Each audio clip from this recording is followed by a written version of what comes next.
Hello everyone, welcome to the stream. Gonna be continuing A Voice of Cards. And we're gonna go on a boat and fight that dragon.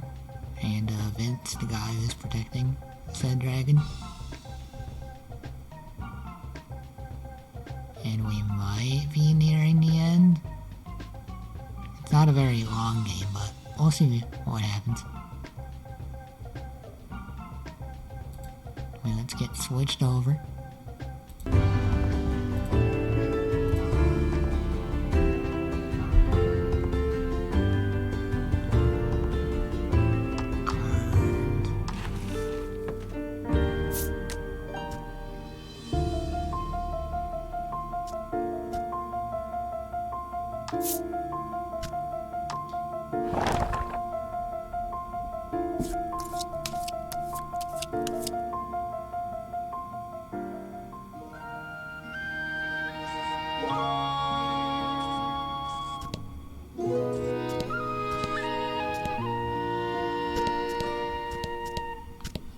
One last look at the armor.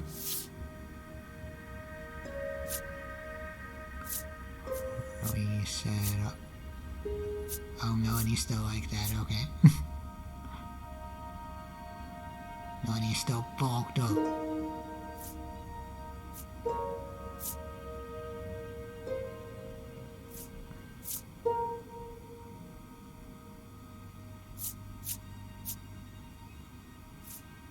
I probably won't end up using Bruno, but just in case we do. I'm gonna give him the good armor.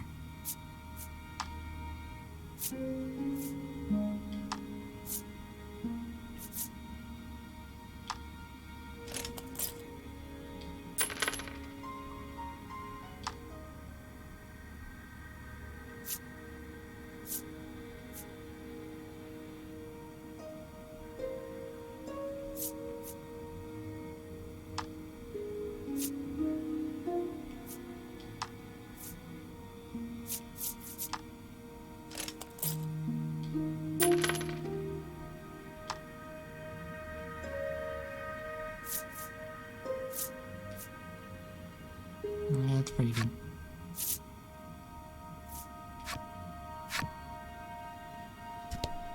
Let's set off.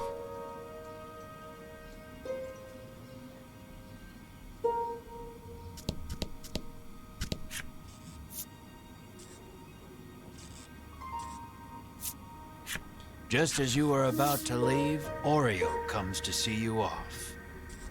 It looks like he has something to say. According to him, the dragon flew to the west, where there is an island called Mount Medica.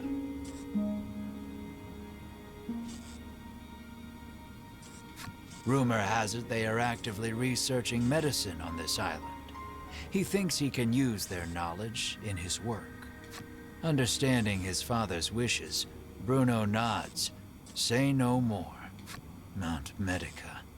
Something stirs deep inside your chest, but you blame your imagination and board the boat without another thought.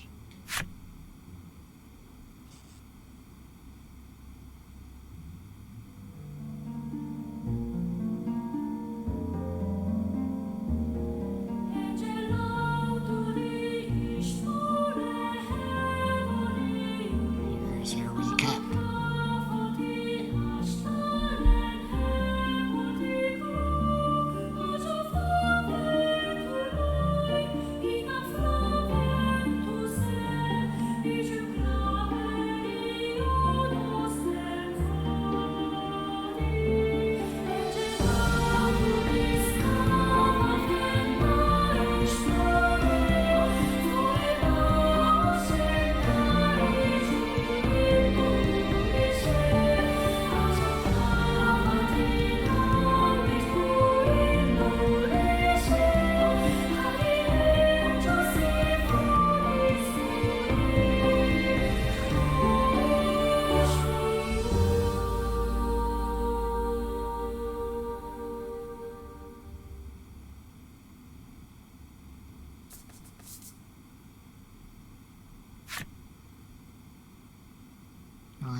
Wasn't that so much fun? Riddis can hardly contain her excitement as she seeks a similar reaction from Melanie.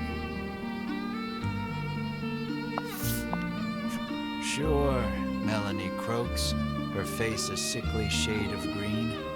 The custom supplement has worn off completely. Riddis turns to you and carries on, oblivious. Wasn't that just the greatest? You, however, are a bit worn out, as your mid-voyage teasing of Melanie prompted her to wring you like a rag. Your first order of business should be a sweep of the island to ascertain the dragon's whereabouts. Tread carefully, as danger lies in the unknown. A road stretches west from the docks, suggesting the presence of a house or settlement at the other end.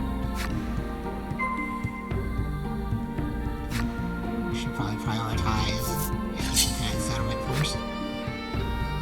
Because the equipment would make the battles easier. So we're exploring.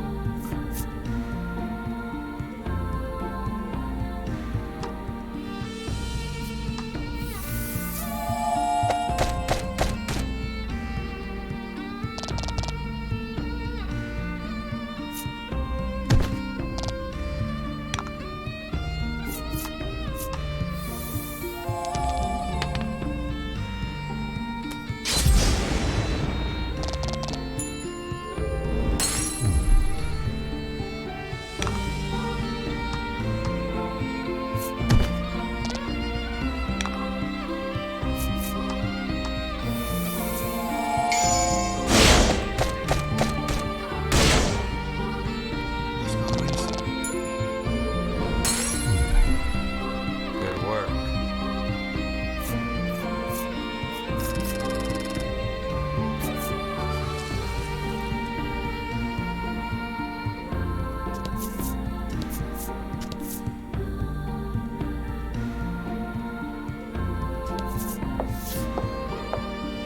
You take the lead, taking in the island's scenery.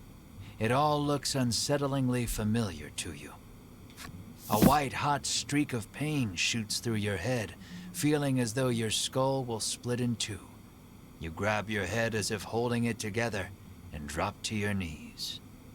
The searing pain erases any hope of recalling the memory that felt primed to return to you. Beads of sweat are pouring off you now as you struggle to keep your head in one piece. Drink this, Bruno insists, offering you a bottle of headache curative. You greedily drink it down, desperate for relief. The pain begins to ebb, and you hurriedly resolve to press on.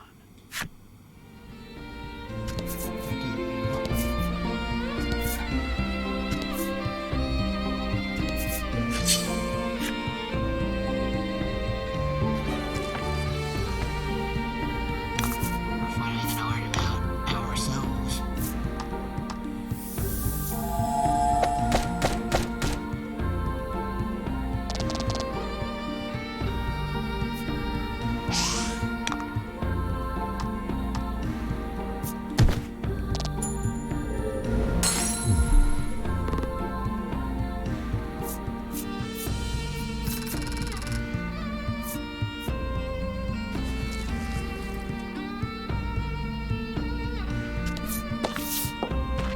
After a time, you happen upon a village. This place, you mutter unconsciously. Perhaps he is as anxious as you are about this place. You two okay? Melanie asks. You open your mouth to reply. Only to notice the ambush a moment too late. Repel the monster attack.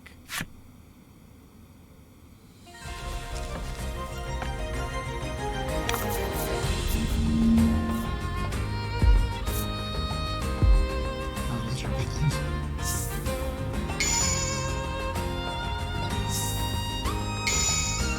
No eyes on criticals.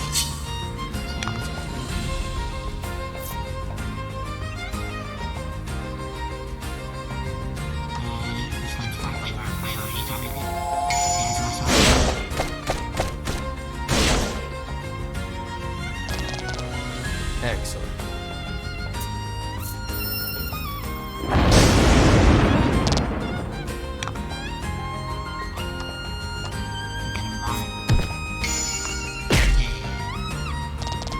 lucky.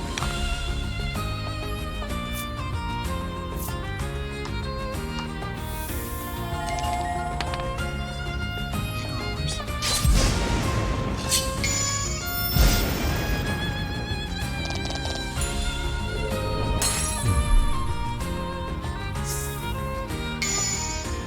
God dang it.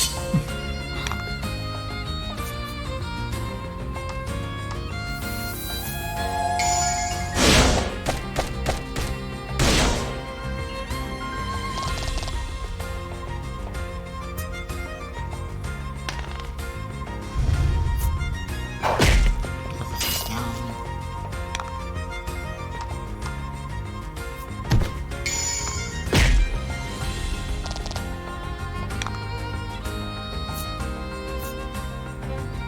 Will they resist throwing it? I'll just do a normal hit. Nice work.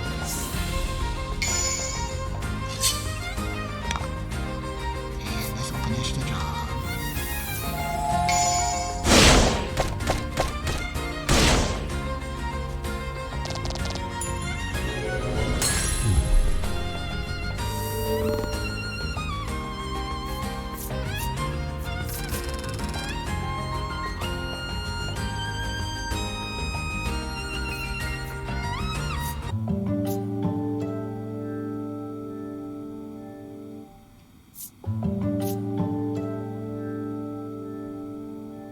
Marvel. And wrist.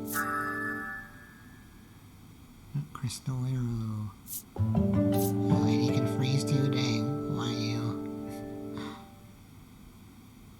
She's really taking everything Melanie can do. Or the best thing she can do.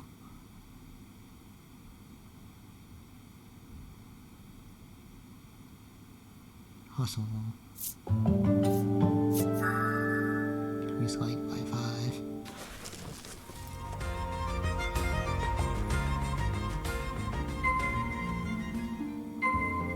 Oh, and then pause.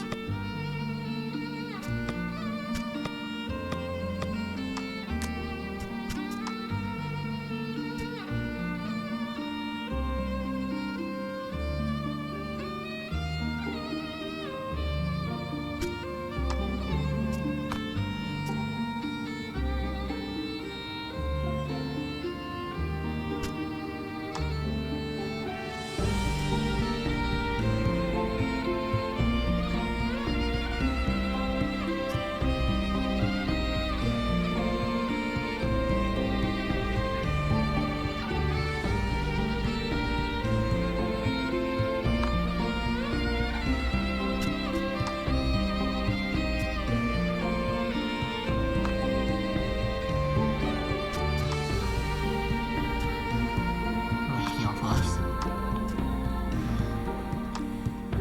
Haven't really been poison that much, to be honest. So. The second I remove this, now we're gonna get the poison enemies.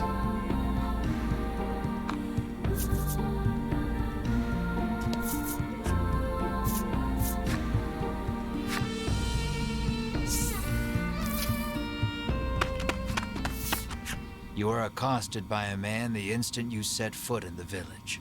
Medicine, please, he begs. His eyes are glazed over, and his general demeanor unsettling. Should he really have medicine?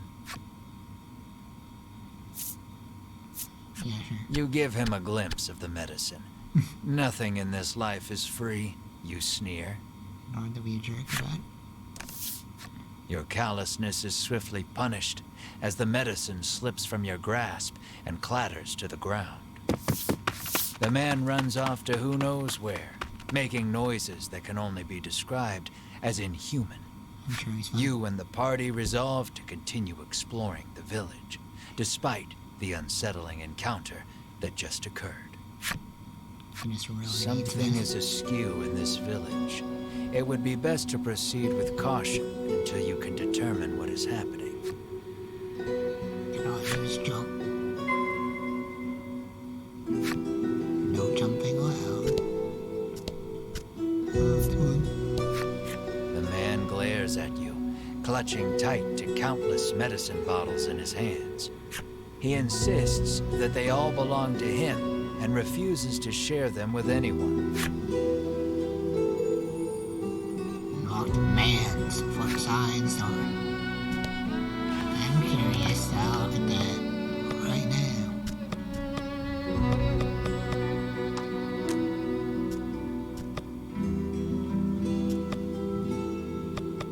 But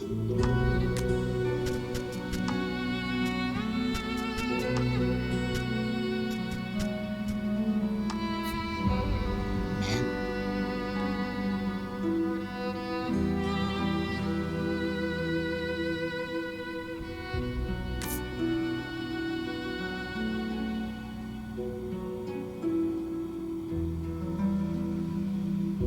cool.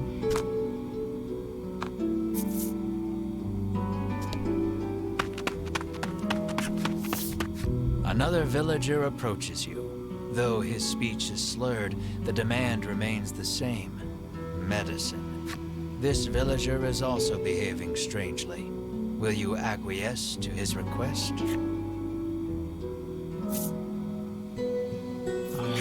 Ridis briefly reveals the medicine under her cloak. Nothing in life is free, she says, clearly mocking your earlier blunder. Where it is. Her fun is short-lived, as she too loses her grip on the medicine. Karma is cruel and indiscriminate.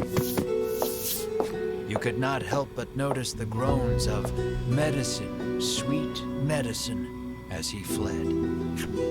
Something's not right in this village, Everyone just Bruno really mutters, loves medicine. clearly worried. Love how it tastes. You hear a panicked cry up the road. Stay with me. Focus on me. That can't be good.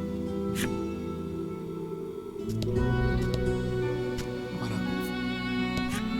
The old man sighs, saying he lost both his son and grandson to the medicine. Not wanting to be the only one left behind, he lifts the bottle in his hand to his lips and gulps it down. locked age man's flip side story. You ask the villager about the dragon. The headman can help you if you're in some trouble, she retorts, doubling over to empty the contents of her stomach onto the street. Dozens of empty medicine bottles litter the ground in front of this woman. Locked woman's flip side story. Body armor. This guy doesn't want medicine though, he just wants our money, which we will give him.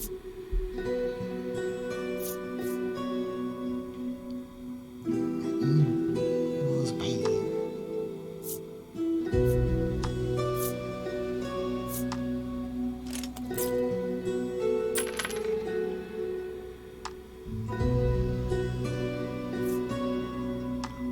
Mar power up.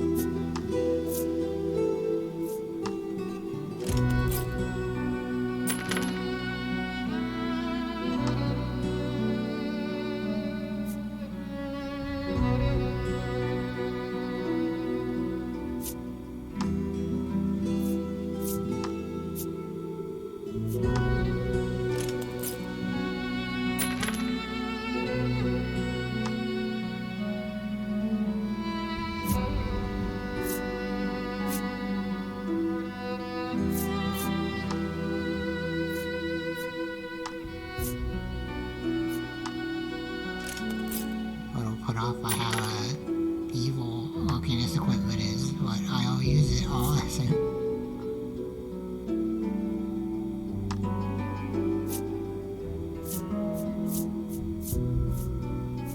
Improve speed.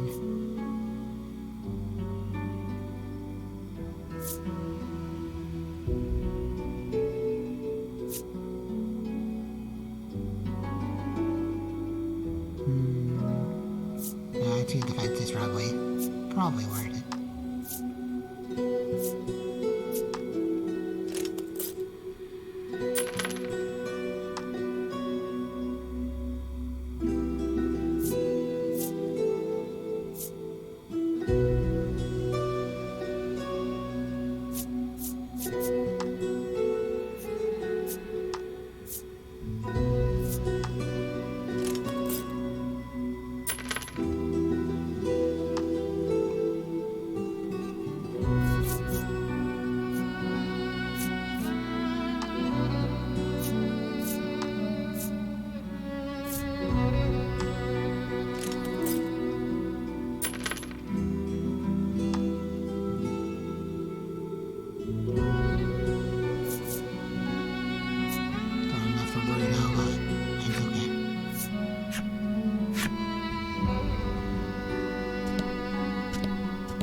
You arrive on the scene to find a man collapsed in the street, convulsing. Another man kneels over him in an apparent attempt to provide comfort and care.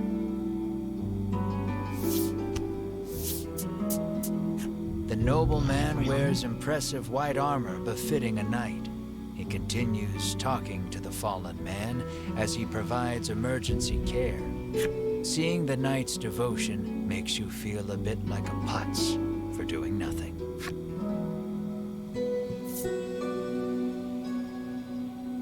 Doing the supplement. You ask Bruno to provide some of his custom supplement. Because all the medicine in the world doesn't seem to be doing these guys any favors. He furrows his brow and solemnly shakes his head. The villager is now clawing at his own face with his fingernails, crying out for medicine. Oh, okay, Garashi.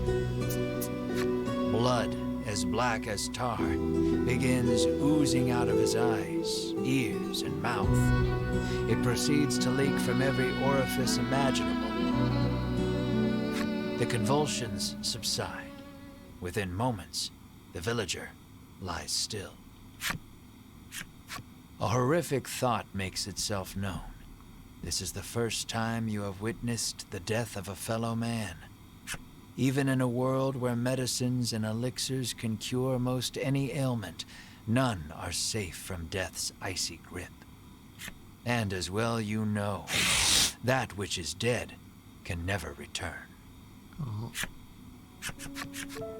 Your mind goes blank. You drop to your knees in shock. Melanie clamps her hand to her mouth, stifling a scream. Ridis shakes uncontrollably.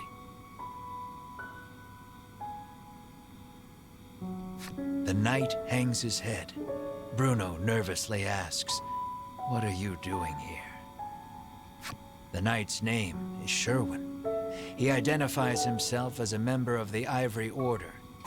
His travels brought him to this village, where he has been caring for the ailing residents. His face contorts in disgust. If not for these foul drugs, they would be healed. He spits and takes his leave. Bruno gazes upon the villager's corpse with a look of apparent realization.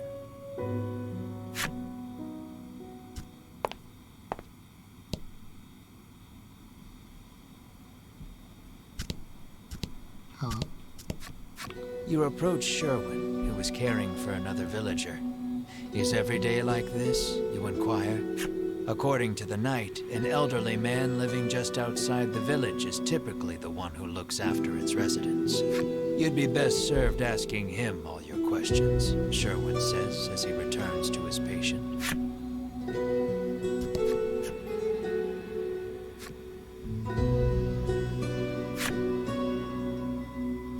Good luck with that, Father.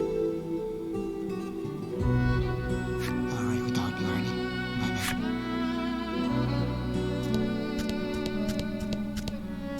This is the lagging part. This cursed island is separated from the rest of the world, she mutters from the ground. I heard that outsiders call this place Mount Medica, she remarks, then throws the empty bottle in her hand to the roadside.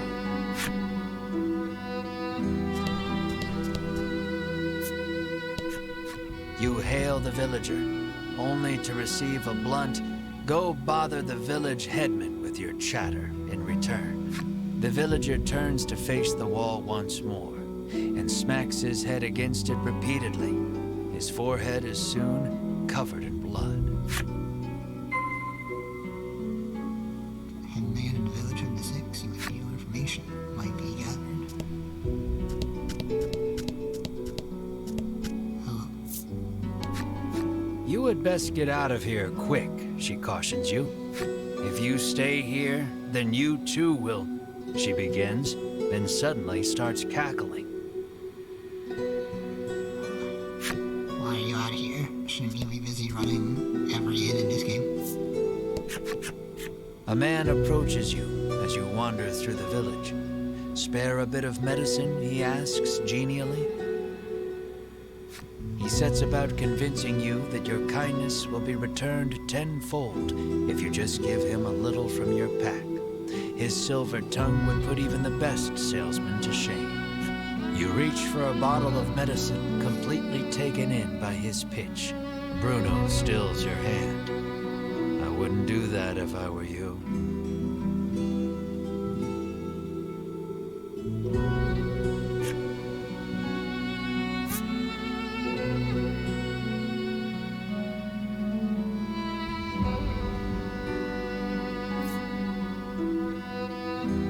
I really shouldn't, you yelp over your shoulder, already walking away at a brisk pace.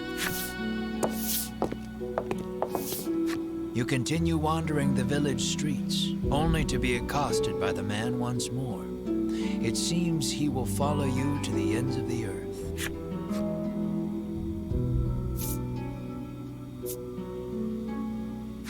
We'll see about that.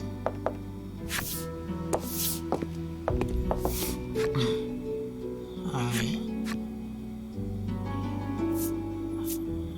Oh yeah. Why do you want it so badly, you ask, affording him another listen, opening. He gladly I don't takes have a it. choice.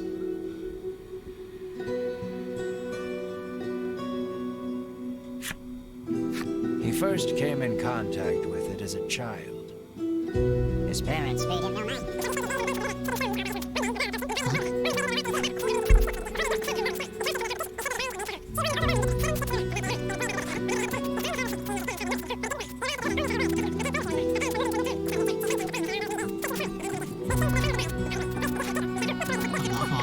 And never since forgot its wonderful taste.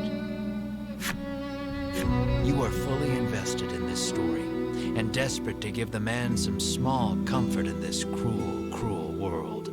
You're primed and ready to hand it over.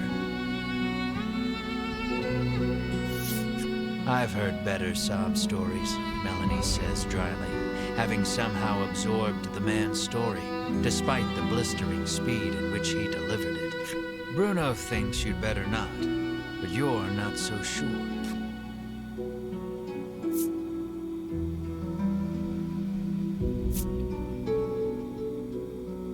Sorry, it's best that you chill out on the medicine. You heed Bruno's warning and return the medicine to your pack. The man's shoulders droop and he shuffles off out of sight. He appears to have dropped something peculiar in his haste. Mysterious card. Oh, mysterious card 8.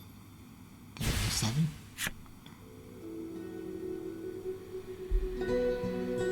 Oh, down 1.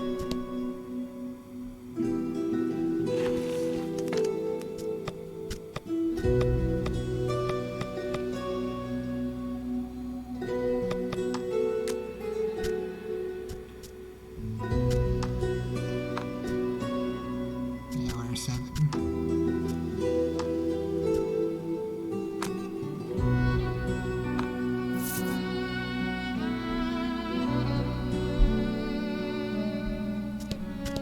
We'll worry about that later.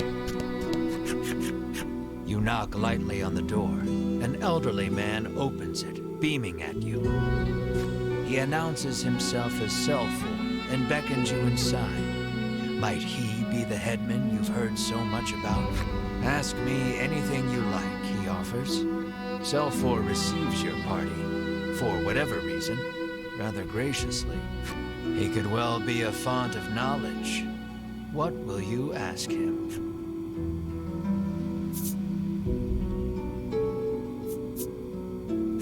You make mention of the village's eccentricities. Selfor informs you that the island indeed suffers from an extreme shortage of medicine.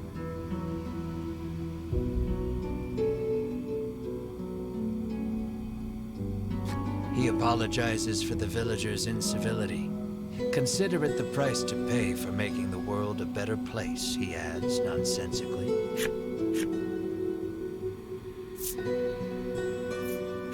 You ask if he has seen the dragon.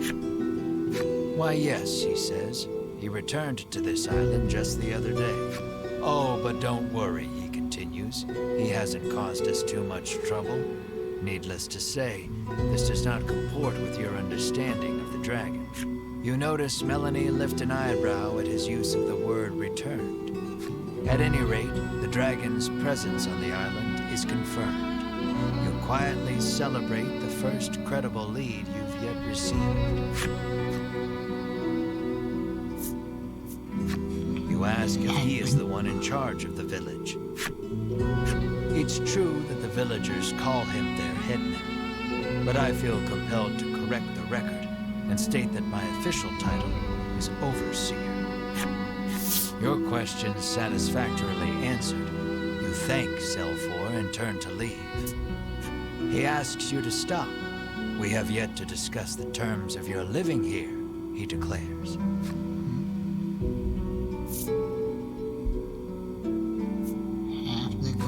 You explain that you are only here to pursue the dragon and have no intention to stay.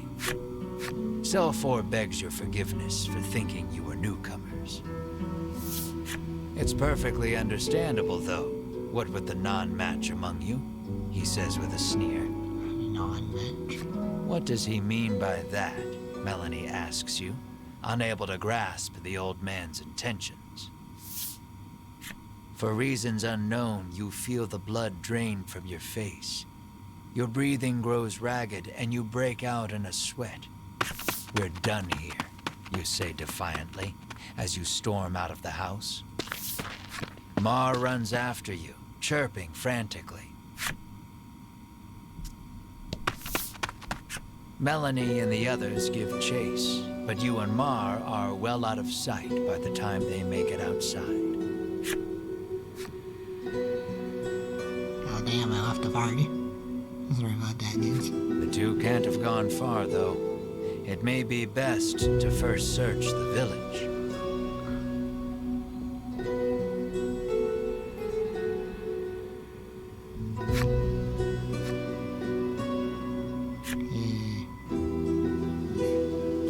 You can't open the menu without myself around.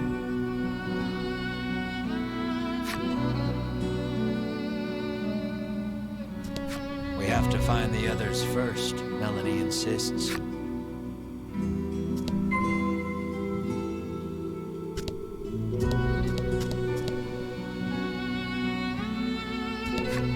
The woman claims a silly man skipped by right in front of her.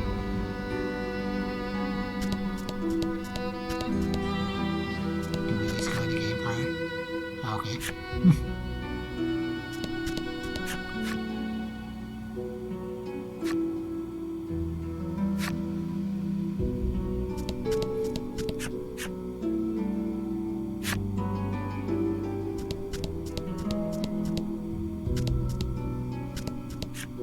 The woman stares blankly into the distance. At her feet lie dozens of empty medicine bottles. That's me. Melanie and company find you standing in front of a house. She can't quite make it out, but it sounds as though you're saying to Mar, "This place is..." Melanie calls out to you, prompting you to blurt out, "Sorry, just had a bad stomachache back there," in your characteristically glib manner.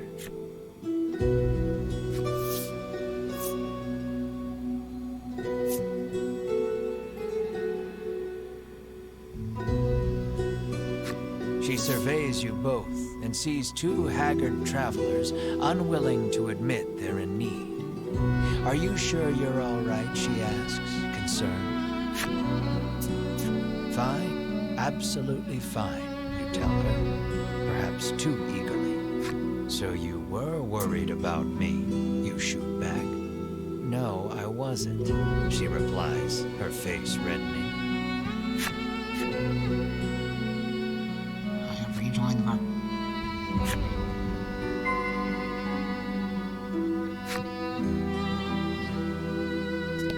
There isn't a soul about. The house is surely abandoned. Oh, there. You spot a familiar-looking mage on the village streets. Winifred takes no notice of you and ducks into the apothecary. "So, The Ivory Order buys their medicine just like everybody else, you muse to yourself as you prick up your ears and listen carefully. Winifred and the apothecary speak in hushed tones. You'd guess it's an order for special medicine, but you can't make it out. Alas, she's just buying the usual stuff. Nothing remotely interesting about that, though her presence suggests that other members of the Order might also be in town. With no desire to run into them, you make yourself scarce before she catches sight of you.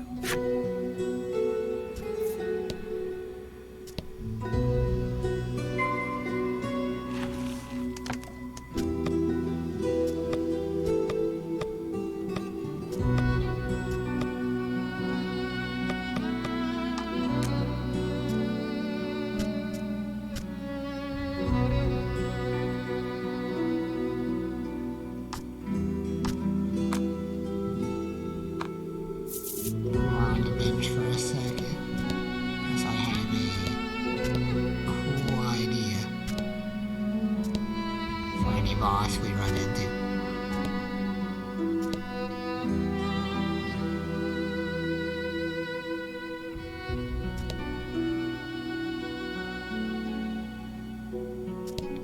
Anyway, let's take our minds off of this stuff with the game.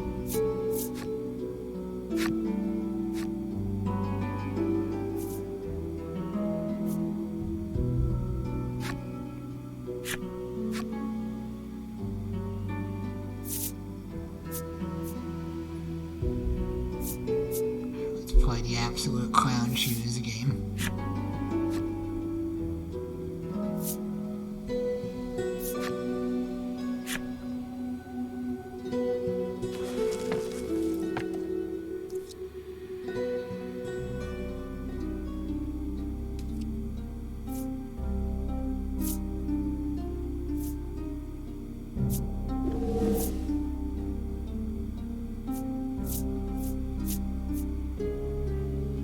At least the man is still sane enough to play card games.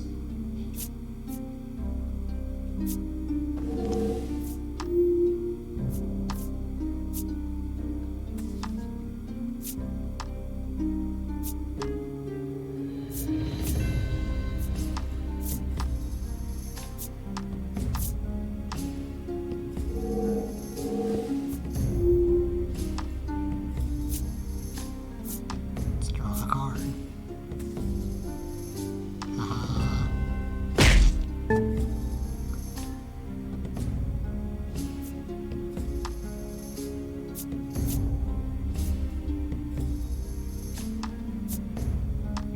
Can't make this it.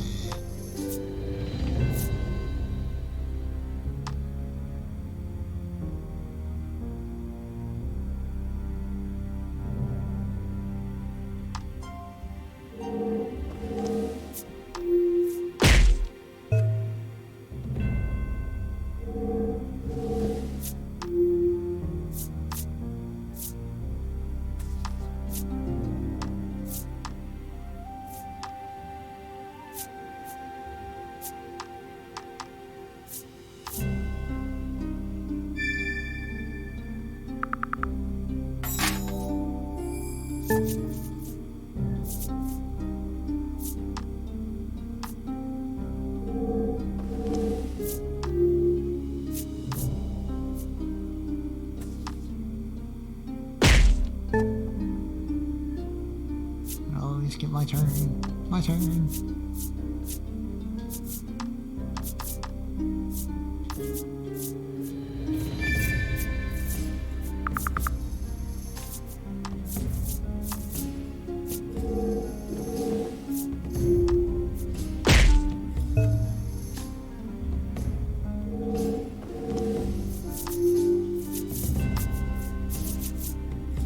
Oh, I want to play the game.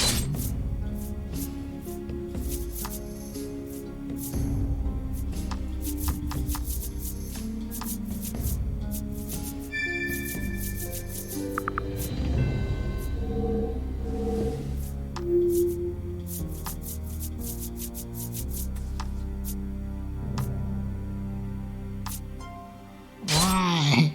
You took my only card.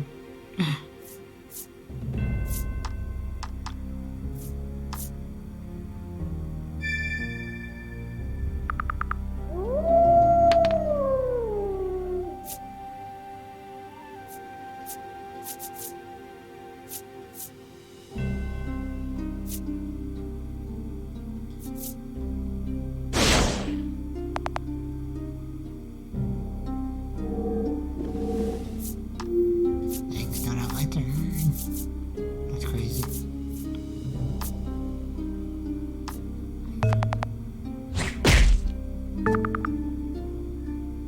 Man is on the rise.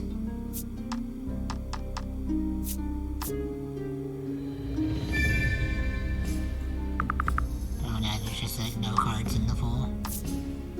Okay, now there is. I was scared.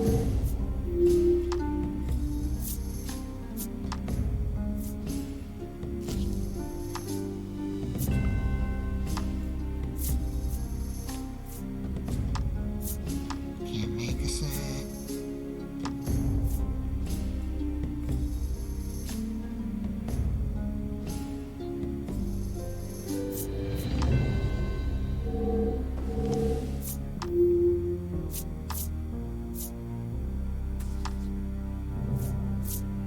Lucky. I got the dud.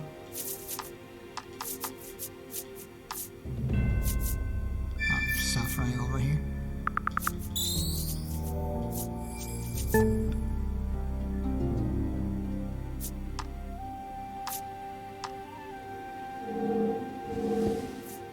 I just want to make a set. Just one set, please.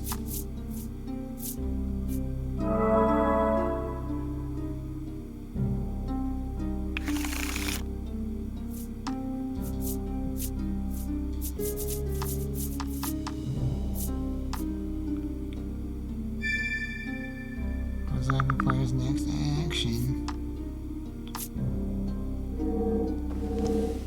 Okay, no, I don't get to do that. Never mind. That's fine.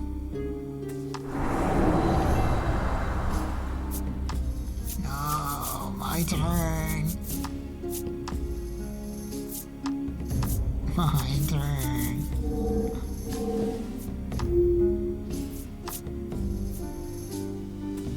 I'm not a participant in this game anymore.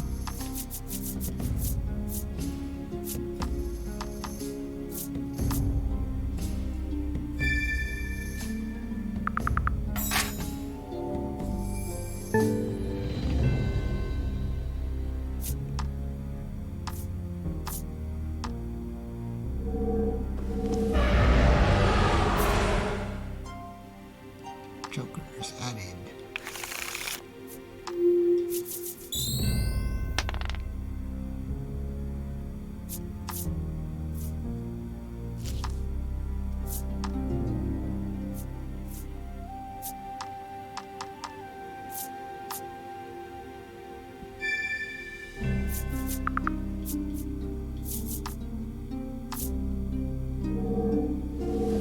My turn. Yeah,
get it done. But they can't destroy my set. Because the diamond on me 1 through 6.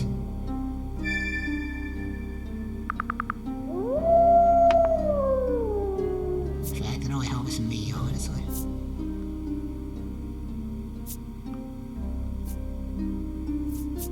Aw.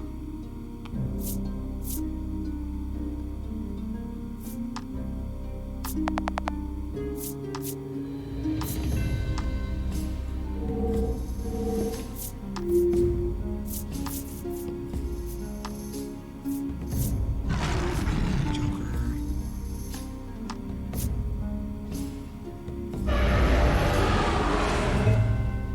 Oh. Swap sets. Damn. Bollocks.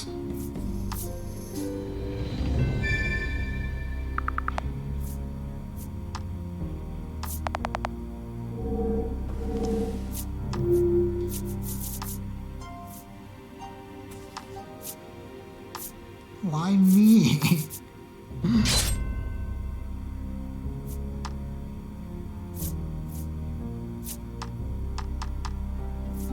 Oh.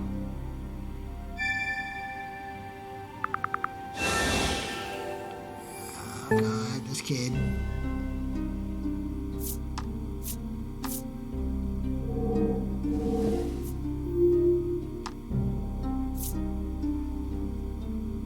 We need a really good card right now. It's not a really great card.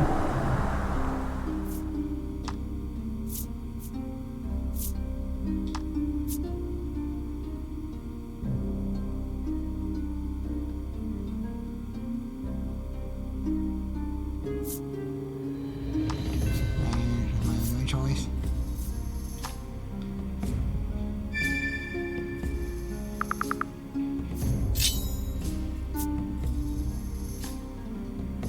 Can't let this happen.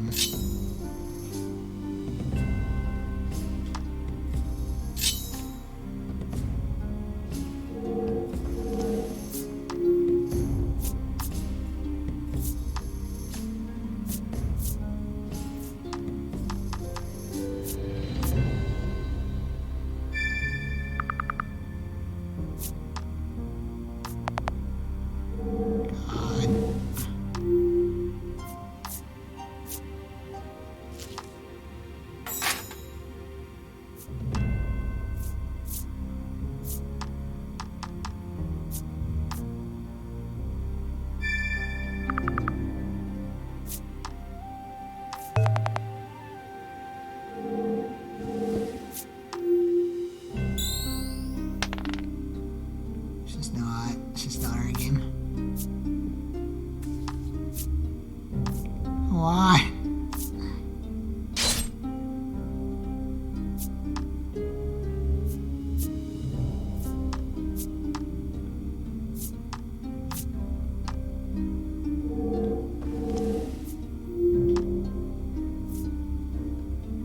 Please, give me something. That's not something. It's nothing. You know what? This is probably good for me, hold on.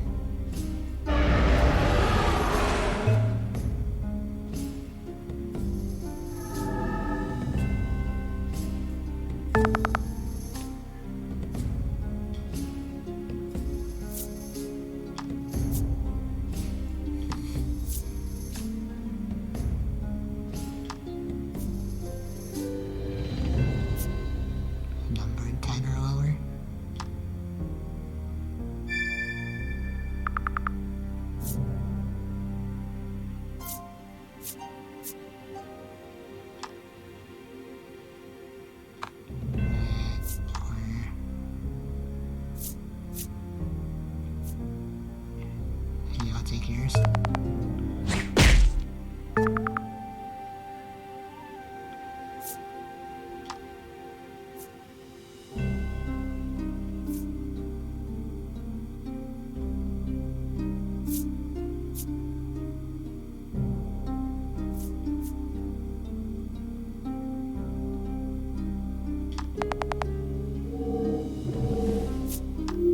guess we're doing better, but the game's probably gonna end now.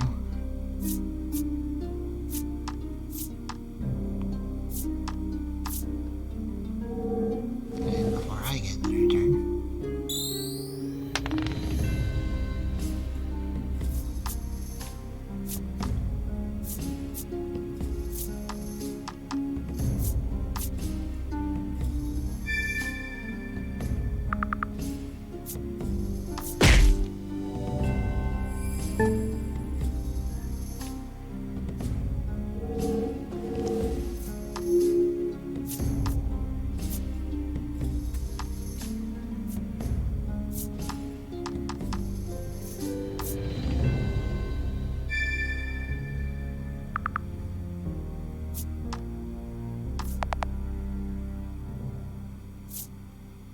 That's the game.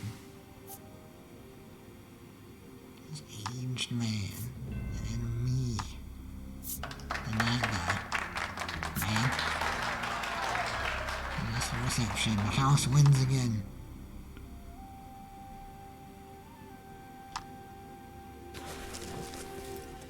Rigged. Don't let it get you down. Come play again, says the boy, waving.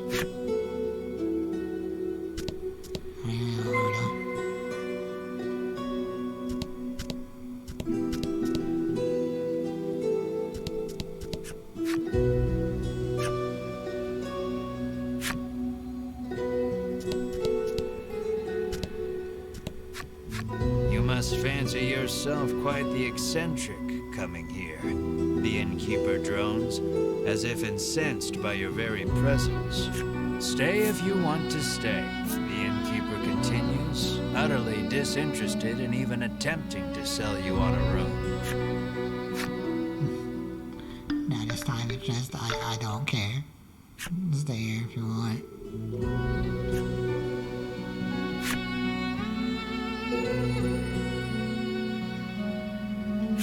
You know what? I'm curious on this one. Let's look.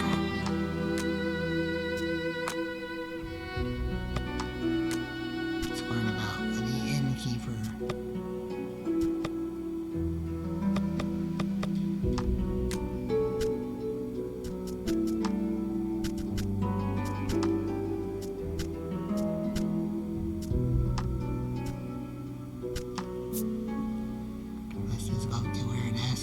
Together with what should make her happy. She's not an agreed riddle.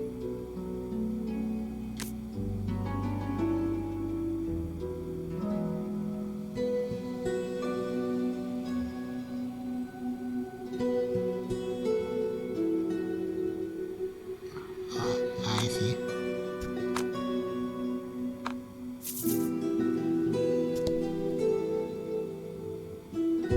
Good for her. I think.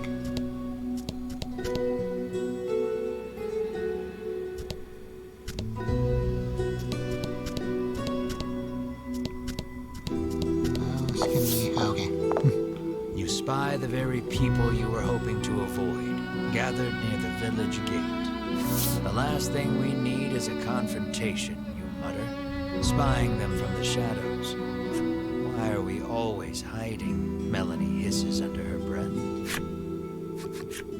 Two members of the Order are speaking with Sherwin. Given how deferential they appear to be acting toward him, you hazard a guess that he's their superior. Have you determined the dragon's location? Sherwin asks. Hedwin launches into his report. The dragon appears to be occupying the volcano. I suggest we move to capture him immediately, he counsels. Now who should appear but Winifred, fresh from her shopping excursion. Preparations for our journey into the volcano are complete, she reports, handing Sherwin a bottle of something. Splendid.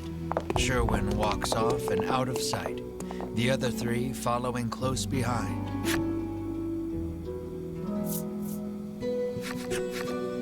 Lucky for you, your hastily improvised hiding spot afforded you valuable information on the dragon. Yet their conversation raised as many questions as it answered. There was was talk of capturing the dragon. Melanie picked up on the incongruity as well. The Queen ordered the dragon killed, she reminds you.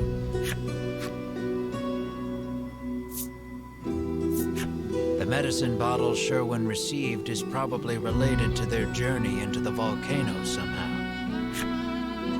Bruno recalls seeing a bottle much like it once before. He says it contains flash freeze, which can chill most anything. Maybe that's what Winifred bought at the apothecary, Bruno continues. You know that the dragon is lurking in the volcano, but you haven't a clue how to get from here to there. Isn't it that mountain with all the smoke pouring out of it? Riddis asks, pointing westward. Why, yes, that sure does look rather like a volcano. You narrow your eyes. You three have no right being this helpful, you think. Mar pinches your cheeks without warning. You yelp in pain, which at the very least crosses dreaming off the list of explanations. Returning to the matter at hand, it's clear what must be done. You'll have to get your hands on some flash freeze if you hope to enter the volcano.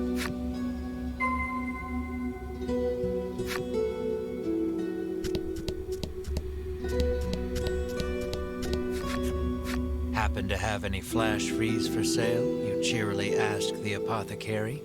She flashes a wry smile. How do you steady the roiling magma's flow? She asks cryptically. The meaning behind the question is utterly lost on you. She needs a password, Melanie mutters over your shoulder. The answer, then, would be the password. So, how do you steady the roiling magma's flow?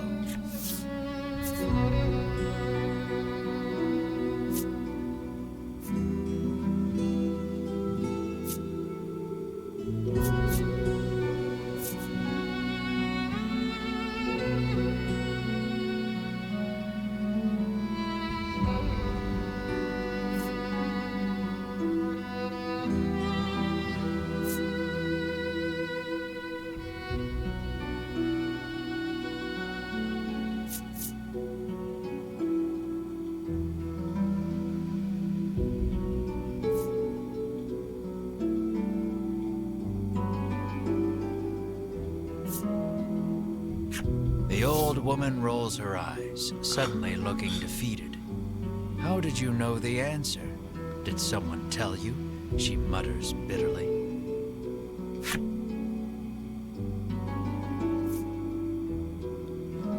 We did it.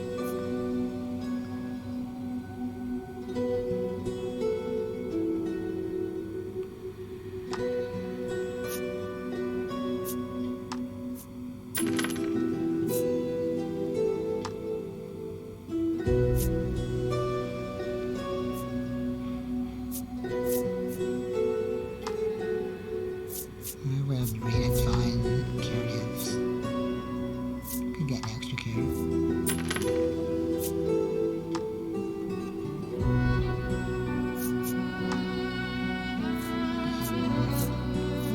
A couple of quality sales from the road.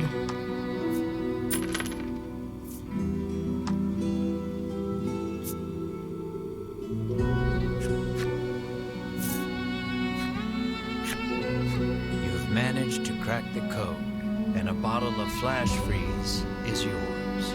At last, you are ready to enter the volcano. Still curious about Mysterious Card 7. You've got a long road ahead of you, so you had best be prepared.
You turn the magical key in the lock, and the door opens. You sense a presence behind you, and turn to see a guard. He starts talking to you like your old friends. He tells you this is where Queen Nilla used to store the royal treasure, but not anymore. So, you see, you won't find anything of value in there, he finishes, and walks away. There's a scrap of paper on the ground where the guard was standing. You pick it up and read it. Notes, some local merchants are engaging in the illicit trade of unauthorized powerful weapons. Cease any such operations as these cover. That's curious.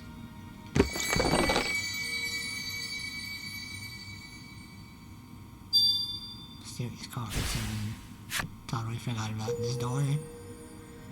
I did look it up, but I was probably gonna go through all the towns anyway if I didn't. So I would have found it. No way would have saw it.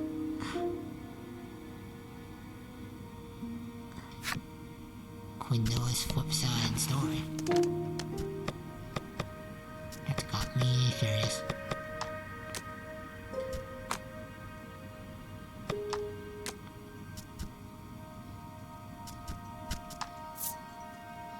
Oh, I see from Fair Worry.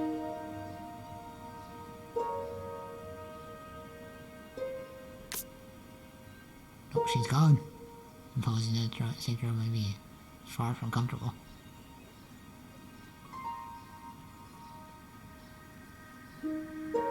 Dang. Ain't that truth?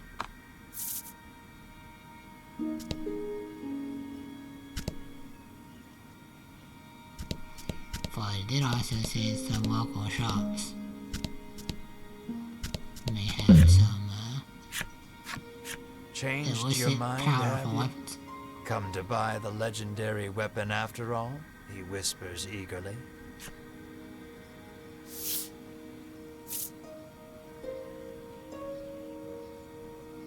Oh, we could actually buy it though.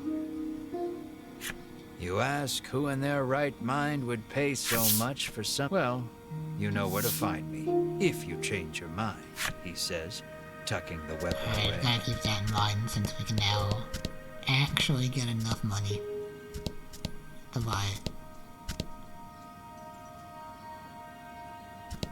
The guard stops you, saying you aren't permitted to pass.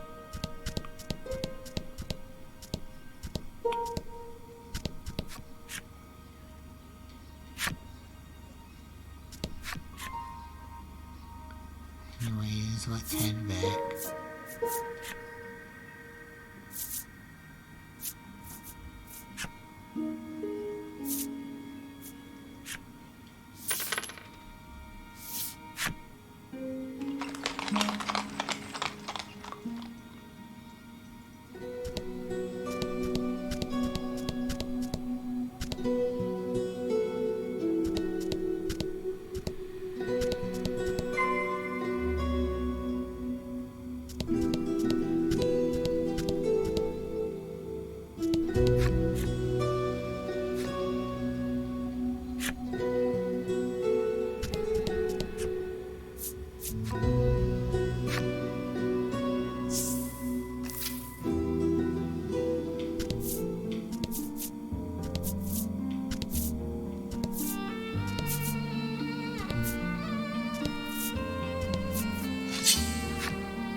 And fight. Your song just dropped.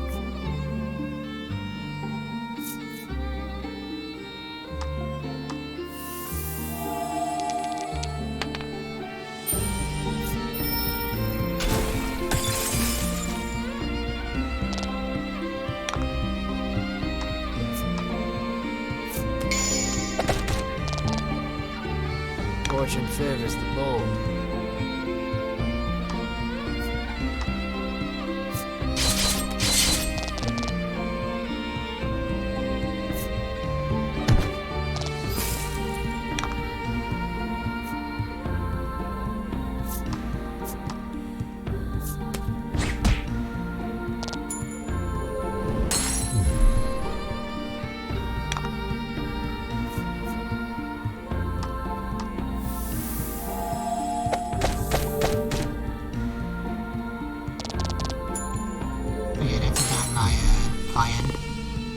hard. Do the freeze and the double shot. Except Radius would also use the 10 attack buff before doing the double shot. And that would be the big numbers.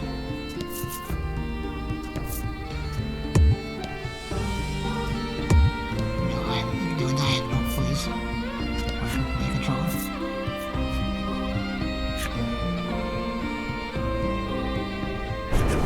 The heat of the volcano engulfs you the moment you set foot inside. Of course, the dragon is hiding out here. Guess it's as good a place as any to corner him. You reason with yourself, trying to keep your spirits up. We'll explore this in a second. I wanna look at the surrounding area for goodies.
What if this breaks after one attack? Yeah, okay.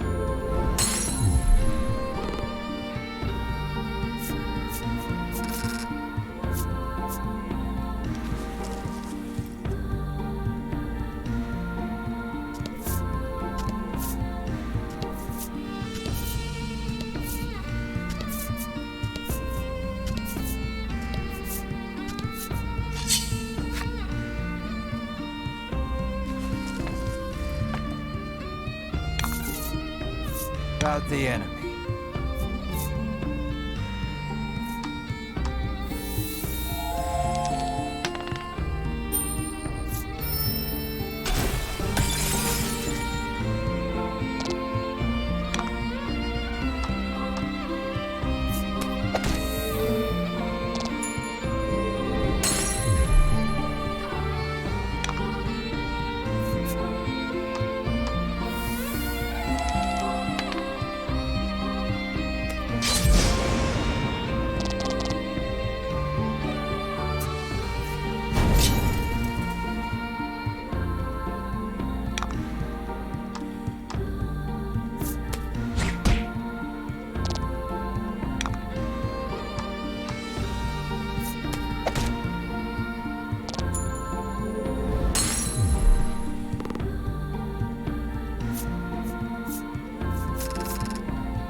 proper demonstration next time.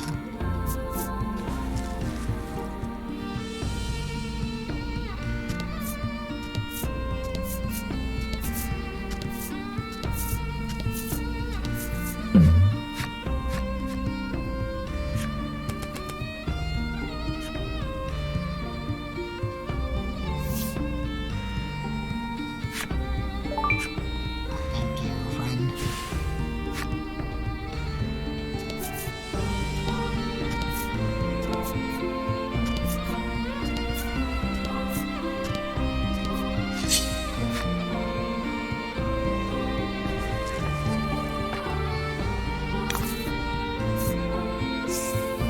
Applies to our health for bonus.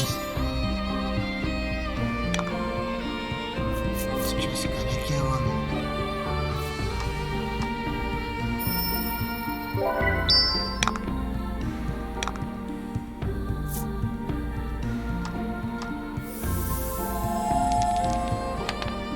Oh, we didn't even get the freeze. The freeze is a chance. That's all. There's always the possibility it might not work.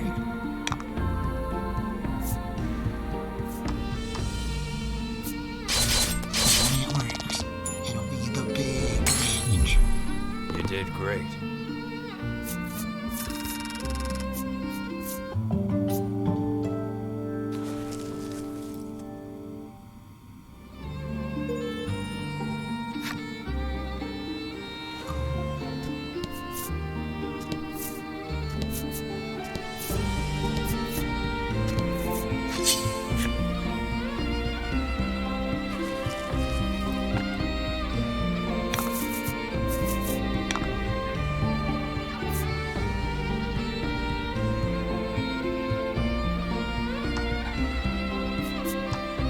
Kinda looking for alien.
Large boulders block the path before you. Alas, you must turn back. Oh. Make me. Looks like it's too early to come this way. Too early. So it's just mountains. Damn.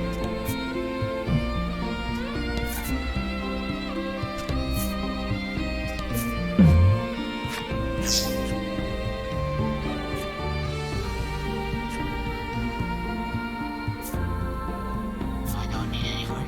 This is just the natural order of things, you tell yourself, until you believe it. You walk away.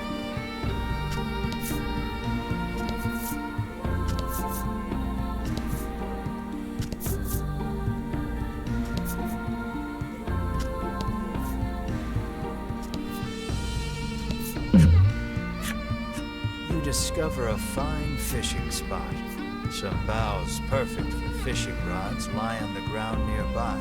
You go fishing. You decide to fish a while with your companions. You craft a simple rod, attach a piece of bait, and cast your line in the water.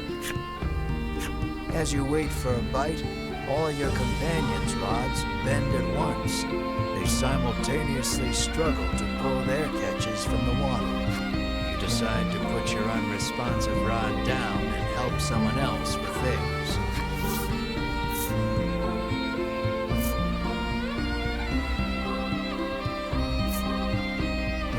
The line is pulled tighter and tighter. Something is raging on the water's bed. You and Melanie pull on the rod together, and out pops a tasty-looking fish. Feisty fish. Your stomach growls. Melanie looks at you with astonishment, then scoffs. At least cook it first, she quips. Though peeved at being laughed at, you follow Melanie's advice.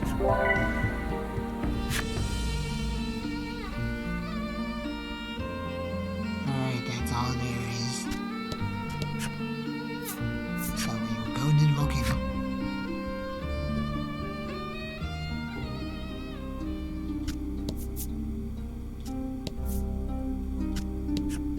Crossing this river of lava won't be easy. I do. Here's how you cross a lava river. Bam! Man. You open the bottle of flash freeze and pour some into the raging river of lava. The lava instantly hardens, forming a bridge of rock.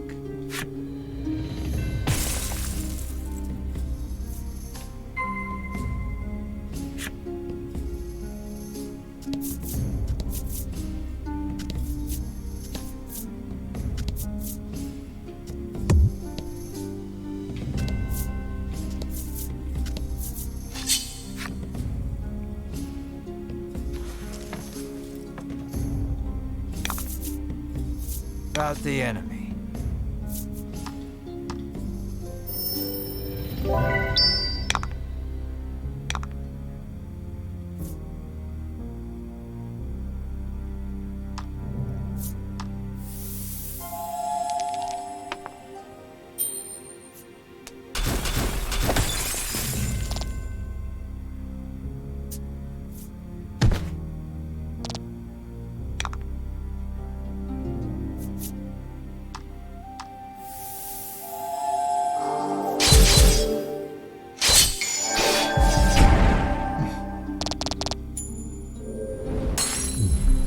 Excellent.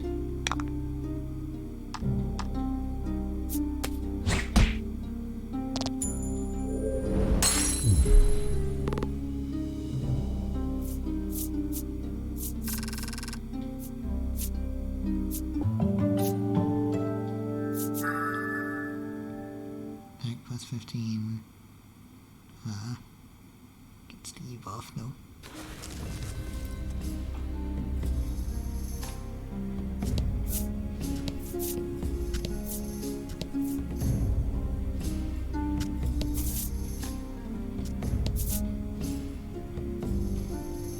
Stairs, but you know me, I'm gonna explore the entirety of this floor for treasure.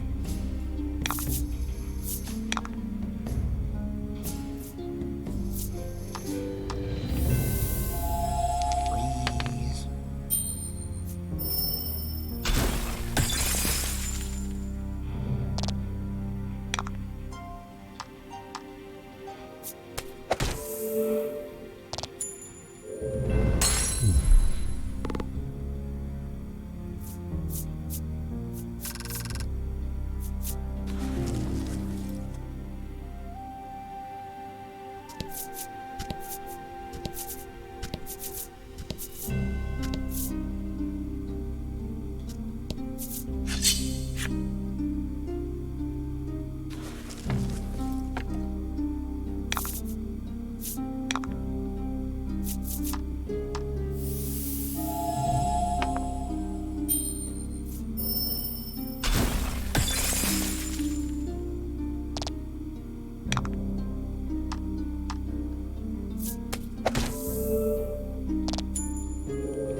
Fortune favors the bold.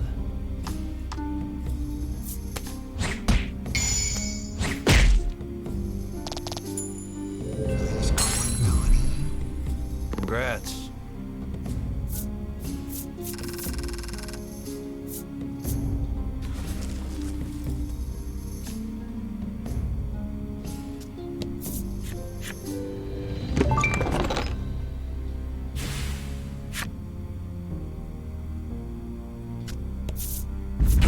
Well, A jet of lava erupts from the ground before you. You escape injury by the skin of your teeth, but the path ahead is now blocked. then I'll just go this way. I was going to anyway.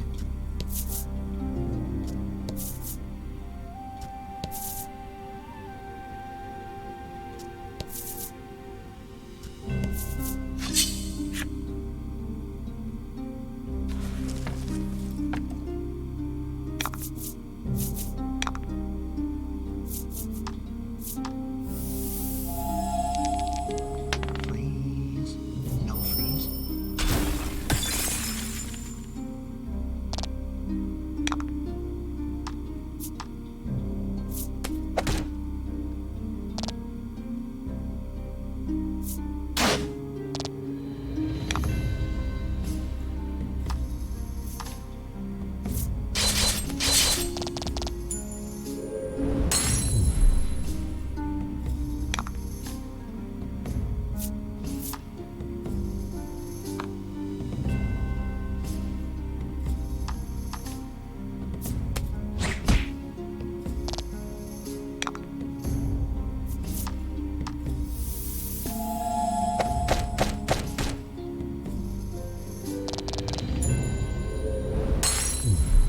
Congrats.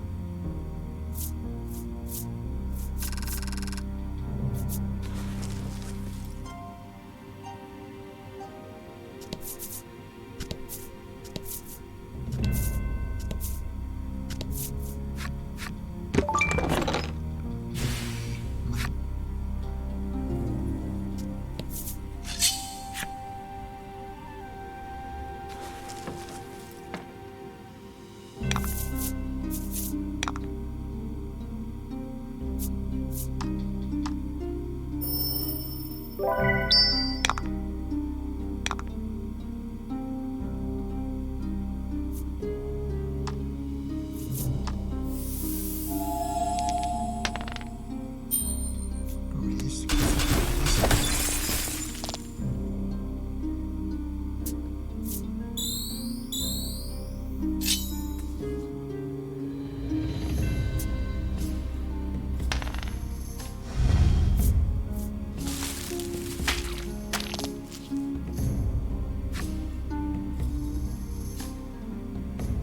+5 damage for attacks of Yeoman. First time it's ever happened. Anyway, spin.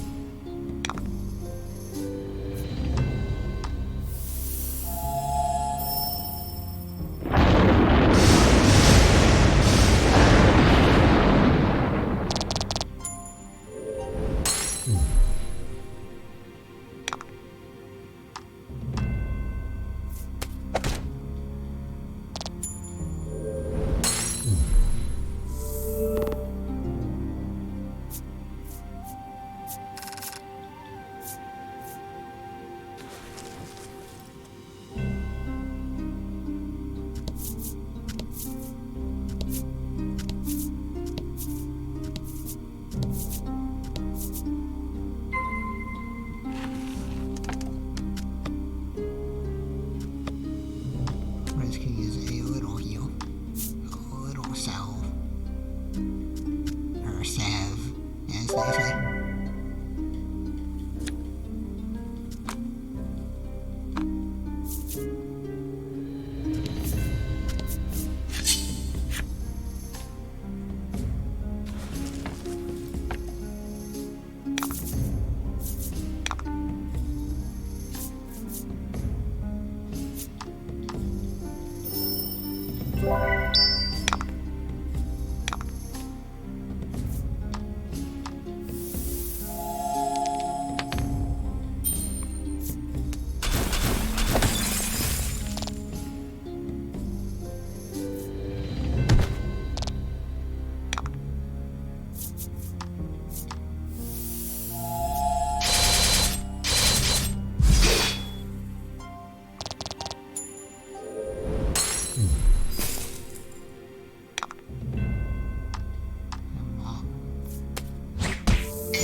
fine on this one.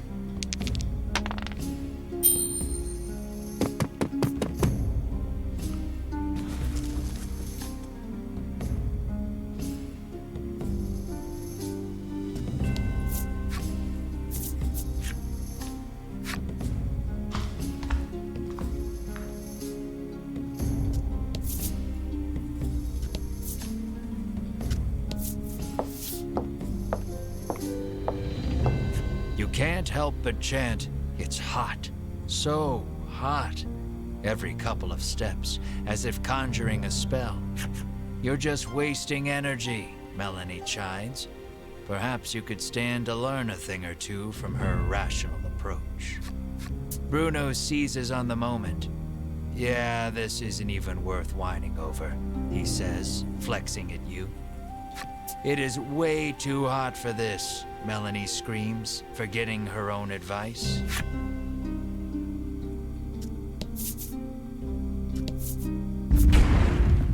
A wave of lava rushes past you, leaving a pile of boulders in its wake. You take a fortunate but ungainly fall backwards, but sadly you must find another route now. Always the false hope. Another quick way is pull it away from us.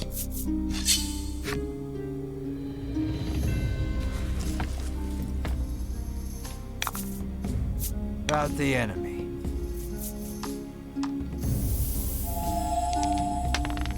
Melanie, please. We need to get a freeze.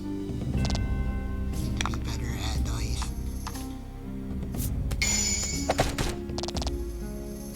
Excellent.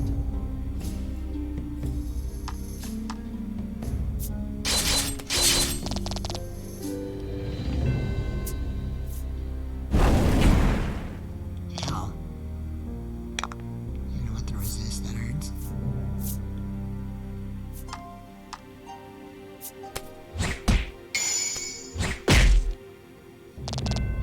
Oh?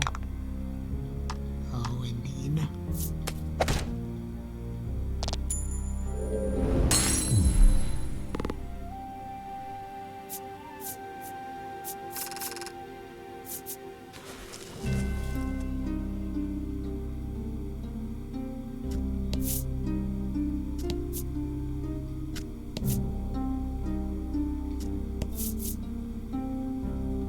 Oh, there.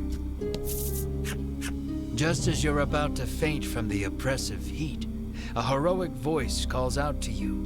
You turn and watch with wide eyes as beads of sweat glisten over his muscular body, only snapping out of your reverie when he asks if you're okay.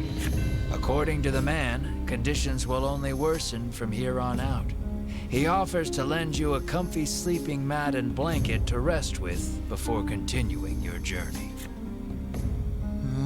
Yeah, I'll take you up on it.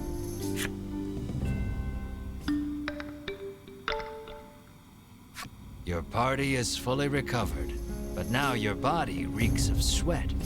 You thank the man before heading on your way.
funny, please. You failed at first and after that.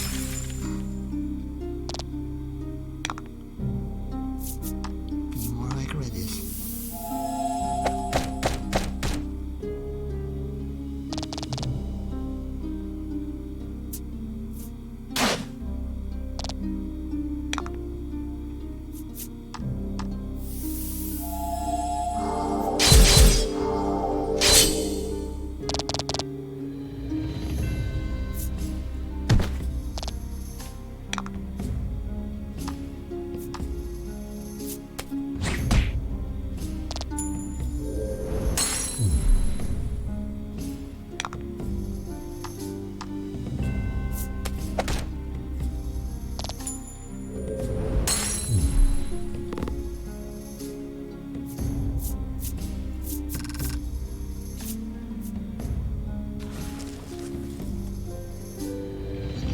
Rest with that guy again if he lets us.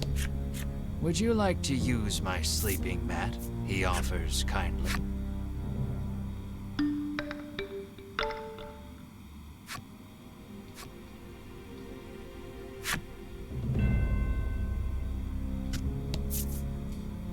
So probably a good time to do a save.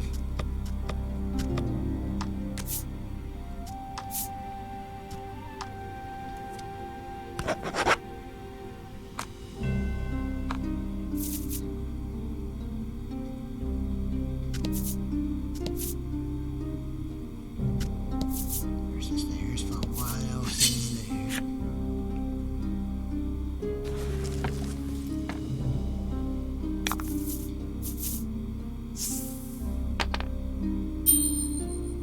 Well, there's enemies all the way at About the 5. enemy. That means we can't fail with freeze.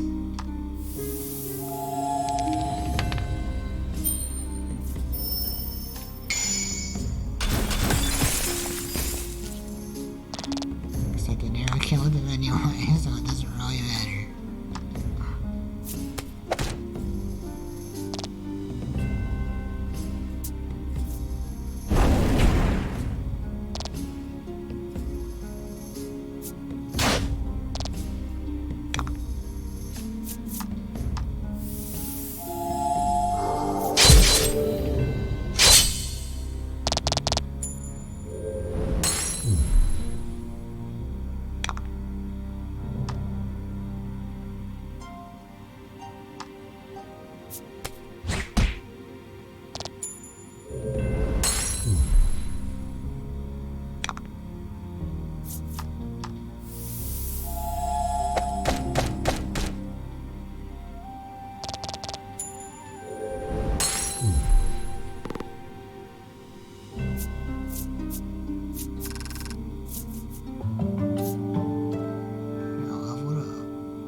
was lucky.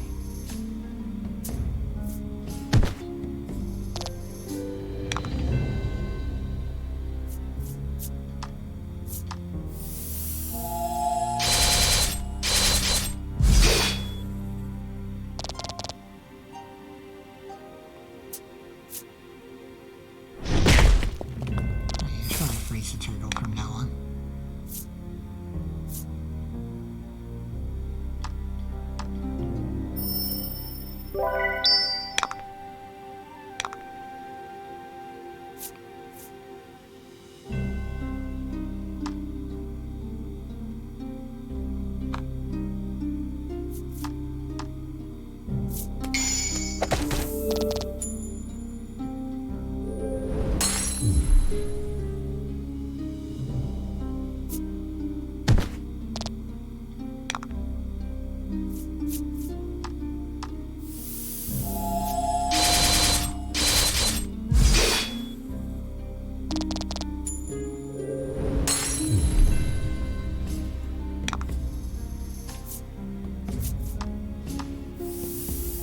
Please melody if you don't roll high.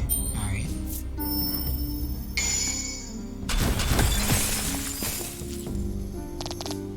Fortune favors the bold.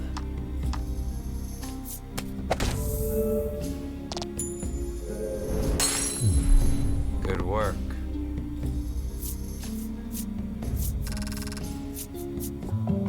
Melody overall. 0 elements. Attack plus 30 damage to all enemies. It's pretty cool.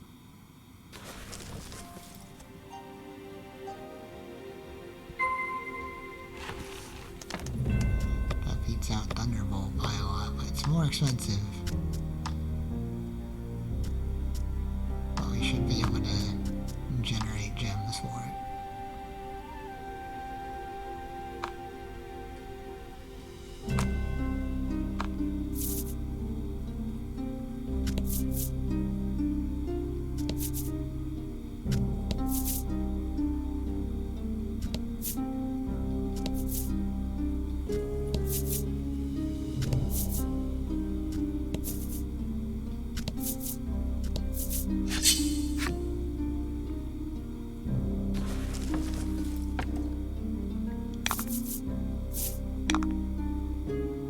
Alright, charge.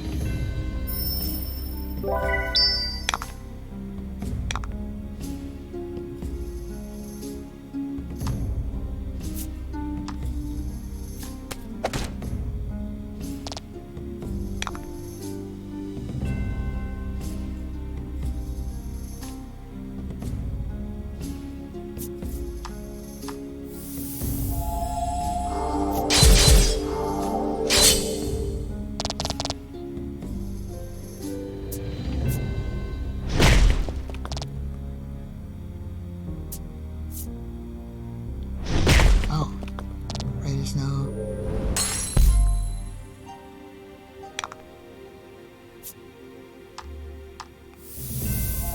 This is for Ridders.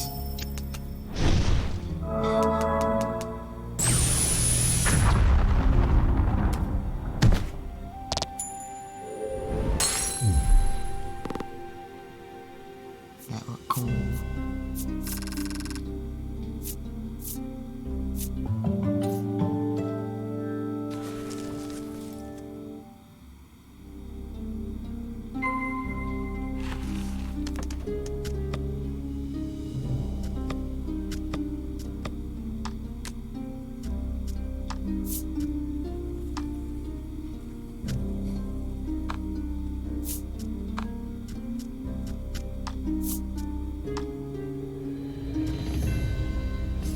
Now say it goes for battle. Gotta be efficient. Save the real good stuff in moments of dire need.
Fortune favors the bold. Alright, 0 elements.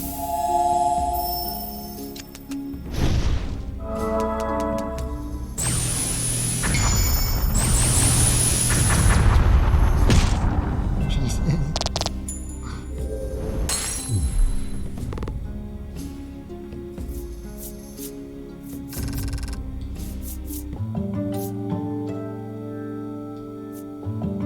Moreover, membrane recover 2 HP after turn ends. That's cool.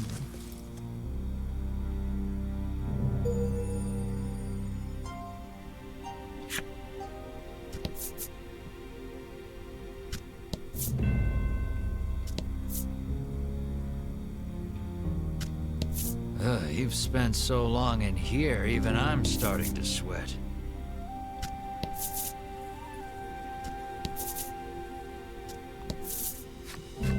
Don't remind me.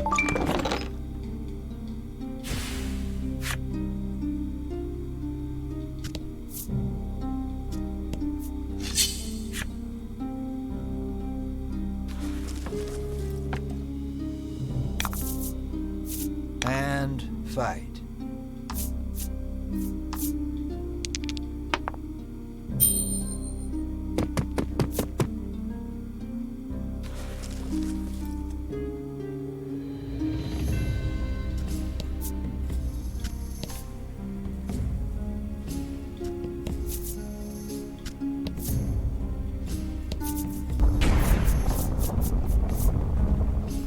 The rocks give way to a rush of lava. You just barely manage not to fall in. Time to find an alternate route.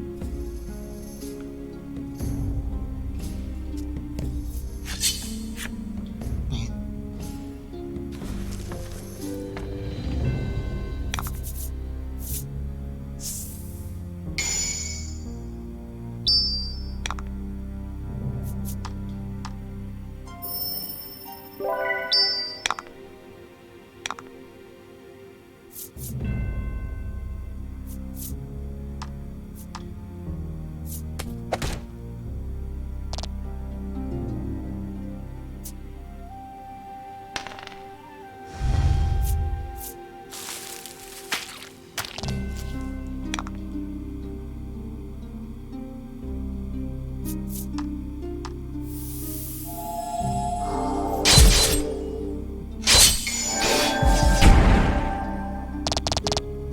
Oh?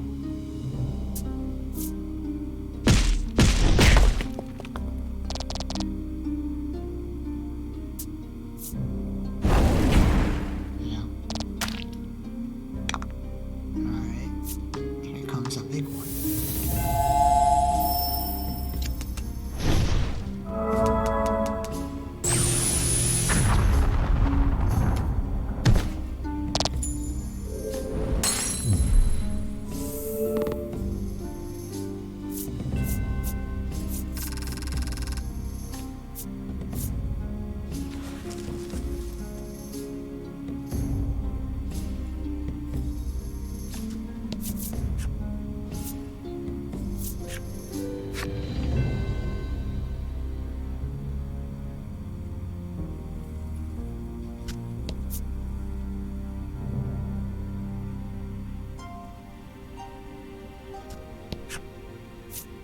To the 4th floor.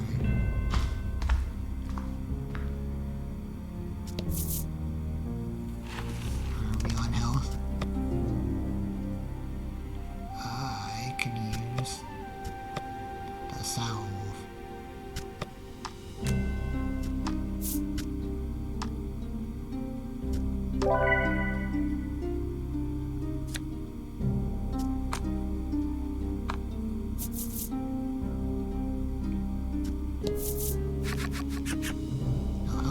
A clump of familiar white outfits comes into view. You've caught up with the Ivory Order at last. We shall be the ones to fell the dragon. You proclaim loudly to... no one, apparently. For the Order pays you no mind. At your persistence, Winifred requests, please do not interfere with the dragon's capture, clearly annoyed. As you all suspected, they have no intention of following the Queen's orders to slay the dragon. What will you do with him once he is yours? Melanie asks forcefully.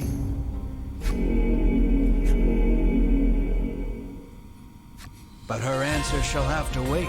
The lava bubbles and swirls as monsters leap out onto the rock before you.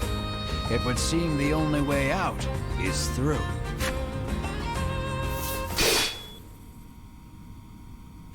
In a flash, Sherwin's blade cleaves one in two. Clearly, he has earned his rank within the Order. Keep moving, he bellows, leading his companions deeper into the volcano. The remaining monster turns toward you, eager to avenge its fallen friend. There shall be no avoiding this battle.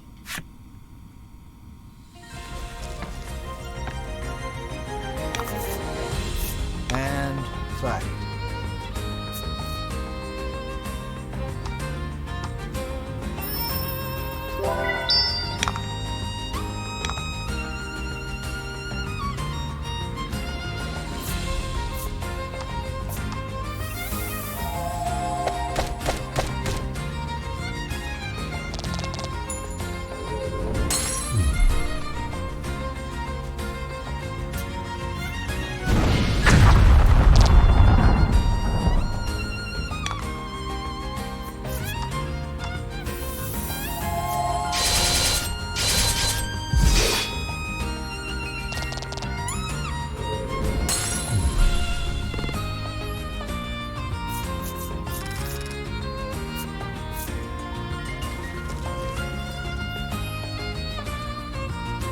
You escape with your lives, but the Ivory Order has put some distance between you. All your efforts will be for naught if they reach the dragon before you do. You hurry the party onward.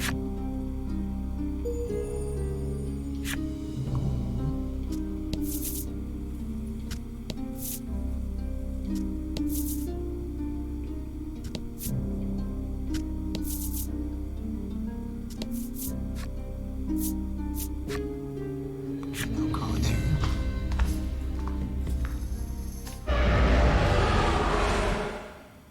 A deafening roar greets you as you set foot on the summit. The dragon must be close.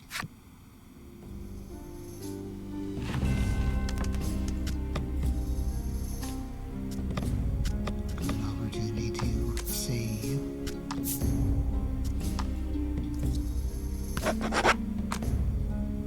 Let's continue on.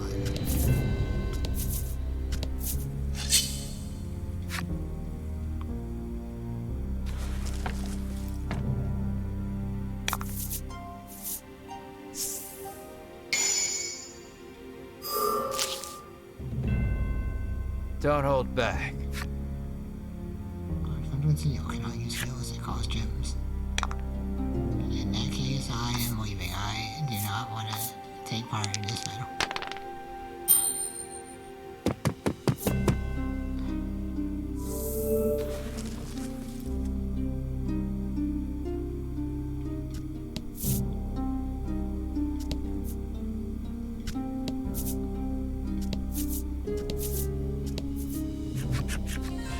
You reach the caldera only to find the dragon and the Ivory Order members locked in battle.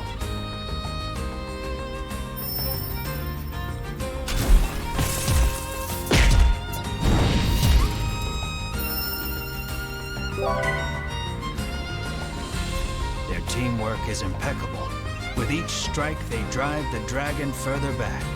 Wonder where Vince went. There he is. Vince is doing everything he can to protect the dragon, but nothing can slow Sherwin and company's advance. The Ivory Order approaches the dragon, quite sure of their victory. They shall have their quarry at this rate.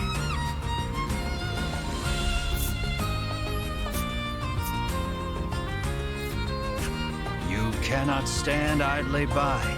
you thrust yourself into the midst of battle. We'll be the ones to collect the bounty on the dragon's head, you yell. What vulgar ambition, Hedwyn says with a sneer. Hedwyn and Winifred each keep one eye on you as they begin incanting a spell to hold the dragon in place. Without warning, the dragon slams his tail against the ground. Cracks in the earth form beneath his feet. The rock beneath the Ivory Order gives way, sending them tumbling down below. You surmise the fall wasn't far enough to kill them, but they won't make it back here anytime soon. The dragon spreads his wings and flies towards the caldera. This may be your only chance to slay him without the Ivory Order interfering.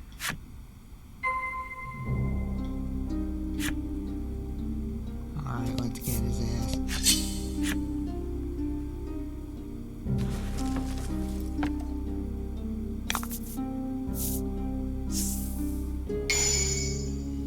Curse.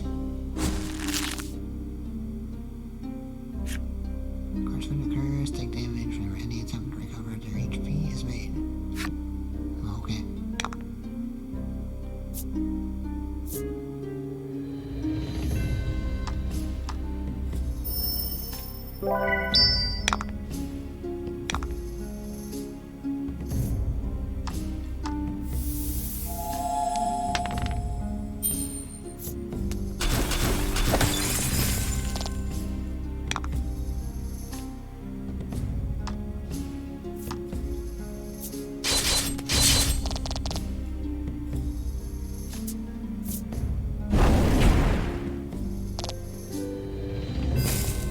Alright, Melody, hit him with it.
That was lucky.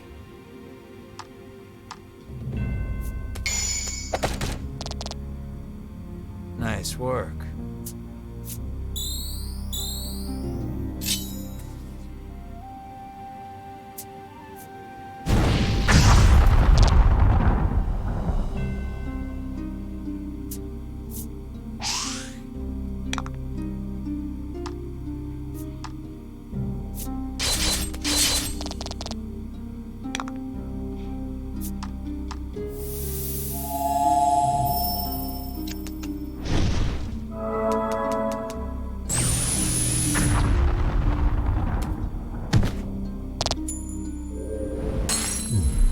Good work.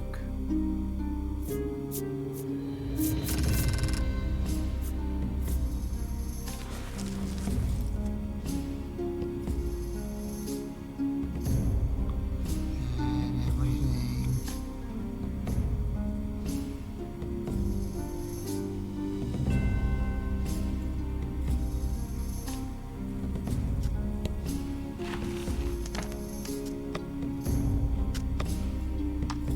God, no, these are bad.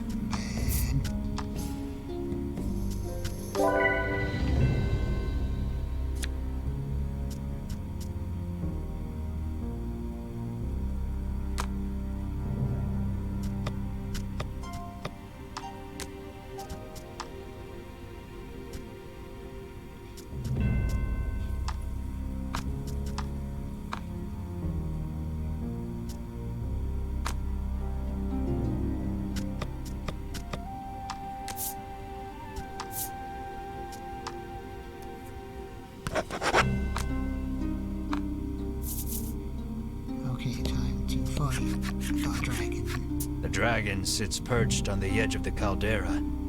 You eye him warily, shouting, "There's nowhere left to run." He lets loose an intimidating roar, but you and your party stand tall, unbowed. Victory is within reach. You have never felt more ready to slay a creature in your life. You draw your sword and charge, blade raised and ready to strike. In an instant, his bodyguard appears before you. You can see the bloodlust inside him as he stares you all down. He looks upon you and sees only greed. "Fools," he shouts. "You shall not be stopped.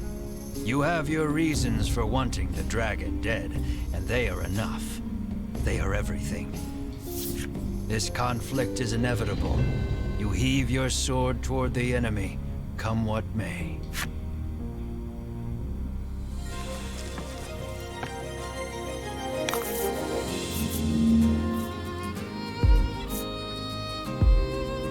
Dragon and wings. You can do this.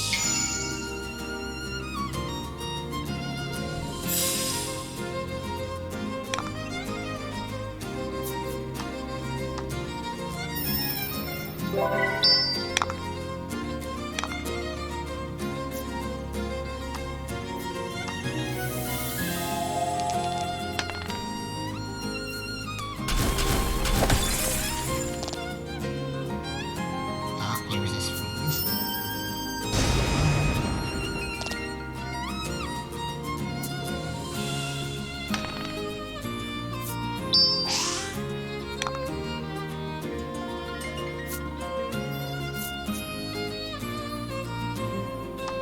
That's fine.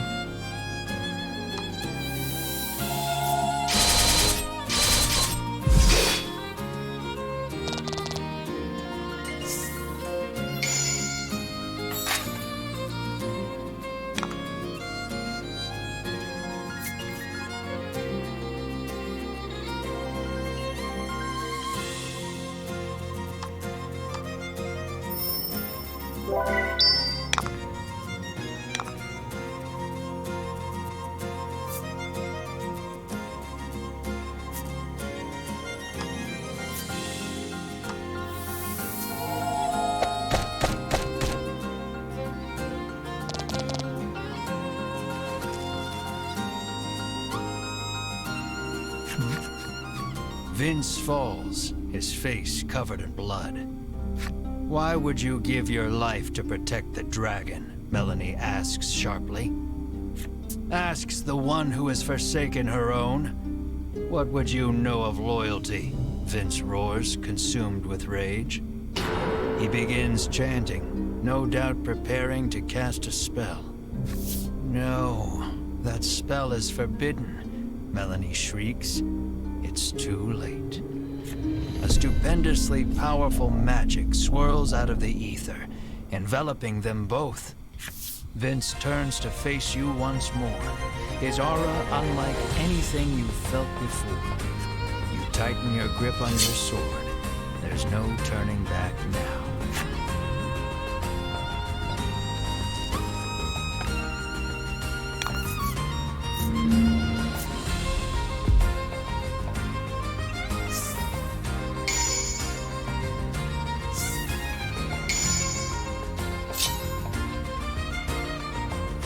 Vince adopts a sweeping stance between you and the dragon. You'll have to deal with him first if you hope to attack your quarry.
Dark proof.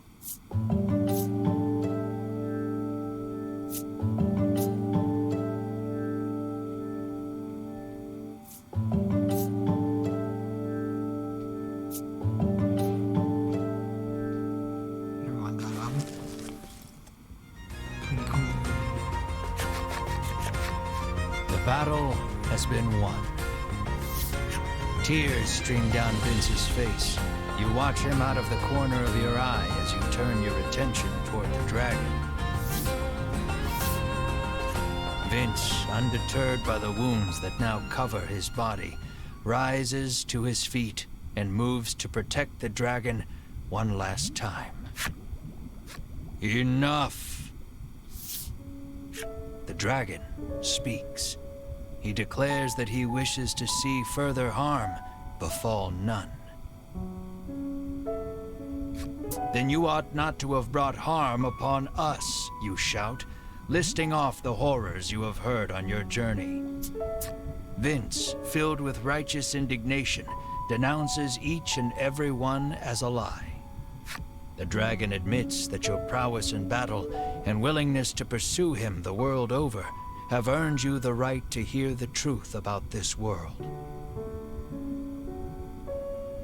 The dragon claims he shares a special bond with the medicine that helps people the world over.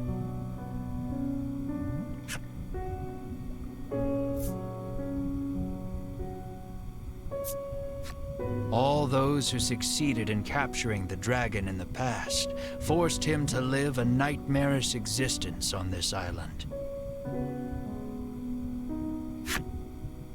They would stab him with several hundred spears. They would slice his scales off with their swords. Every day a fresh horror would visit him in the heart of the island, and every day he would cry out in pain. They then gathered up the dragon tear he shed and used it to produce their medicine.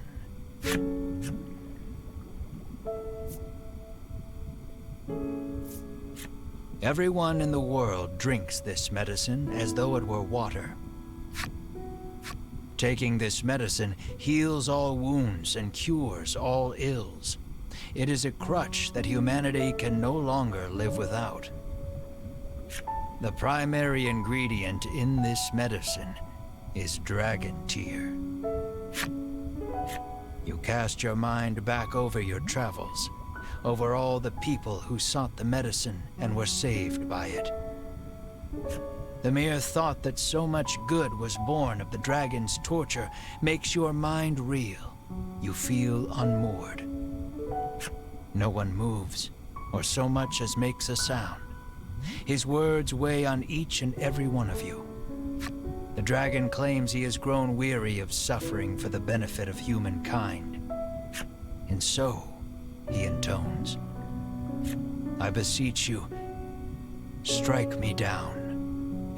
You hear only hurt and fatigue in his voice. Comply, and you will fulfill the order that was given you. The riches you have coveted for so long shall be yours. But know that if you do, the medicine upon which people have come to rely shall cease to exist, threatening the very foundation upon which humanity was built.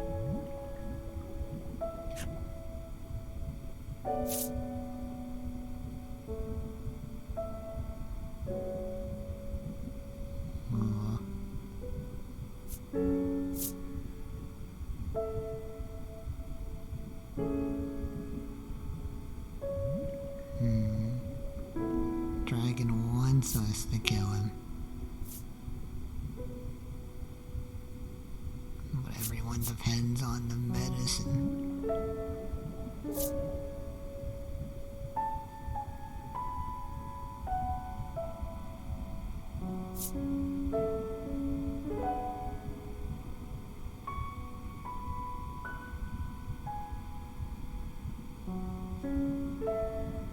A literal cure-all. But doesn't exactly feel right.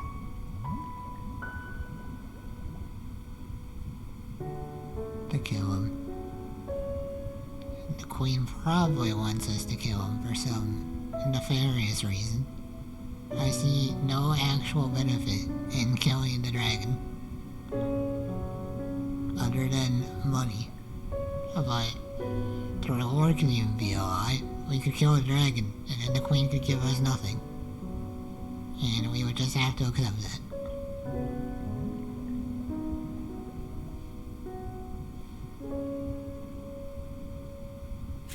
Now, knowing the tragic reality, you cannot kill this creature. So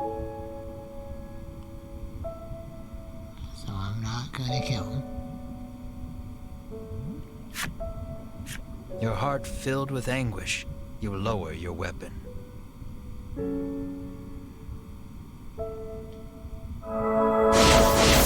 What? Out of nowhere, a burst of magic crashes over the entire party, rendering you unable to move. The Ivory Order have found their way back to the caldera and stand before the dragon once more.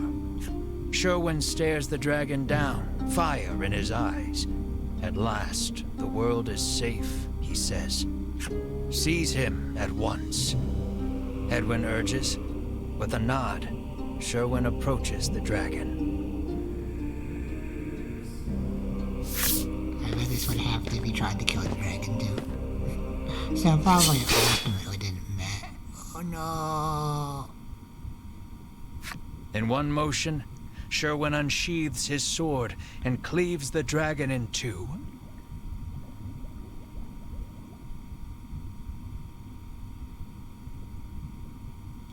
The dragon's lifeless corpse lurches backward before dropping over the edge into the caldera.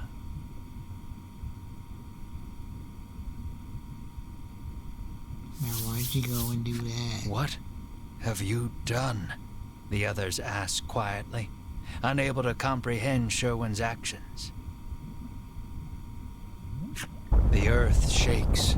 The dragon's body seems to have energized the lava enough to spur an eruption.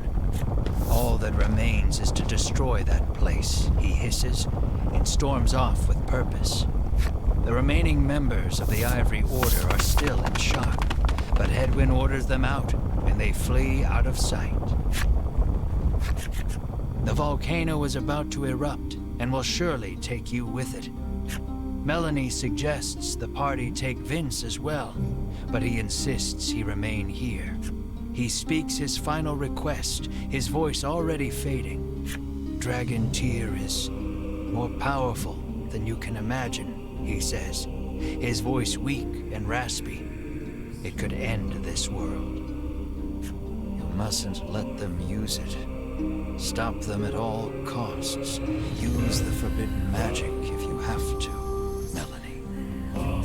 Vince's final pronouncement echoing in your head, you race to catch up to the Ivory Order. The eruption is imminent. The earlier tremors collapsed the passage you took to reach the caldera.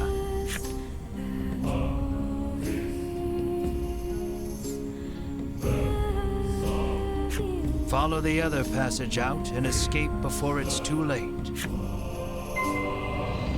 Volcano within 100 steps. Moves fight upper left-hand corner and increase each time you move count to 0. It's game over. Not jump, save, or reload to escape. You got it. You got it.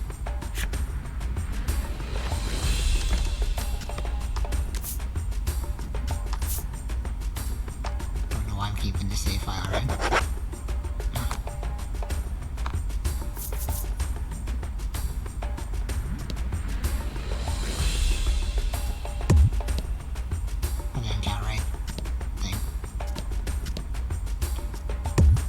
Doing a diagonal, I swear to God.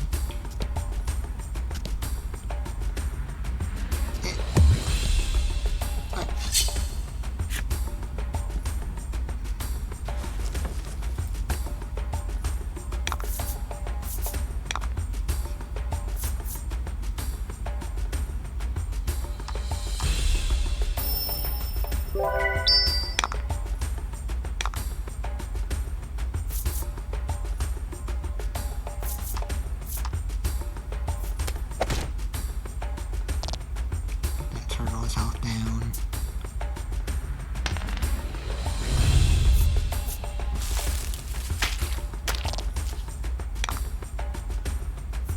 spinning ray.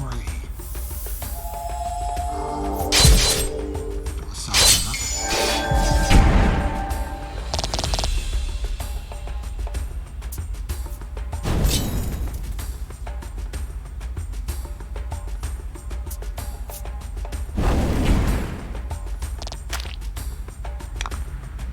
Melanie can hit him.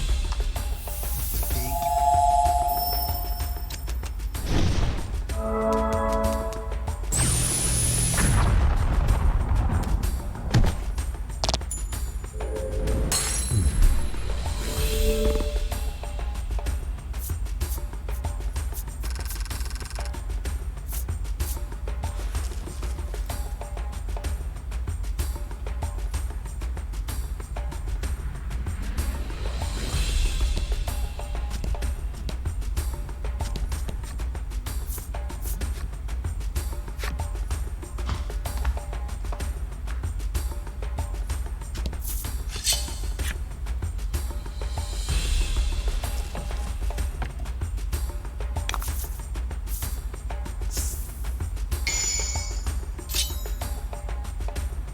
Don't hold back.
I was gonna fool you, but if you give me more experience, I will take it.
turns.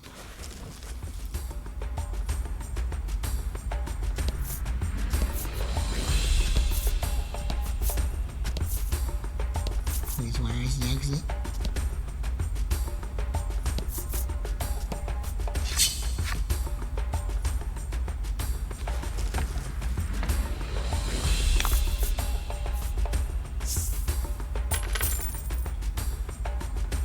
Let's do this.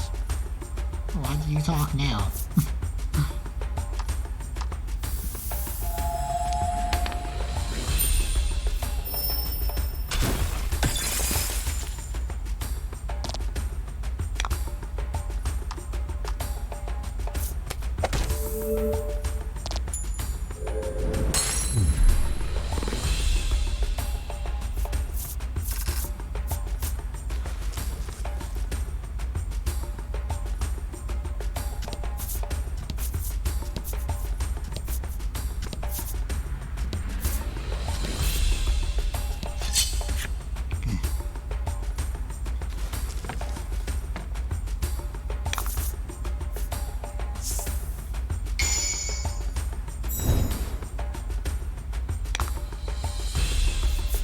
Should be quick. No, Melanie, you were supposed to freeze him. That doesn't matter.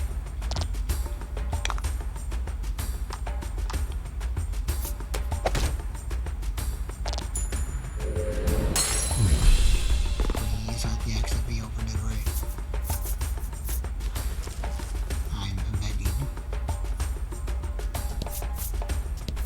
Take your time. There's no need to rush yet. I don't know about that. We got 44 steps left. I have no idea how much distance I need to get.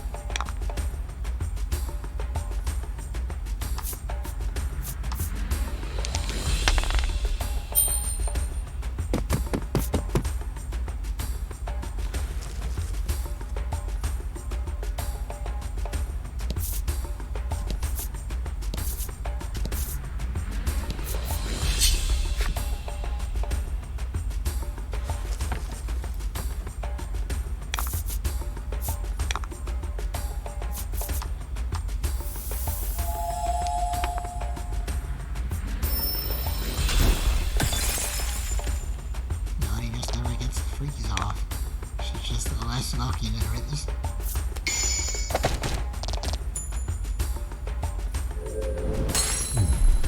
Congrats.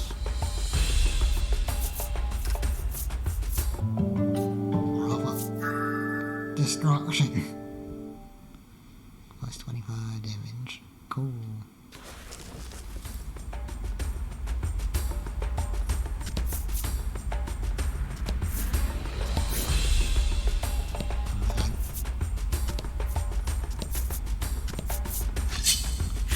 There.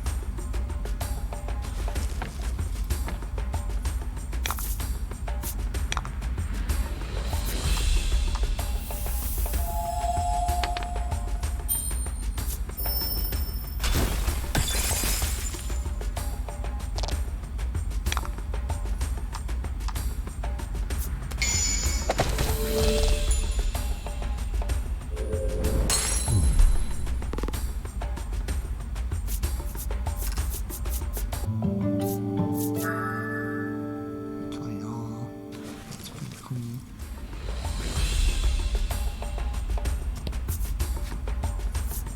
Okay, no entrance, alright.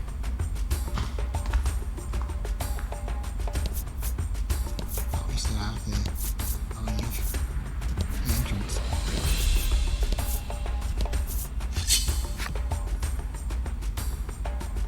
It's getting dicey. Let's do this. Like this kind of dice.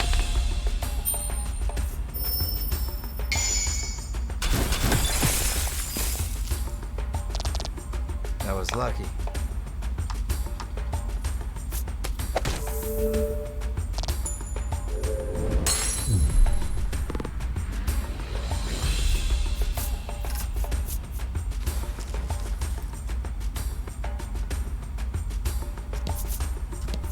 You might want to pick up the pace about now. Annoying.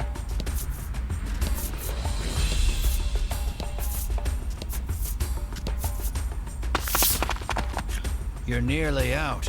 The relief of knowing you may yet outrun the encroaching lava is immense. And short-lived, as monsters burst forth from the lava, blocking your escape.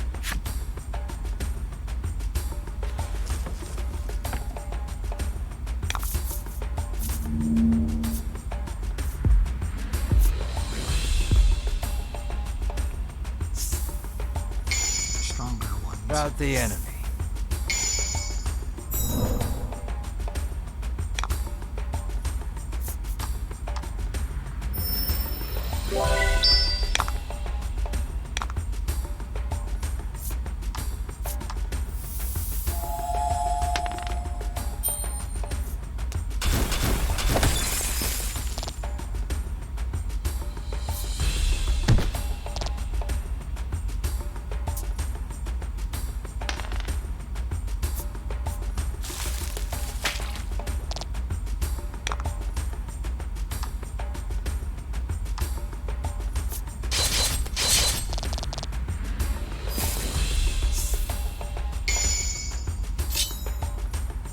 Okay.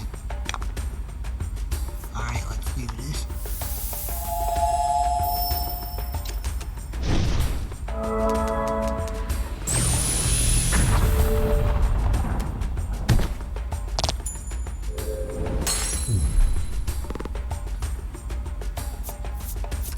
We're out of here.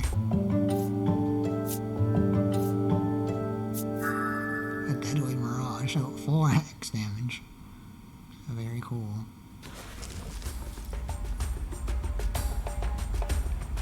You race out of the volcano, the monsters scarcely having hit the ground behind you.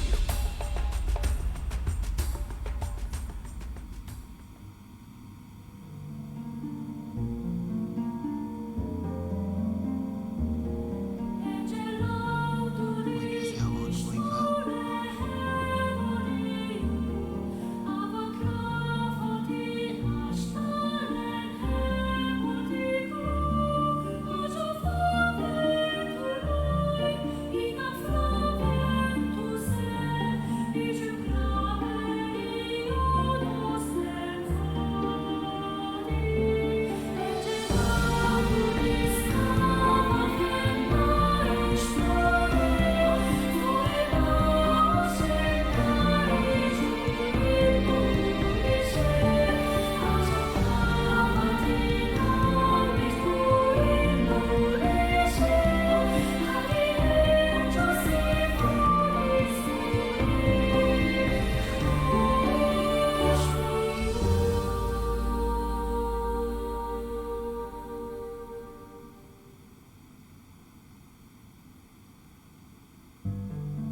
After your narrow escape from the volcano, you mull over what you learned at the summit.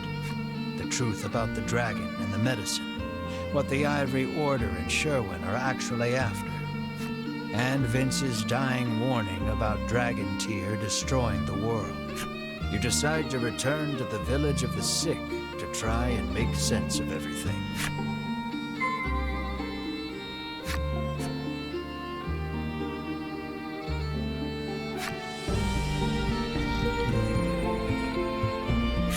Lindsay's Farsides.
I'm exhausted, says Riddis. She certainly looks it. Bruno is silent and looks deep in thought. As you head into the village after your friends, another headache splits your skull. This place Something about it is triggering a memory that feels like it's trying to claw its way out of your brain. Let's rest up at the inn, suggests Melanie, taking in everyone's state.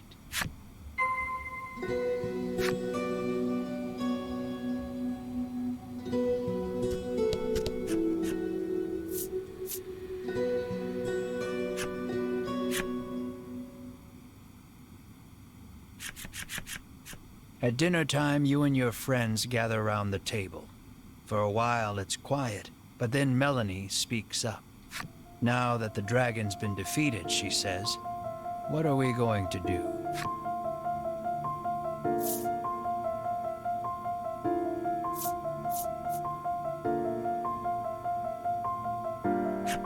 "I want to learn a little more about this island," you say. Bruno agrees with you. They call this place Mount Medica. Something tells me there are still secrets to uncover. In truth, the Ivory Order wanted to capture the dragon alive, but Sherwin killed him.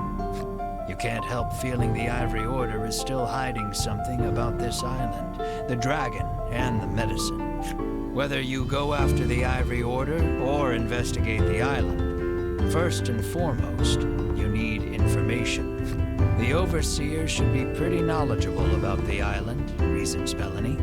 You decide to pay a visit to the Overseer after a good night's rest.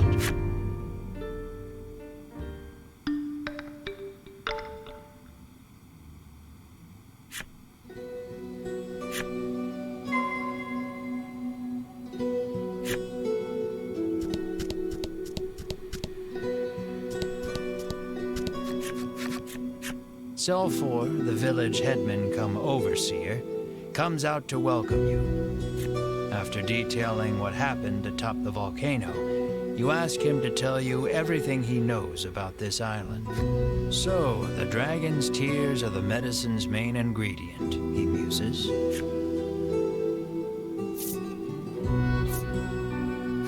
You ask Selfor what the deal with this island is. After a moment, he begins speaking in a quiet voice.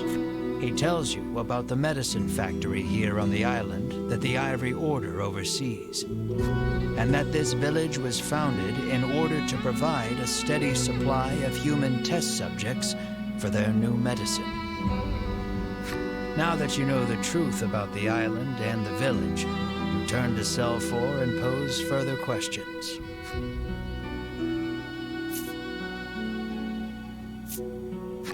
What do you mean, testing new medicine, you ask? Selfor explains that before the Ivory Order sends any of its medicines out to the greater world, they test them here first. With all the new medicines they're constantly prescribed, the villagers here suffer strange side effects. All except Selfor, who says he's exempt from the tests on account of being in charge of the village on the Order's behalf.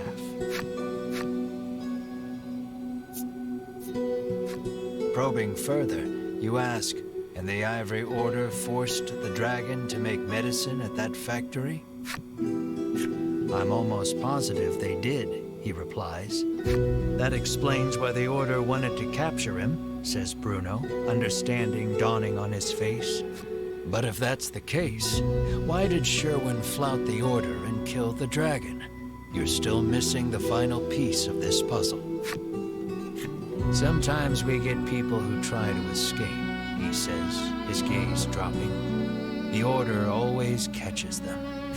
This is horrible, says Melanie, a harrowed look on her face. You know the abandoned house at the western edge of the village? Well, once upon a time, a family of 4 lived there. As Selfor speaks, you feel all the blood drain from your body. There's something I'd like to see for myself in that house, you say, your brow creased. At the uncharacteristically somber look on your face, Melanie, Riddis, and Bruno give silent nods.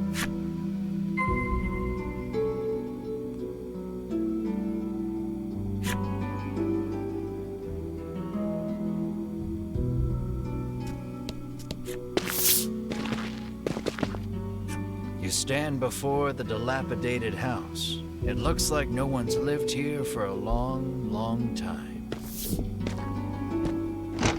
You open the door and go inside, your gaze roving across the dusty space. Your eyes land on a progression of horizontal notches on the lower section of a support beam, markings to measure a child's growth. And carved into the beam beside the markings are your and Mar's names.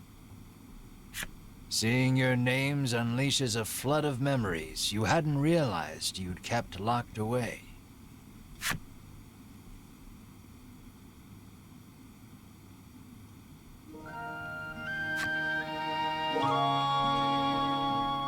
Our first flashback.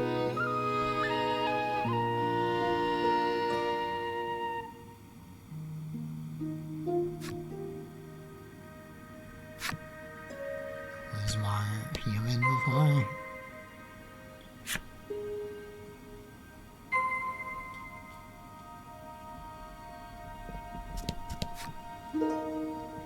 Have any money?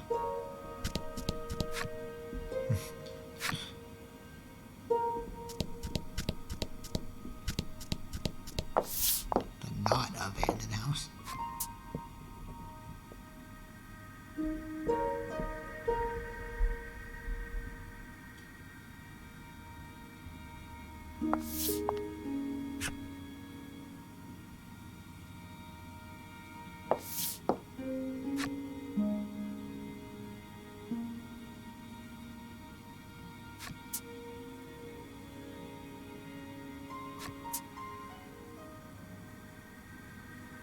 Well, this is a surprise. Mara was our little sister the whole time.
Game subject's fine.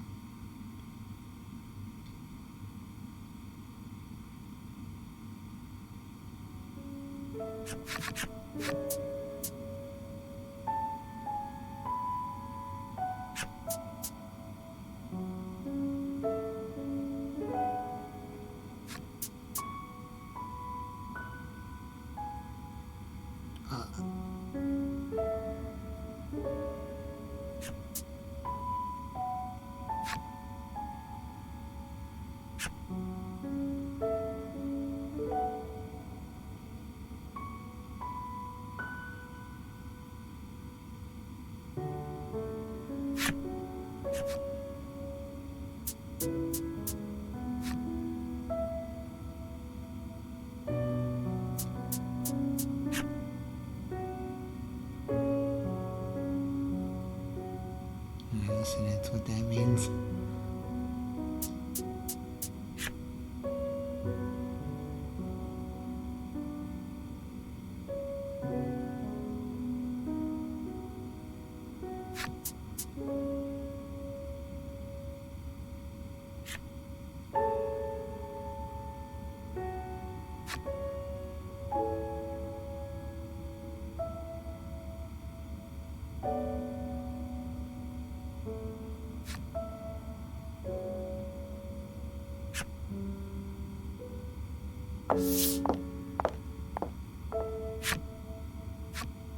trauma of what happened, combined with the effects of the medicine, spurred the loss of your memories.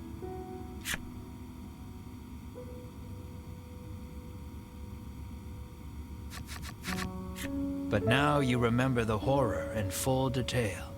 Sobbing, you gather Mar in your arms.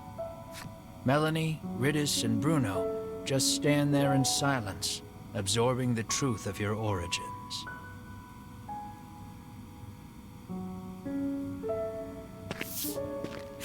Melanie, who knows all too well the pain of losing your parents, turns to you with tears on her cheeks. We have a lot in common, you and I. That's how we've made it this far together, she says softly.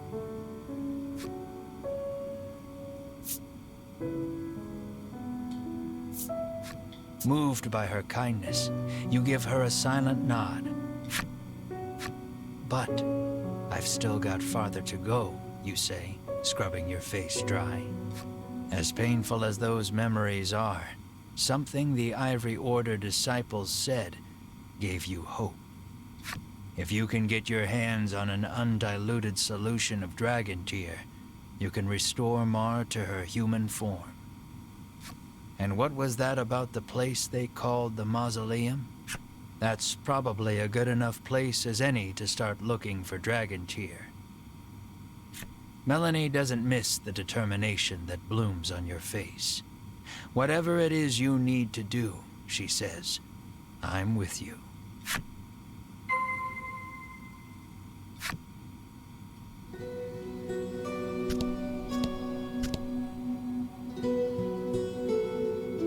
Well, I think there's only one place it could be. It's that blocked off area from before.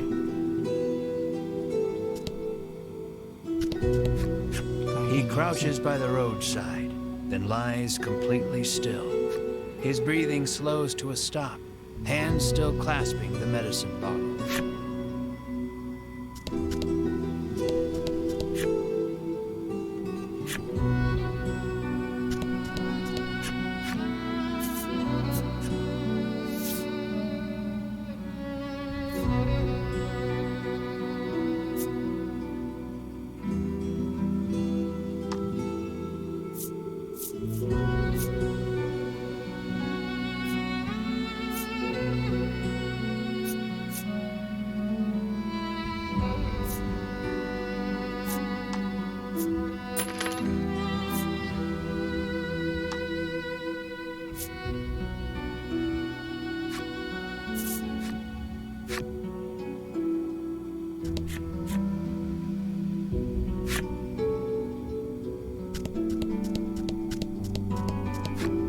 This island is doomed, she says, knowing of the eruption.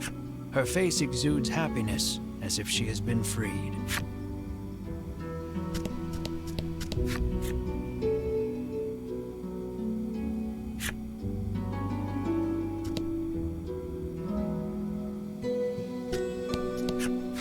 It appears he dropped the medicine bottles he was holding during the eruption's ensuing earthquake. He kneels down, bringing his face close to the ground, and laps up the muddy medicine.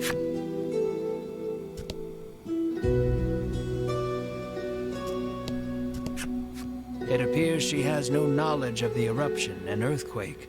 The ground just doesn't want to stay still lately.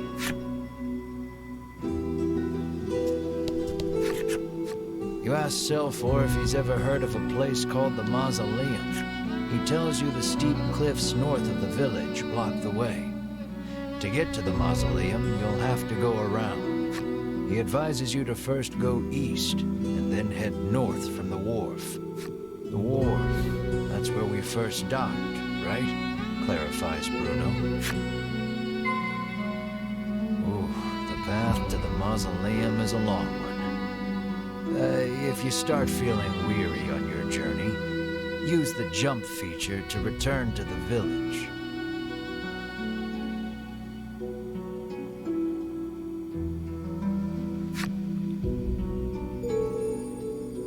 It's an ominous warning.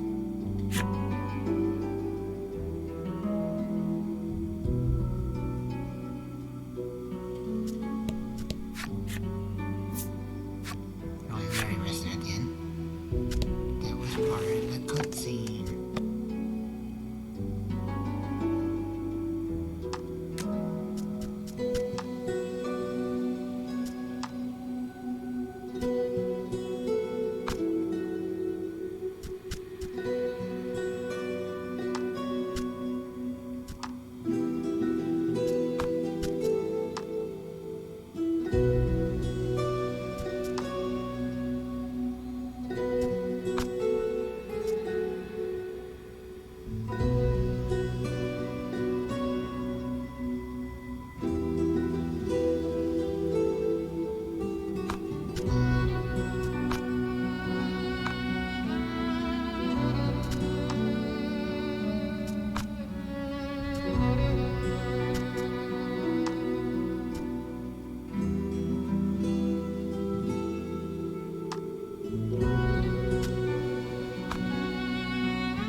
A giant boulder impedes the path. You stop, unable to go any farther. But when you turn around, who do you see but the Ivory Order trio? In a flash, you draw your weapons, but Hedwyn calls out, "Wait." Unlike the other times you've crossed paths, the trio doesn't seem keen on fighting you. You lower your weapons in response. Conveniently, you've got some questions for them anyway. You demand to know if what Sel foretold you about this island and the village of the sick is true. There's no reason to hide it any longer, begins Hedwyn. He tells you of the immense fortune the Order amassed by selling the medicine they forced the dragon to make on this island. And he confirms recapturing the dragon was the Order's true goal. The dragon's imprisonment on this island was a secret only the upper echelons of the Order were privy to. Even Queen Nilla didn't know.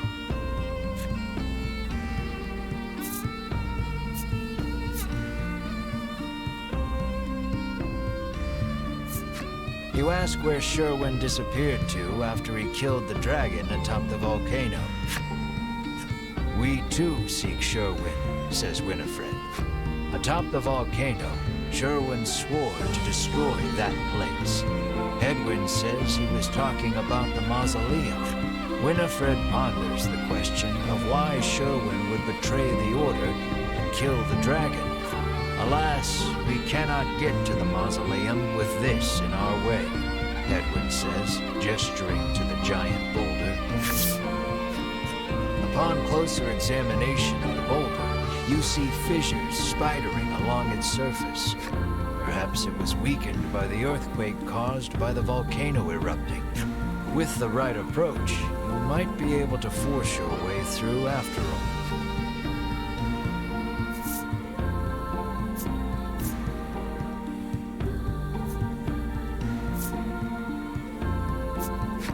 You think of asking Mar to break through the boulder, but you stop short, worrying she could hurt her precious hand.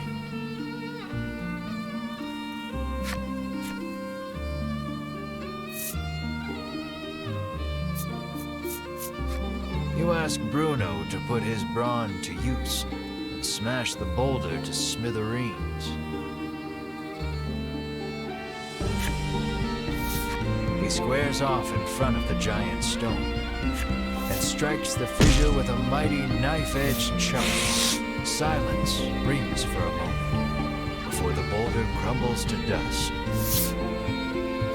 The Ivory Order trio offers a curt thanks before hurrying on ahead. The jerks.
Come across two men sitting up. You listen in. Yeah, you guys You got lean no treasure. in, trying to hear what else that stashed the goods away.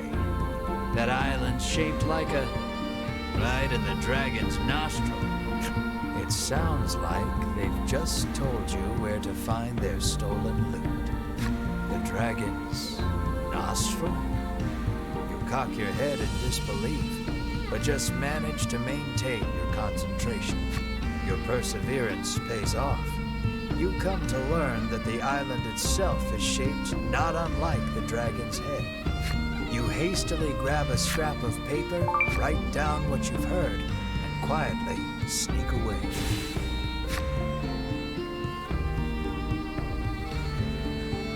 Dragon's nostril.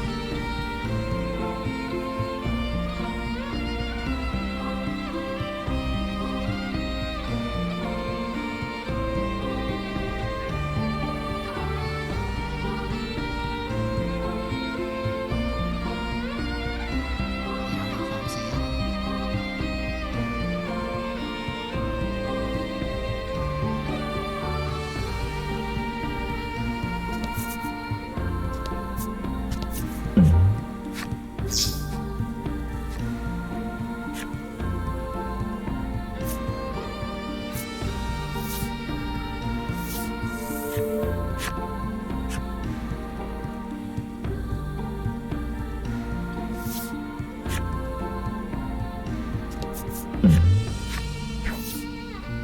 Watch out, your friends cry.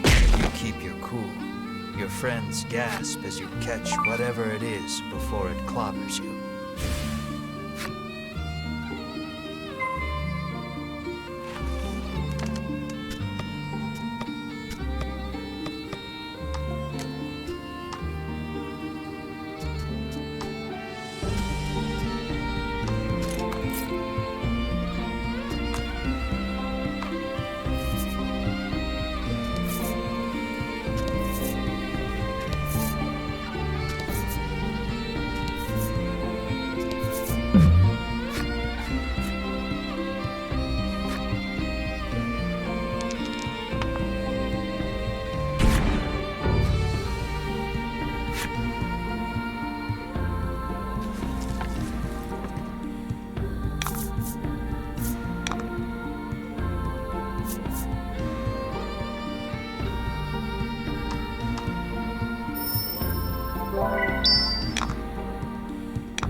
surprised to find a merchant selling goods in a place like this. You decide to take a look, and the merchant welcomes. You're in luck.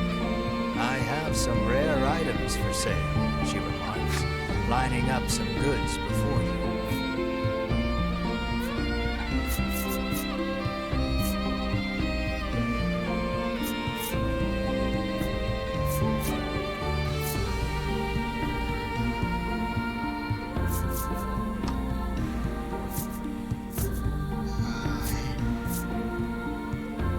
Don't want any of these.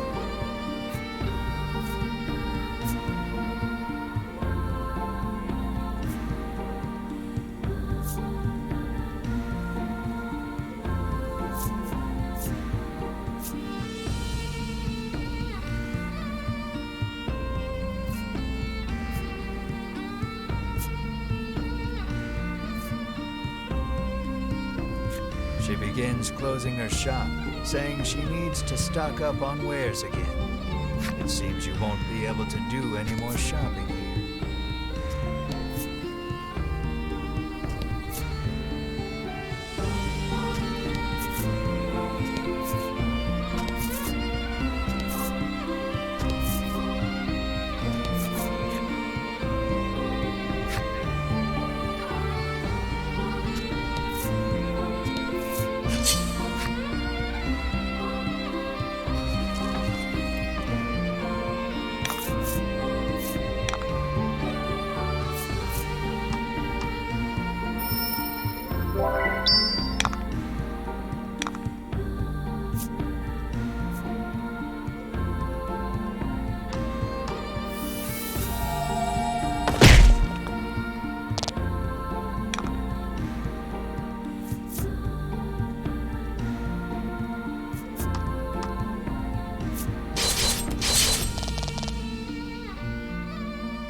A monster appears. Before it can reach you, another monster leaps into its path. The two monsters engage in a ferocious. At last, the monster that first lunged towards you flees. Your protector, grievously wounded, the creature at death's door hands you a small cloth pouch and breathes its last. You find a considerable number of coins packed inside the pouch. Gaze upon the creature's lifeless body. It looks rather like a monster you cured of paralysis once. The party affords the creature a proper burial and prays for its safe passage into the afterlife. This monster had a complete armor.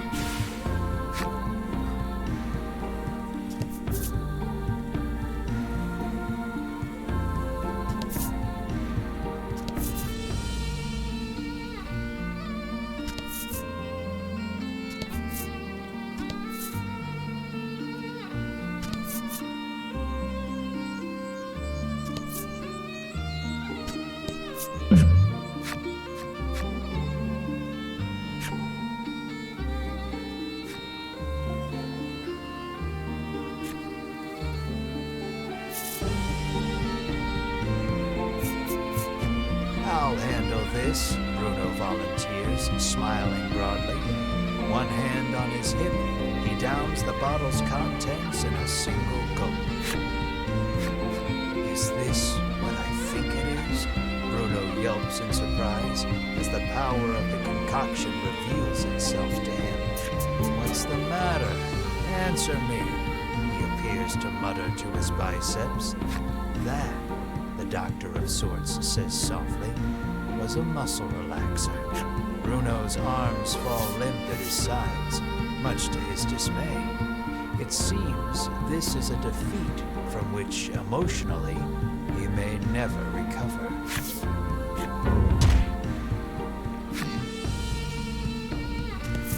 A fate worse than death. For Bruno.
Up a scrap of paper dropped by some man or a monster.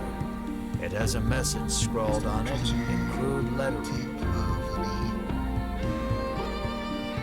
the Western Peninsula. Clearly, whoever dropped this message did not want you stashed the scrap of paper in your pack and resolved to keep an eye out for the treasure on your travels.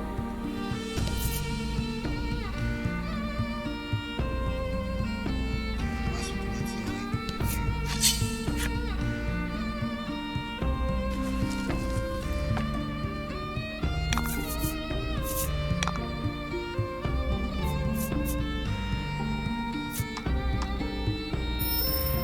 Here.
a rather large number of monster prints on the ground. Arise, you pluck. After scouring the area for a bit, you find a chest. A scrap of paper tells no lies. You greedily open the chest.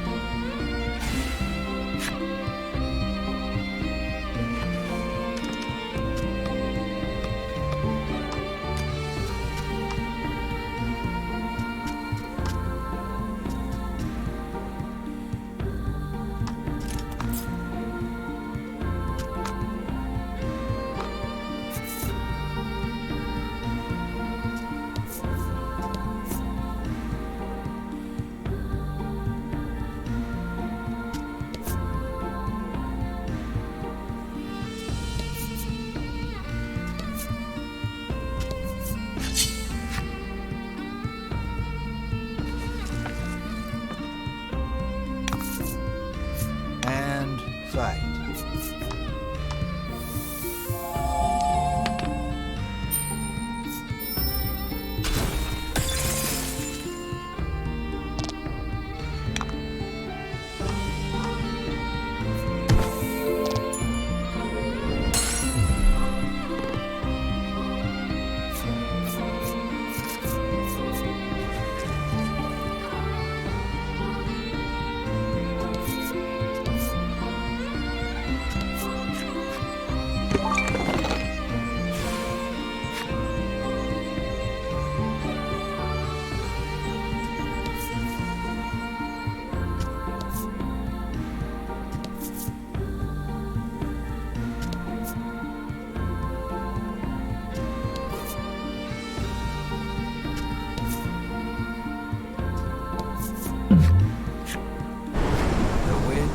Up speed. A tornado is forming. You anticipate the tornado's path correctly and avoid getting swept up.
still want to find that treasure.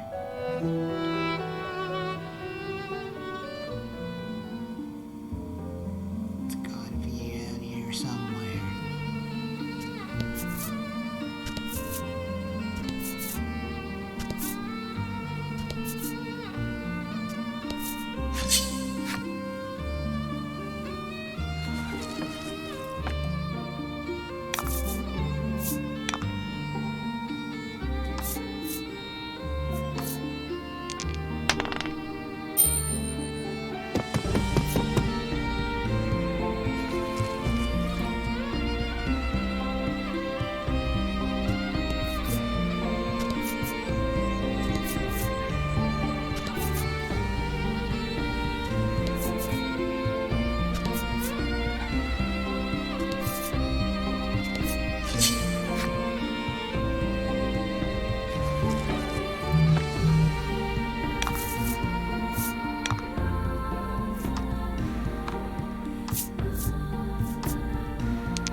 Something's catching the sunlight just so. You move closer to get a better look at it. You find a chest lodged in the hollow of a tree. Something about this feels familiar. Sure enough, this is the location those like convinced you found their stash. You open the chest with a self-satisfied smirk on your face.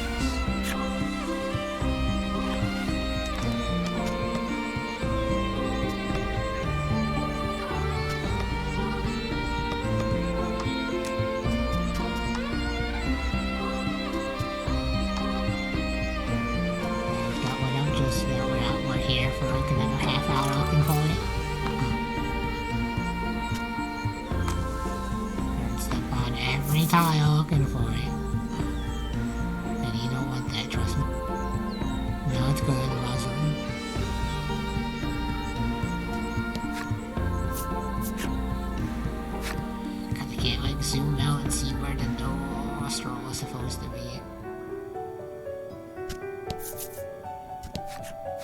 You catch sight of figures you're pretty sure are Ivory Order disciples standing at the door to the mausoleum.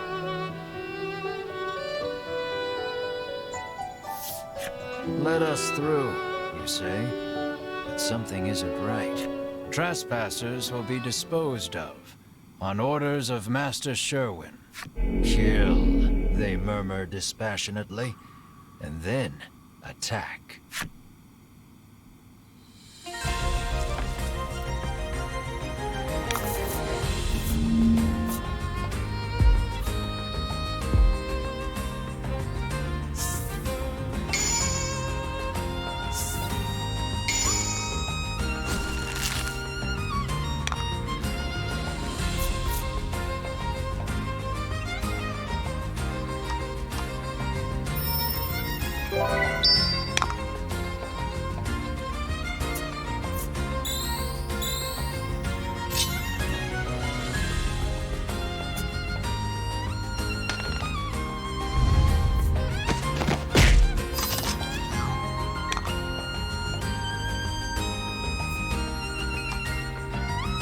Actually need this.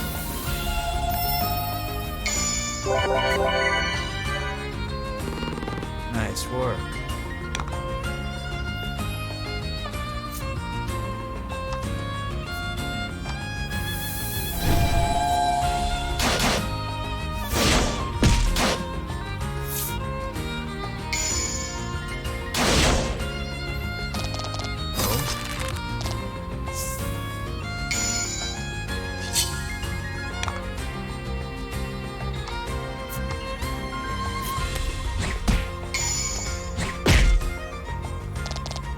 Excellent.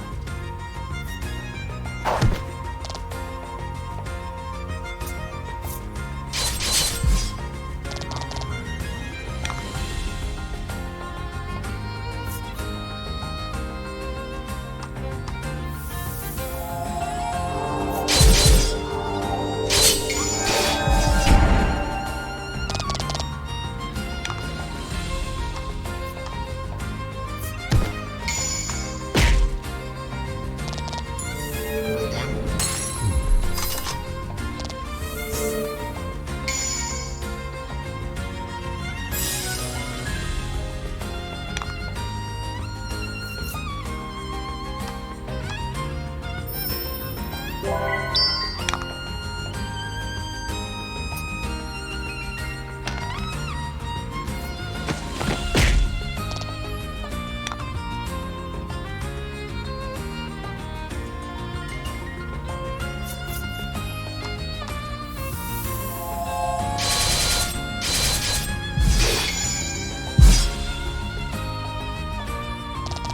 That was lucky.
It seems the Ivory Order disciples have come back to themselves.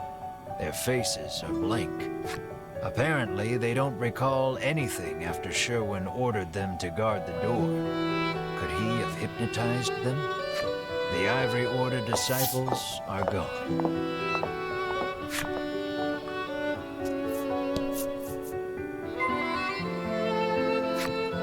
Depths in the mausoleum. That sounds like a dungeon to me.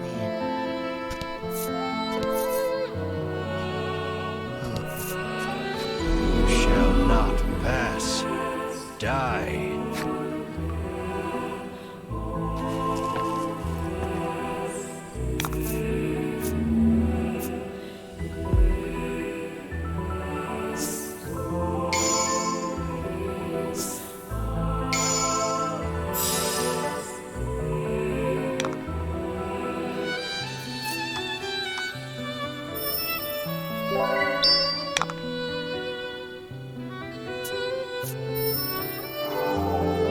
Ow!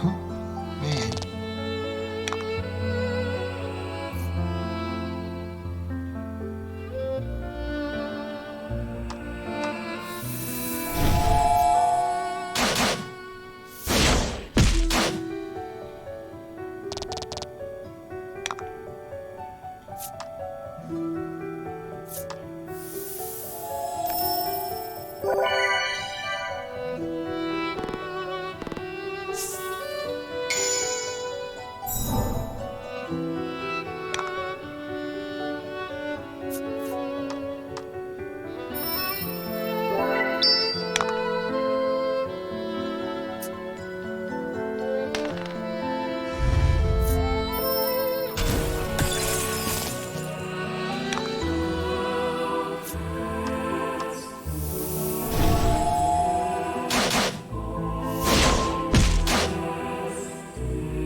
Alright, Marmor's estate.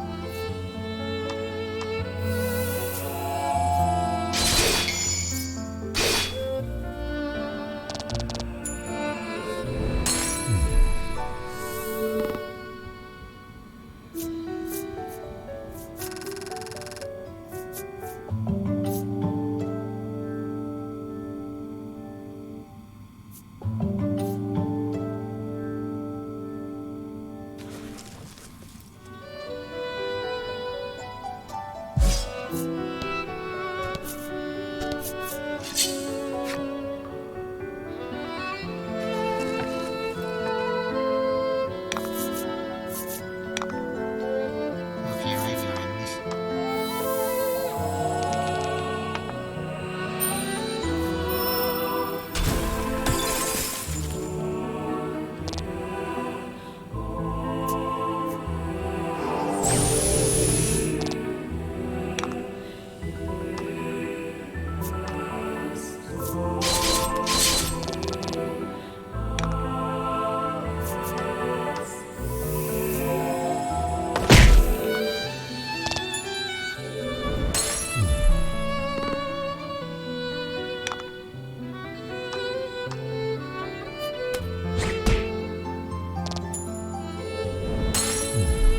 Good work.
complete the net. Make sure there are these secrets.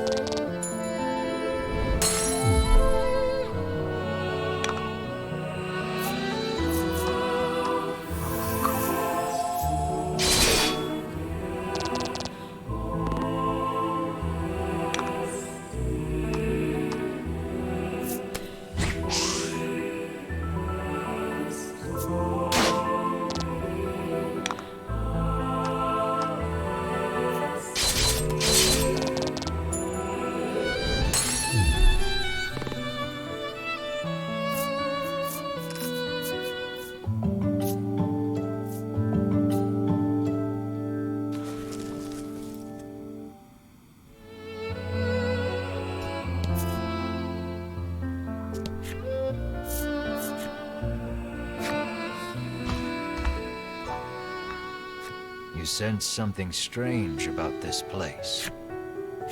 You can hardly make out your surroundings in the dim. You'd best watch your step.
This dungeon isn't too long.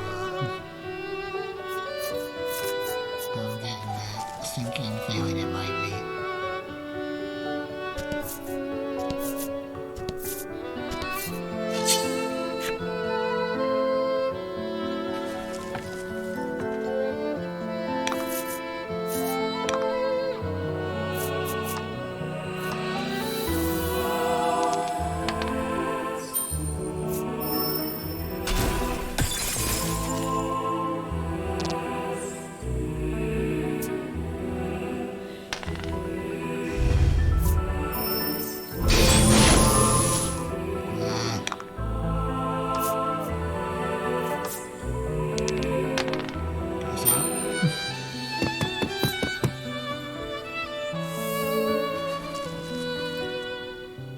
Status rings I'd actually want to probably seal rings.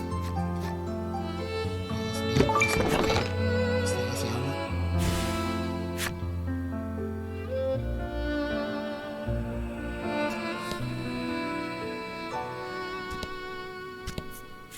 Ouch. The floor's covered in spikes. Looks like a trap meant to deter trespassers.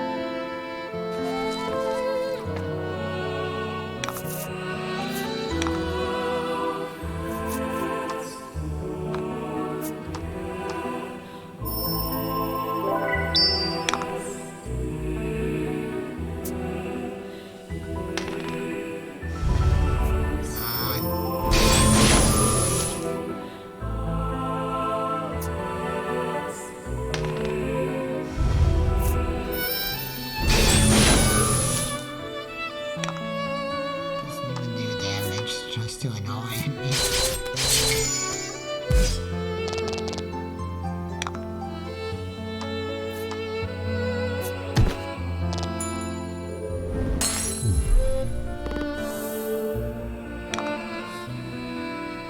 Alright, a guy.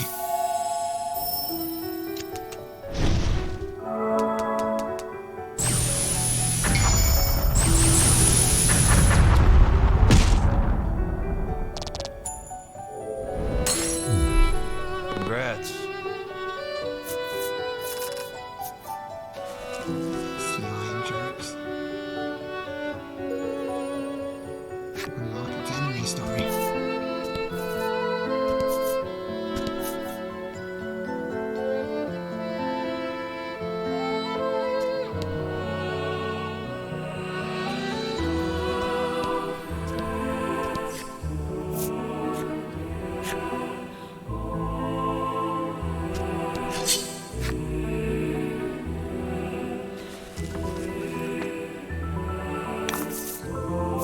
And fight.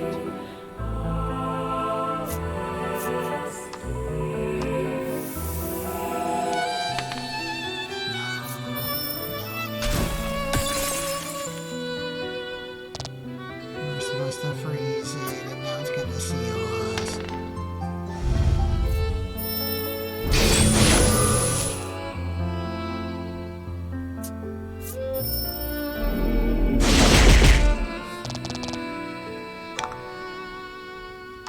I'm leaving. Damn it. I'm leaving.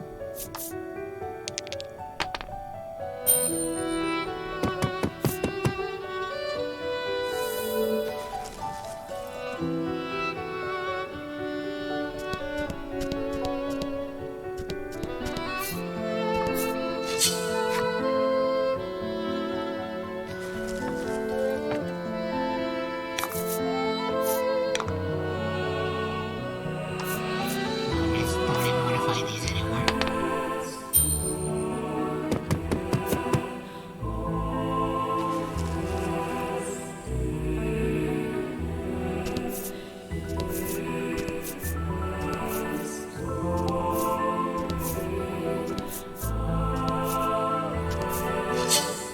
Oh.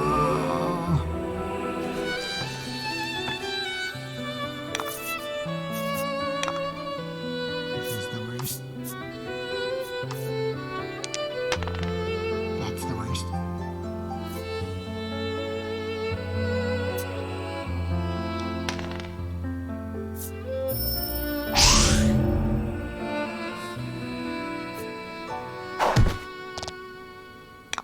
Alright, damn it.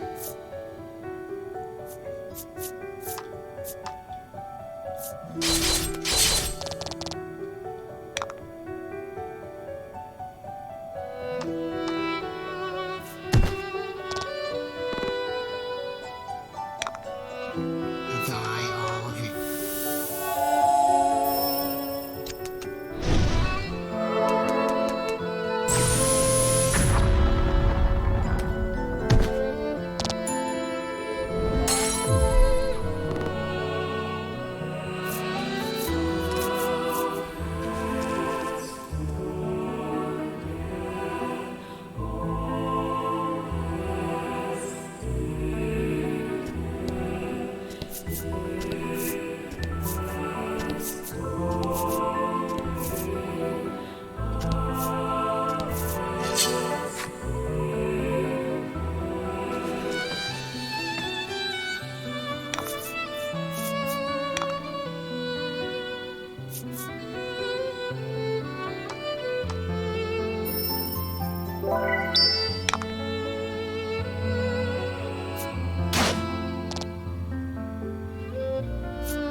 Nice work.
Don't hold back. I'm holding back. Damn it.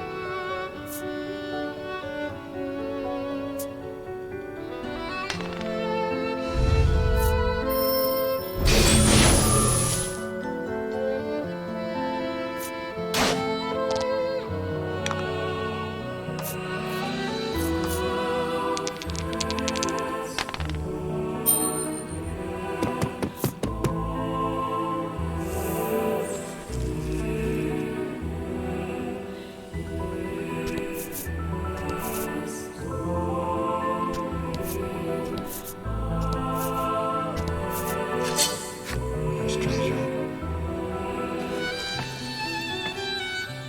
So there's one other way we haven't gone yet.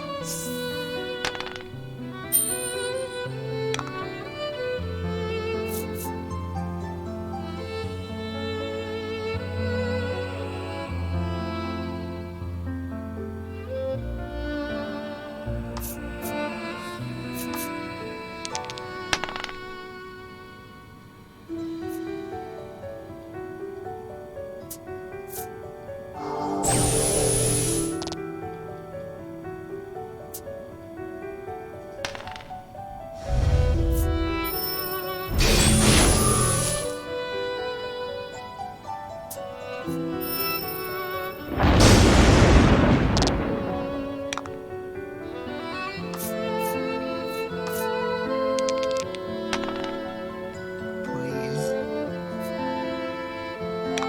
I want out. I want out. I want all you.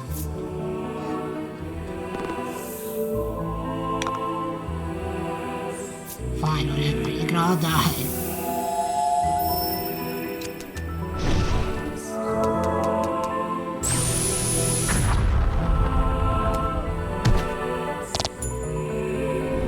If you guys let me leave, we wouldn't have had this problem.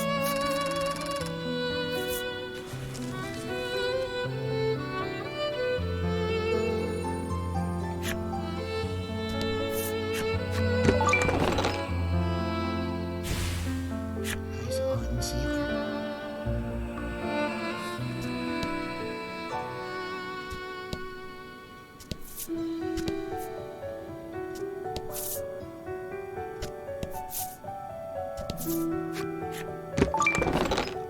How have I still not found the exit? Where is it then? Down there?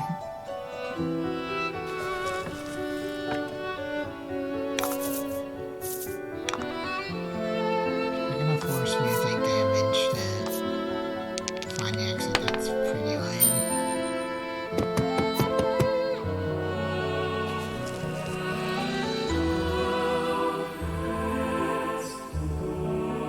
No, there's a way.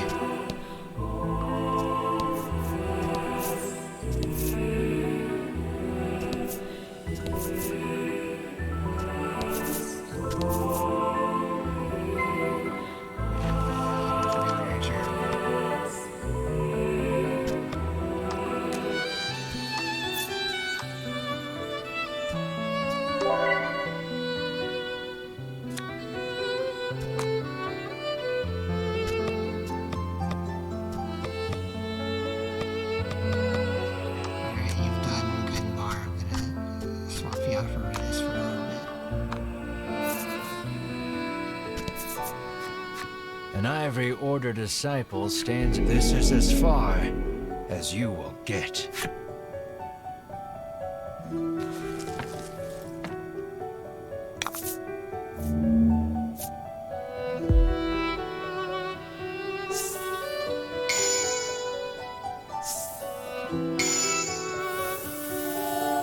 Oh, cool.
Unlike the lower level, the lights are lit. Someone's been here.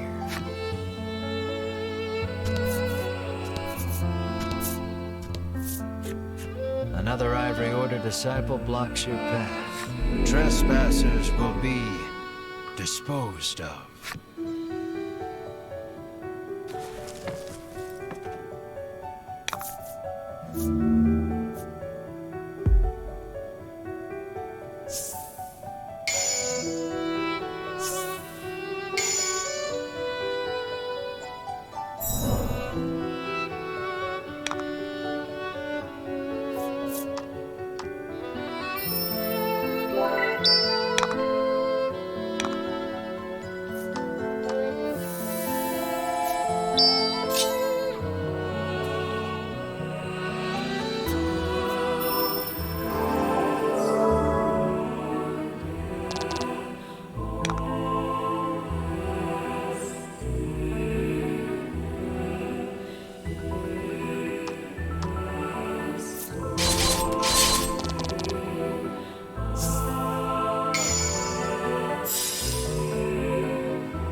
There's the big damage.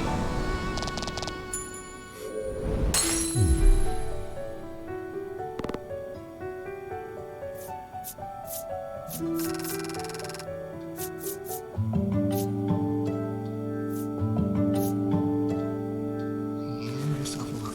Very nice.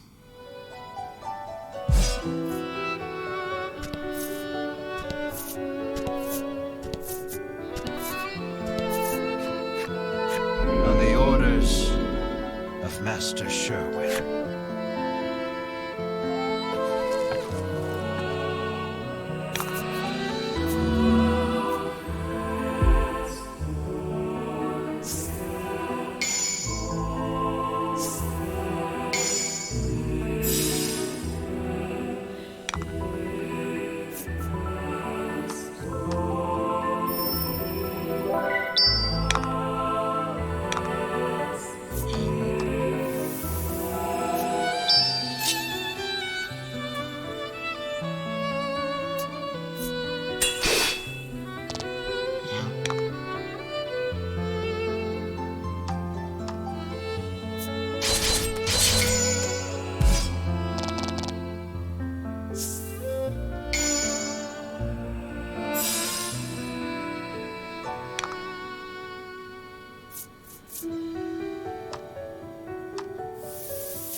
Deadly Mirage.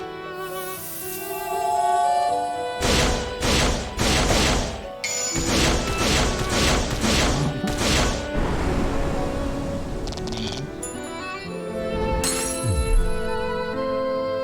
You did great.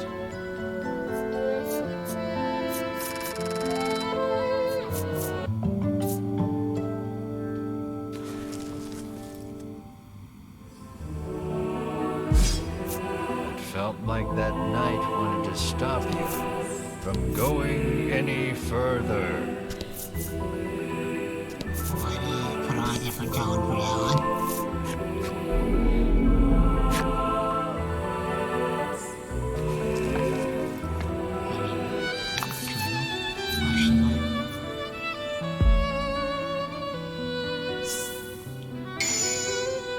Don't hold back.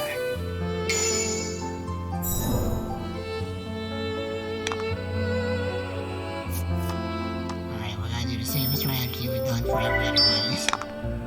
You ready?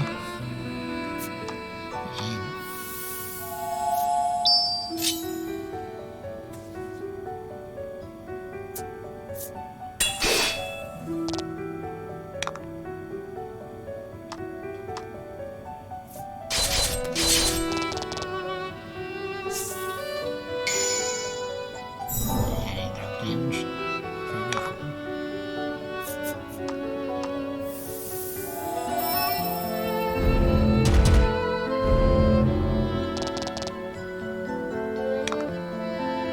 Now a deadly mirage.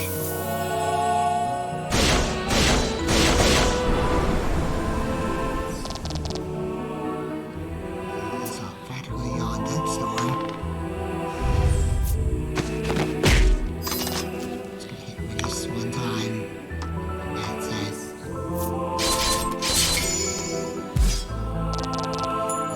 Really finishing.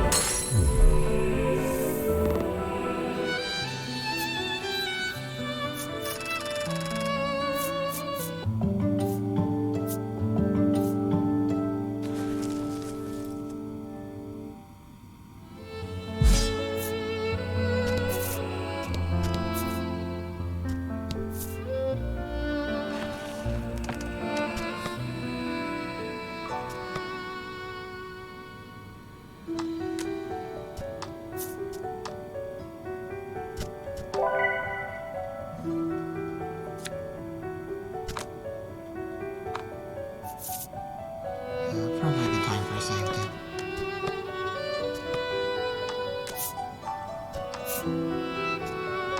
I hope this isn't like a 5-4 dungeon.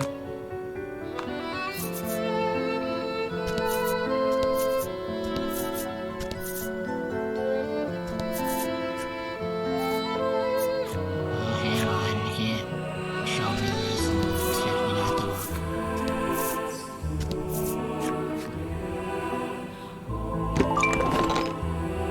Old fangs.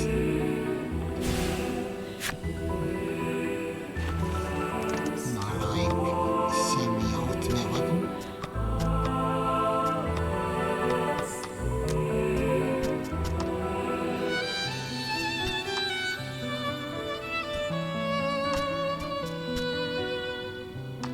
Ooh. Voice attack is beefy.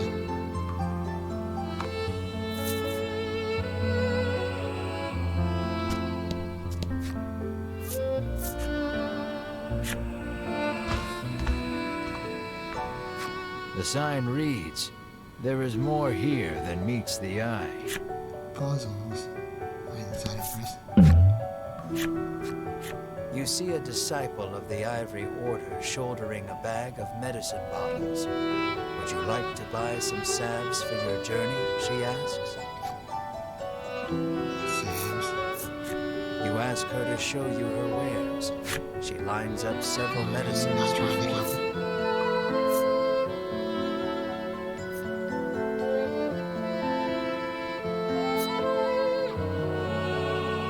Store authority, but we can get much more of these.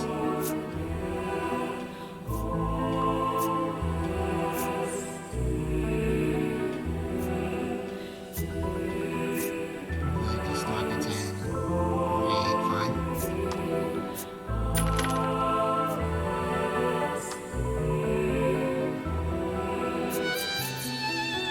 Unsealers, because I don't know those two.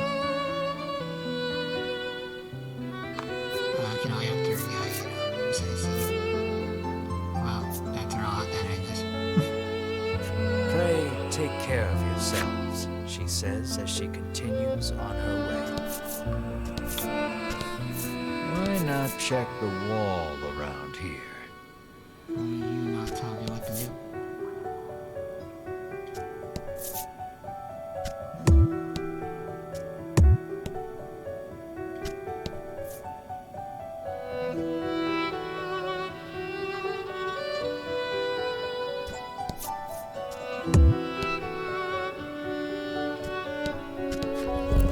Look at that. A secret passage. This must be what that sign was talking about.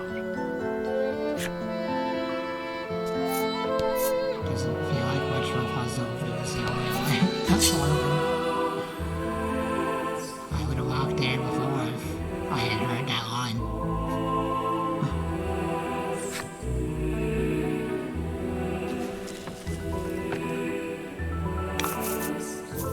Let's do this.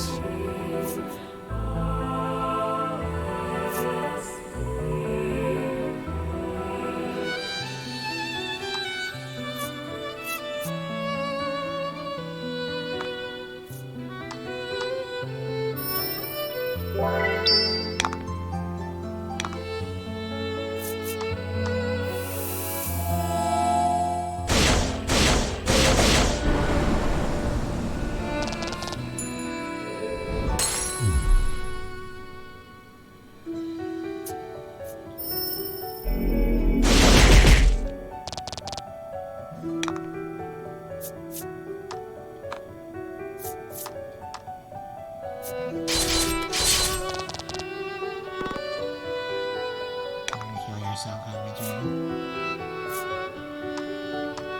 It's okay.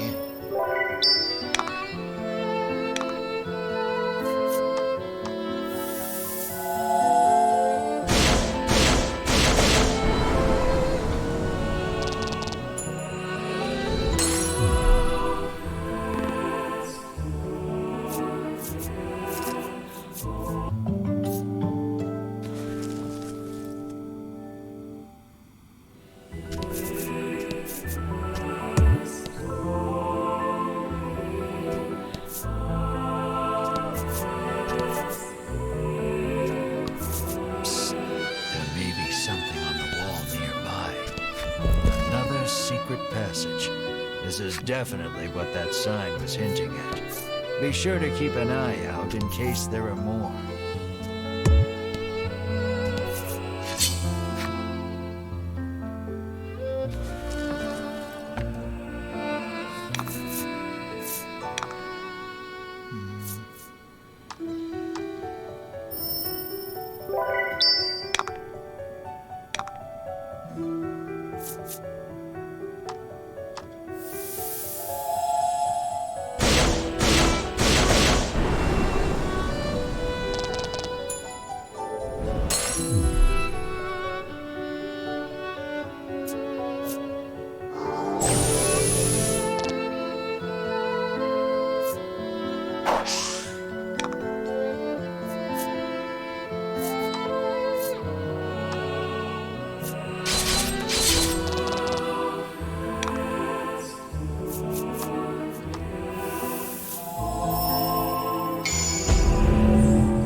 That was lucky.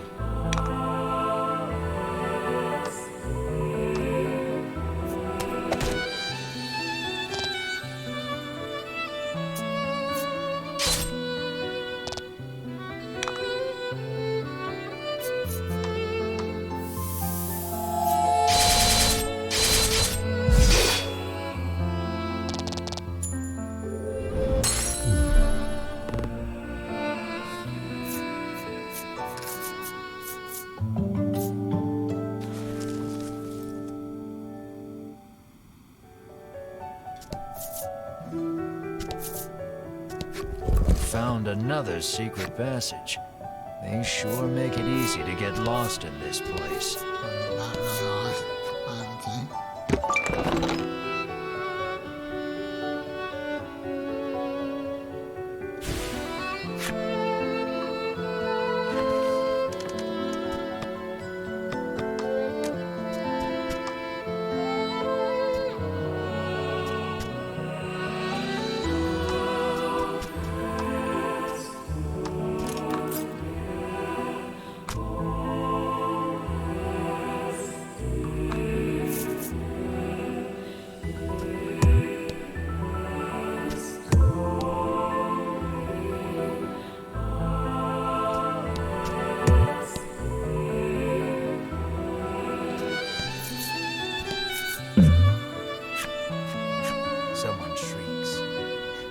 look in that direction, you see a disciple of the Ivory Order. I'm sick and tired of this, she says, even as she storms toward you, weapon drawn.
Trembling all over, the Ivory Order disciple stumbles away on unsteady legs.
Another secret passage.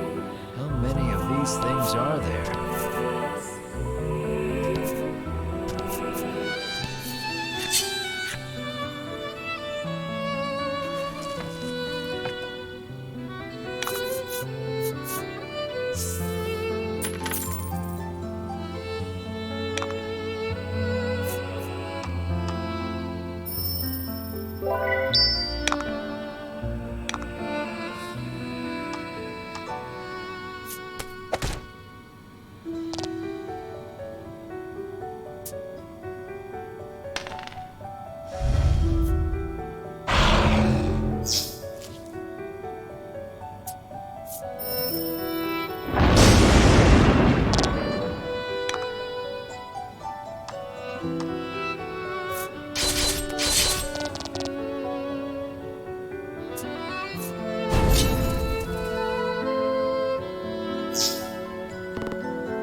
Okay,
we are successfully out-leveled these enemies. One's letting us escape from them for free. They put a secret passage here? Whoever built this place was seriously twisted.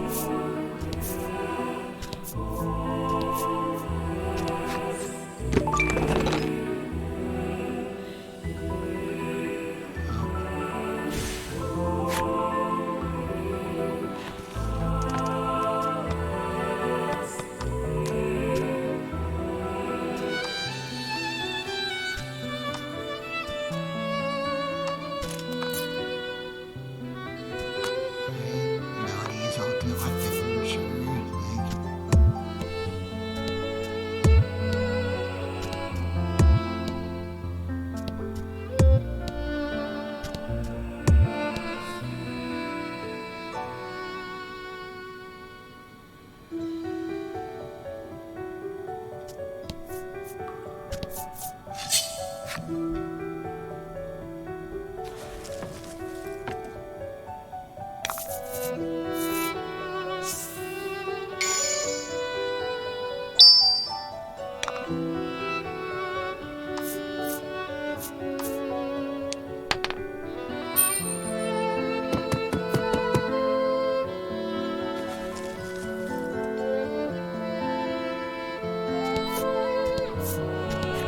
Figures there'd be a secret passage here, too. Go on and see where it leads.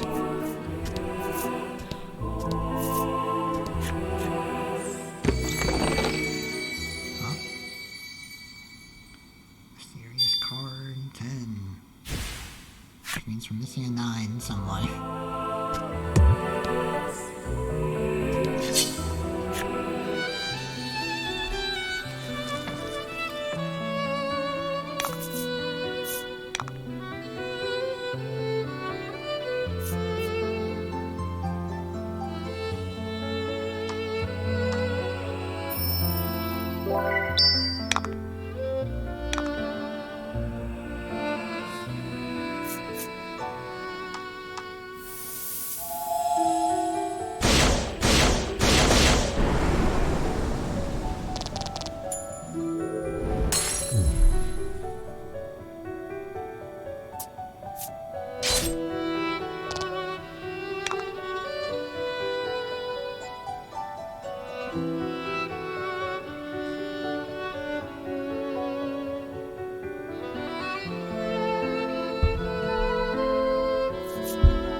another secret passage. I've lost count of how many you've found, but hopefully, this is the last of them. Then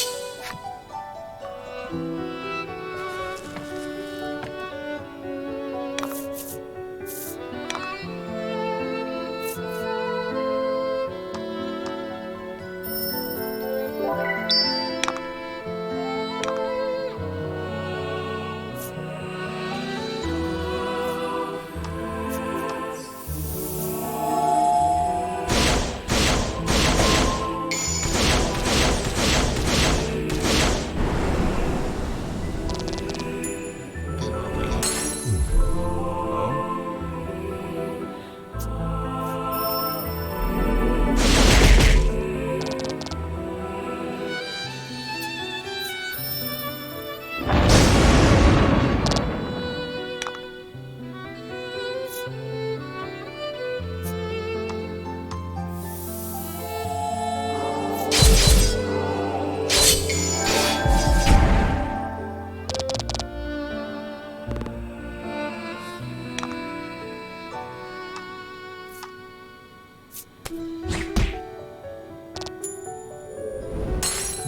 You sense an extraordinary presence ahead. You'd best not proceed unprepared.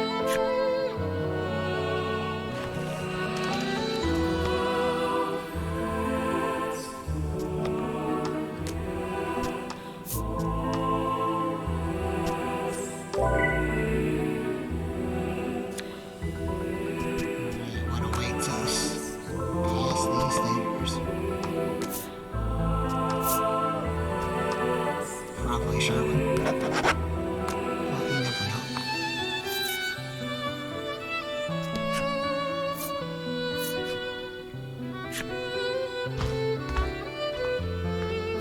You sense an immense power enshrouding the whole of this floor. Oh.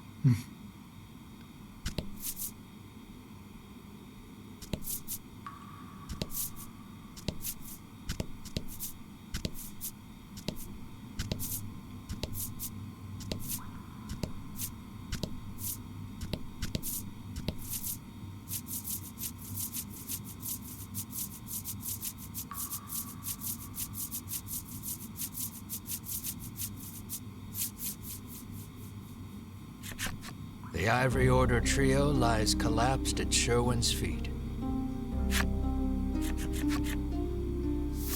Sherwin glances your way as he notices your presence. You again.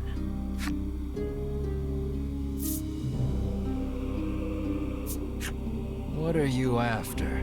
You ask him.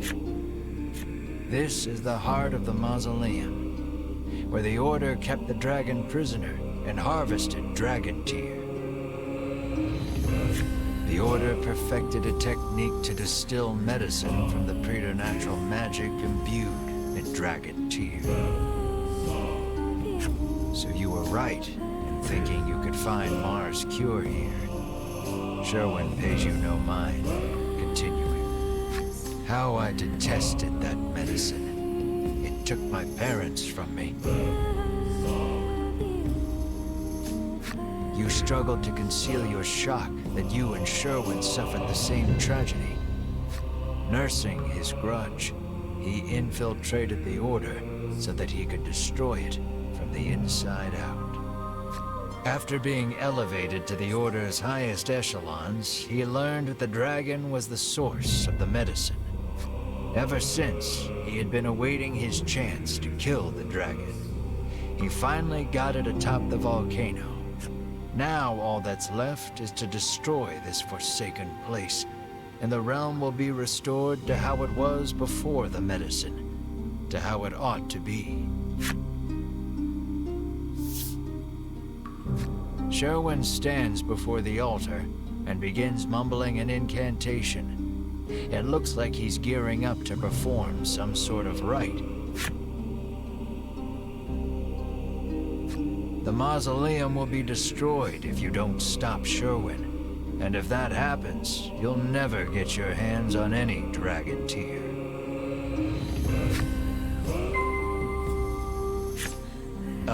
Prepare yourself. The Ivory Order trio are still alive, but don't have the strength to get up.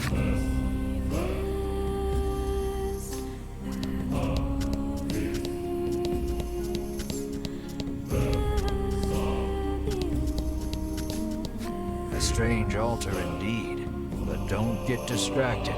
You've got to stop Sherwin.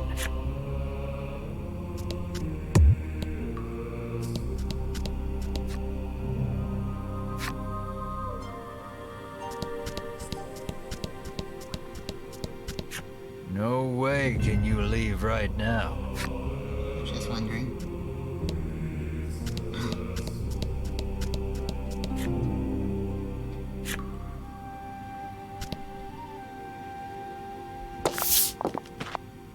You attempt to stop Sherwin's rite. But the fallen Ivory Order trio totter to their feet. Master Sherwin, says Winifred, unable to quell her trembling. Why? You used us, growls Berwin, narrowing his eyes at Sherwin. Your actions betray everything the Order stands for, spits Hedwyn. Sherwin does not dispute the accusations. On the contrary, he confirms them. Everything I've done, including using you, is to purge this world of that medicine. Sherwin returns his concentration to the rite.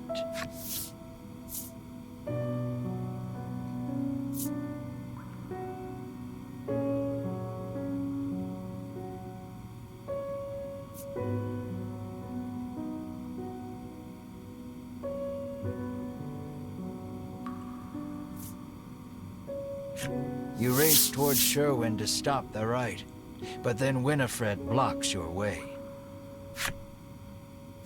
Winifred puts out her arm. You're not strong enough to stop him.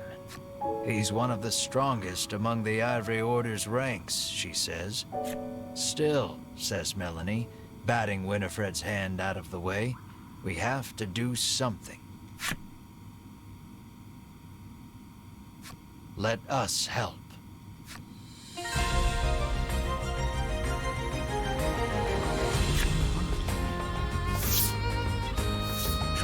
Sherwin pivots to face you, snarling. I will crush any who dare stand in my way. Sherwin attacks.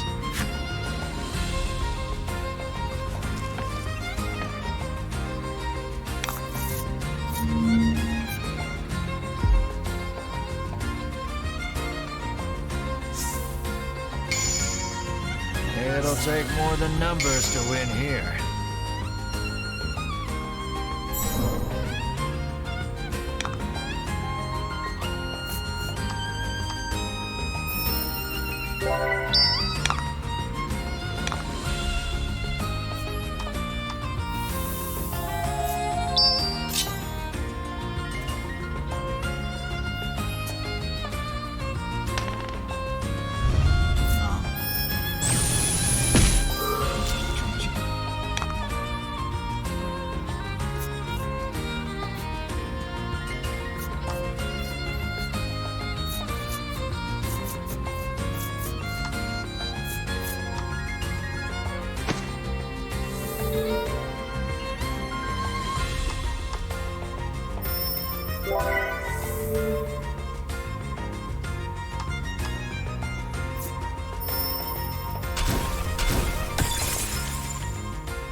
shelter.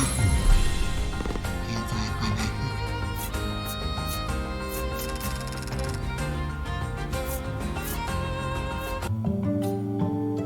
Naughty Aura. R.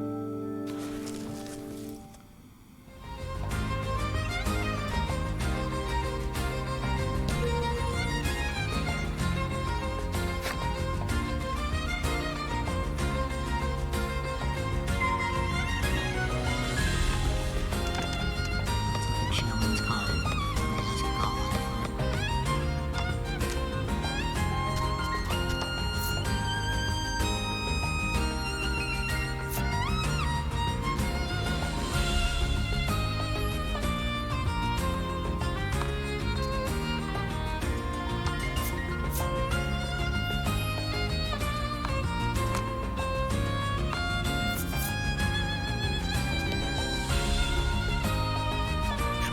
Sherwin, bloodied and beaten, lies sprawled across the ground. Give up already, you say. Then, from the folds of his cloak, Sherwin withdraws a vial of dragon tear.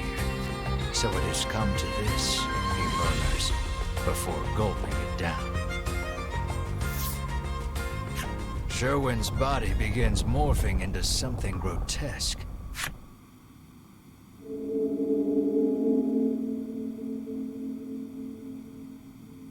You hear a voice echoing in your head. A lifeless world, a deathless world. This fetid plane will be purged so that it gleams pure white once more. I, the Awisaswin, will make sure of it. Don't let us win.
Winifred and the others combine their magic for an all-powerful strike.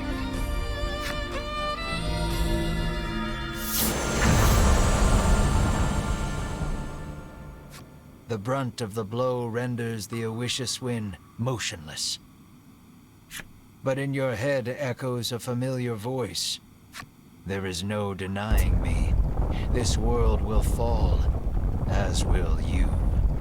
The Oishaswin stirs, stretching his humongous wings.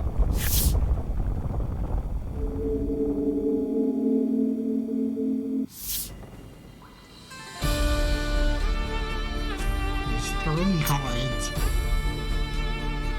Their power depleted, Winifred and company retreat from the ford.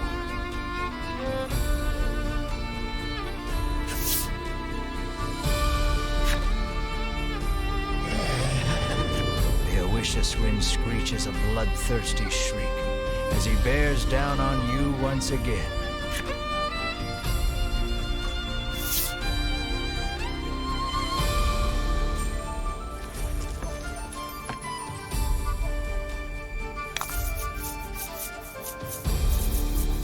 I'll use many cards. And multiple cards.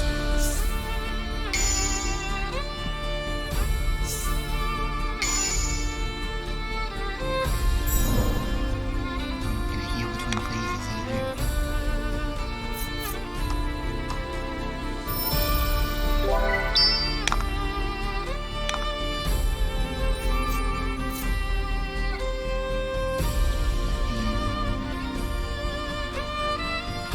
Okay, so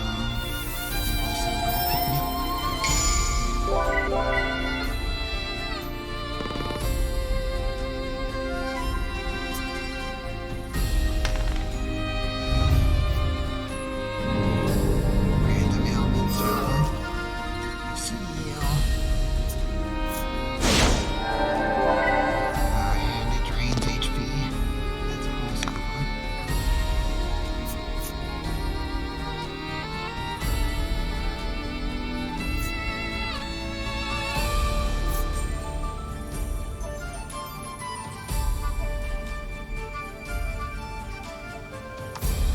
Wish I had more unsealer. True red.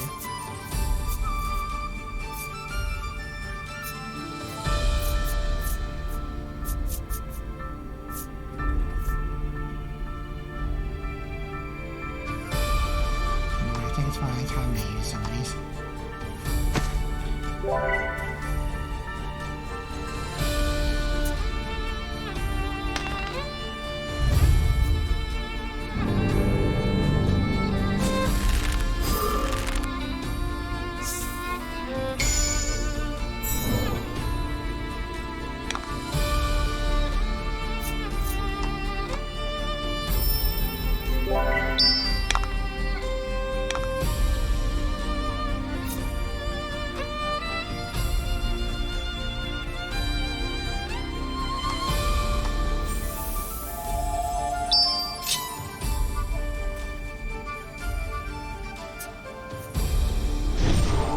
Okay, at least I didn't even attack you yet. Here, I'm jumping the gun a bit, friend.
good stuff.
Your paralysis already more than you.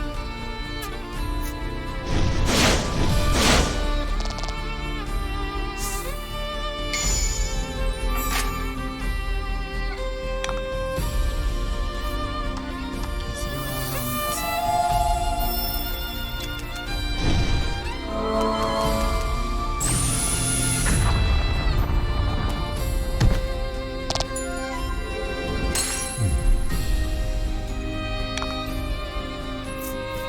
you wanna pick me up?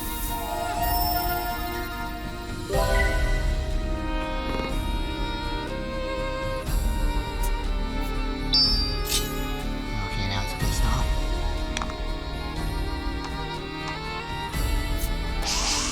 Oh.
See if I had like a buff remover. I don't. But that would have been cool if I did.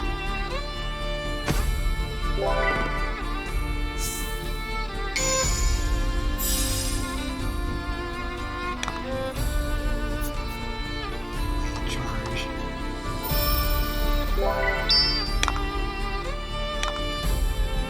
Aim.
creatures, be cleansed by my power. The Owishus Wind's power inhibits your actions.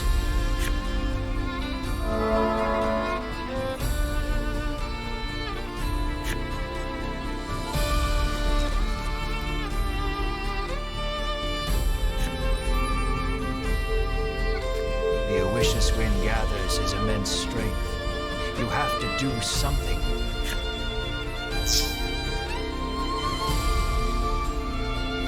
But the Owishus Wind's power binds you. Delicious food. Struggling against his power, Melanie recalls Vince's final words. Your spell can make this world a better place. Through everything, realization strikes her. The only way out of this is to use forbidden magic. I offer myself, body and soul, as payment. Melanie recites the spell, then turns to you. I'm sorry, she says, her voice faint. You'll have to finish what you started without me. Melanie's powerful magic has bound the Owishus Wind. That same power, though, has also bound her.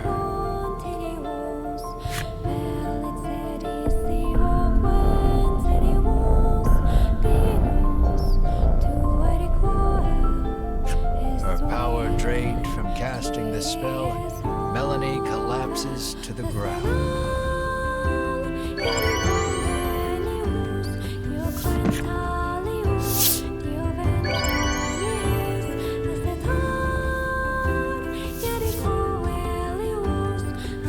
Her spell breaks the power binding you.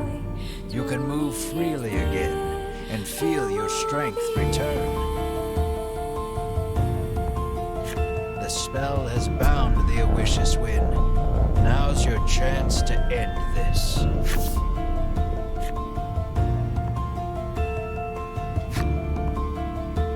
No more Melanie.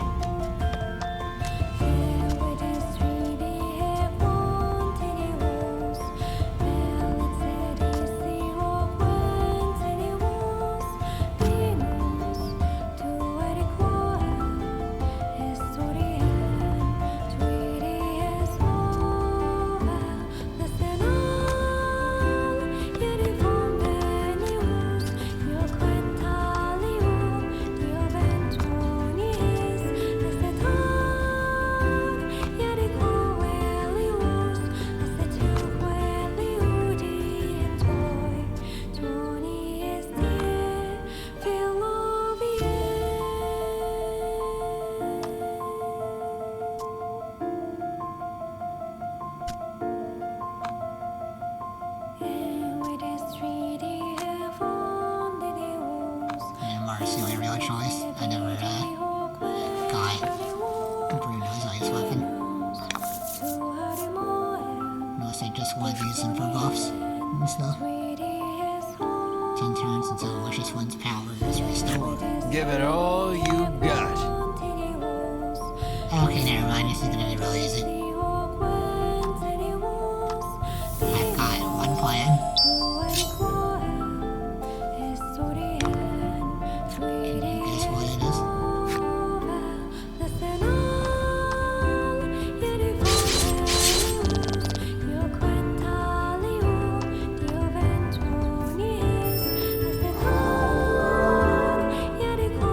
Thanks, guys. Good that you came back.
You defeated the Owishiswin. You wish us win.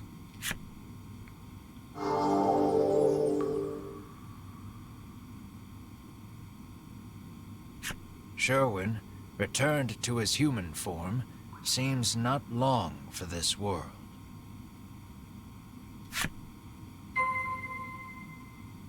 You need to call Ev's note. Okay, yeah, we still can't save.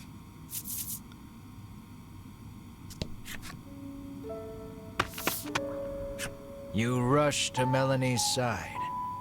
The moment you reach her, you notice something strange. Oh, Melanie's transformed into a monster.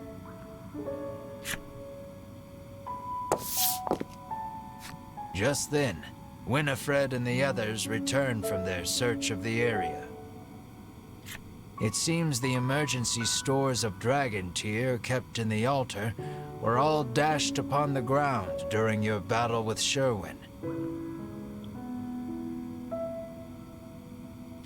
Despair buckles your knees. You've lost Melanie and any hope of changing Mar back. Winifred slips something into your hand. You hold it up and see the empty vial of dragon tear that Sherwin drank. But if you squint, you can make out one last drop in the bottom. You got a vial of dragon tear from Winifred. oh no.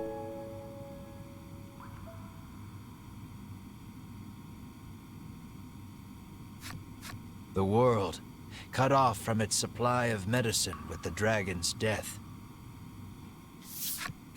Your twin, for whom you have searched high and low for some way of restoring her human form. And Melanie, transformed into a monster and lying prone before your very eyes. You must decide for which purpose to put the all-powerful dragon tear.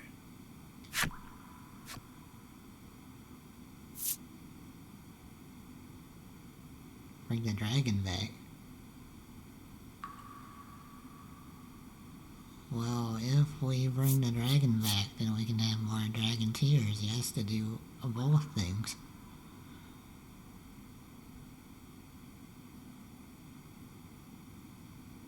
Wishing for the dragon's revival, you head toward the volcano.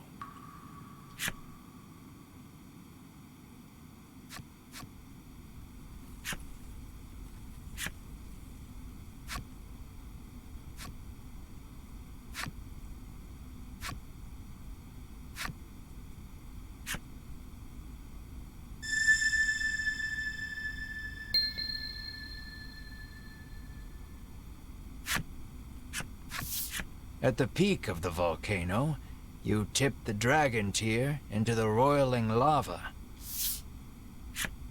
But we didn't get all the cards. Got that The feeling. dragon comes back to life.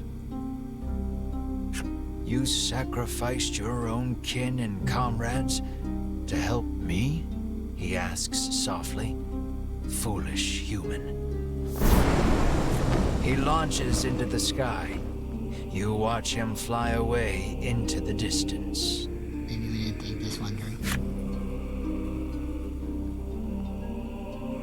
After escaping the mausoleum, you take Melanie and Mar with you on another sojourn round the realm. You hope, one day, to find more dragon tear and turn them both human again.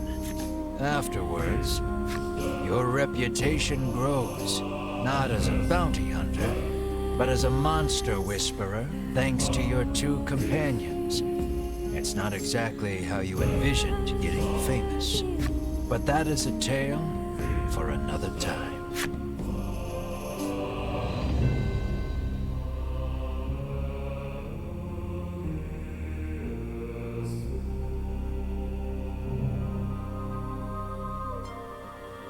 Alright, well that is an ending. Probably not the best ending. But we just need that one last mysterious card. And we could have done it.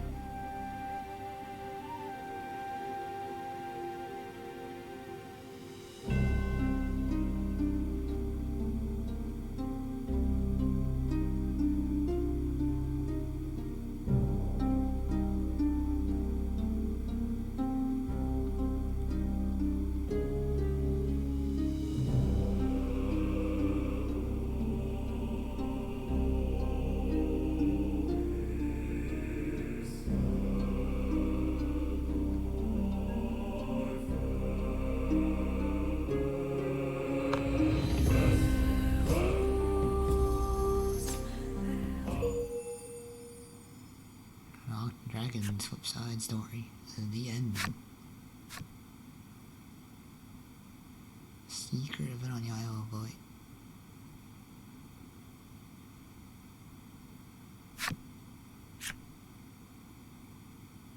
Collect all mysterious cards. Defeat the Elders, just win something special might happen.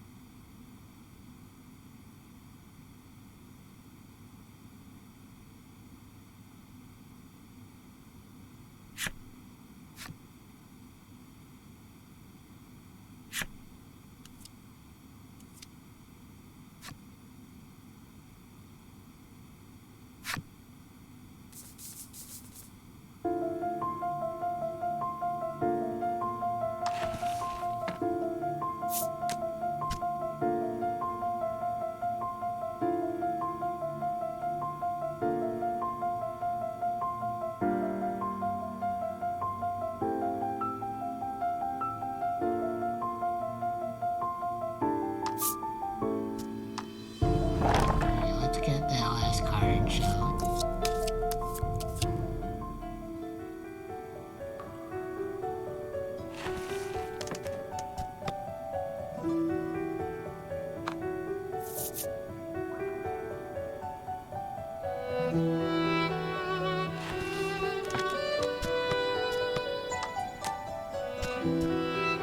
I was gonna maybe do another stream of this tomorrow to finish it. But we're just gonna finish it now. Since we're already so close.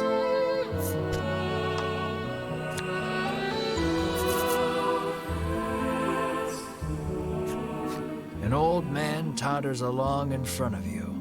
With an eerie smile, he pauses and whispers, "Another eye of the dragon opens." Suddenly, the ground begins to quake so hard, you are nearly knocked off your feet. It stops as quickly as it came. The old man continues on his way, repeating to himself, "The eye has opened."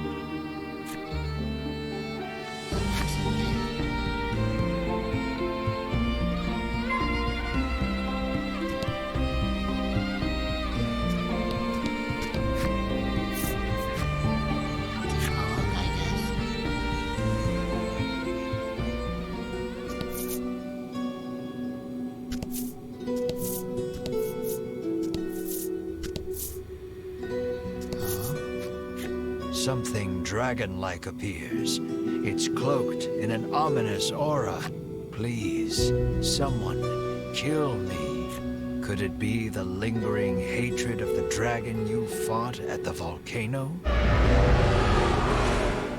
Detestable humans. Detestable world.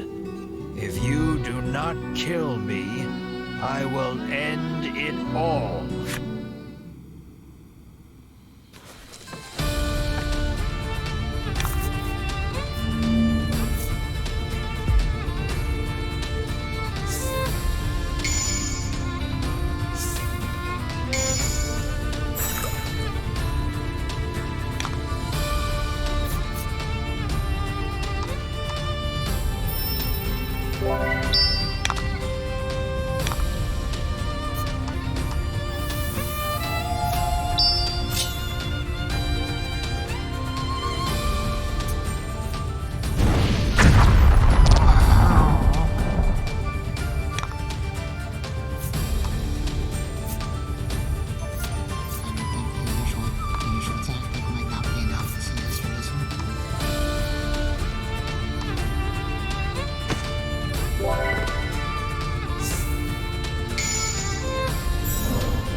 Mr. Upperbow.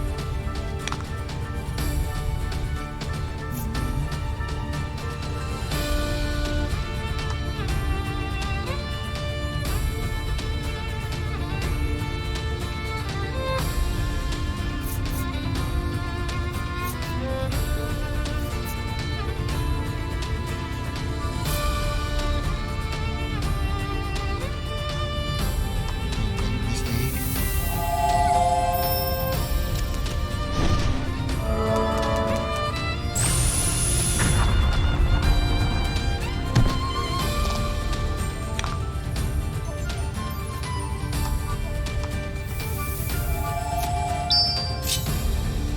Yeah, it's one or the other. Okay, yeah, last one. Oh, you can do that too?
The dragon's malice gives a serene smile, then slowly fades away. You successfully liberated the dragon from its painful curse. More Avatar. The best reward you can ask for, really. Not the dragons, Malice's enemies, or...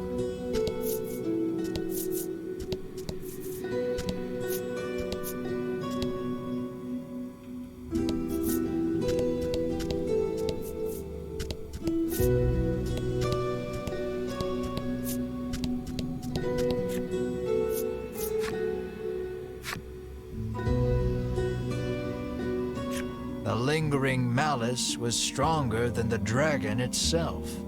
You dread to think of what would happen if it had made it to the outside world. But it didn't, thanks to your heroic efforts. Unfortunately, that means no one knows of your daring deed.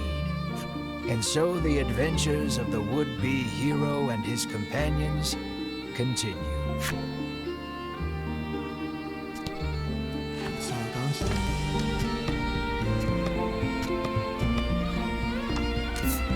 Alright, we have plenty of money right now, so we can buy that sword. And the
You decide not to overthink it and hand over the money.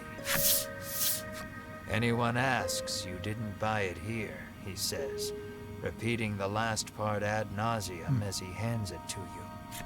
Of course, he was on the black market. Phoenix Flame.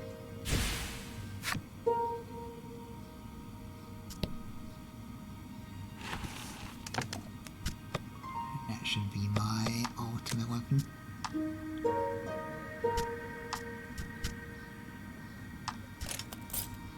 If I had this for the Malice Dragon fight, I could have actually done damage.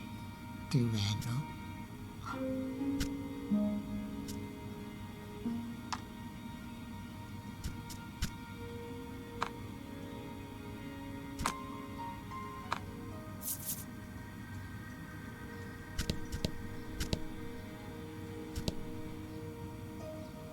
Risk just had to hard carry us across the finish line.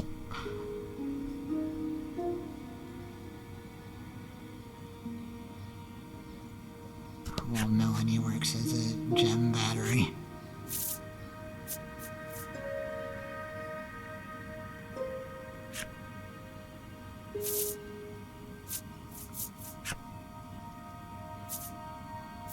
Well, let's get that mysterious card. So I know where it is. May or may not have looked it up.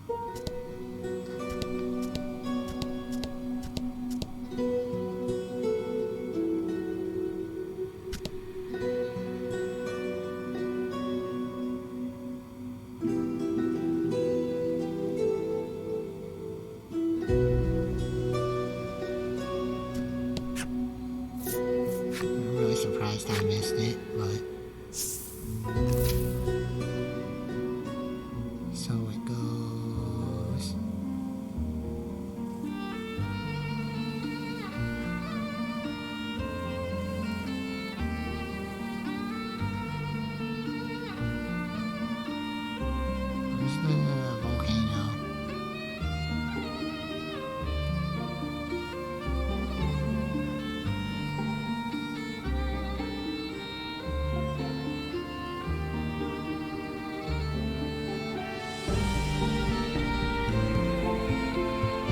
Something wrong. Area.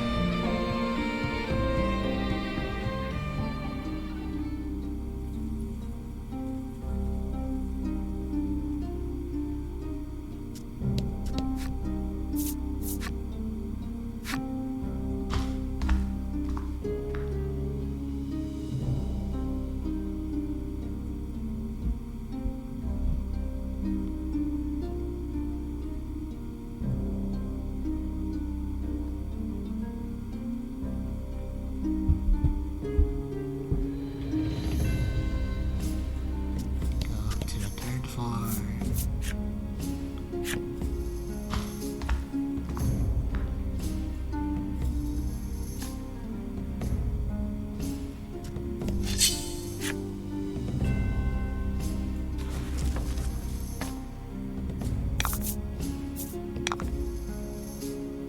This isn't worth my time.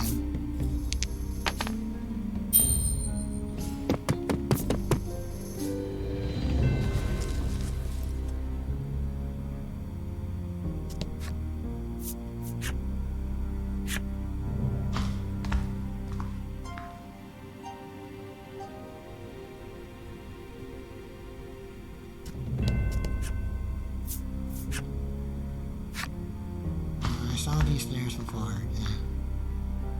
I just thought I was going backwards, so I never went down here. So it wasn't going backwards.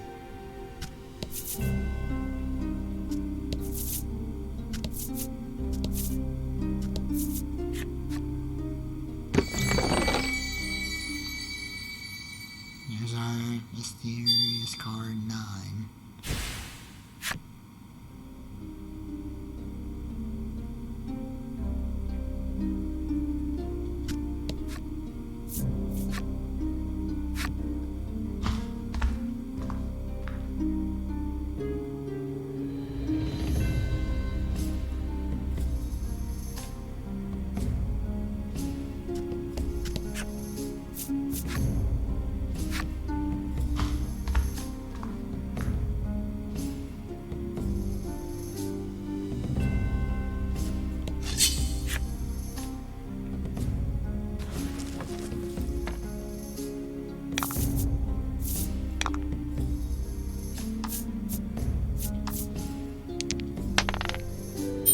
It's a decent chance. I mean, it's literally impossible for me to fail.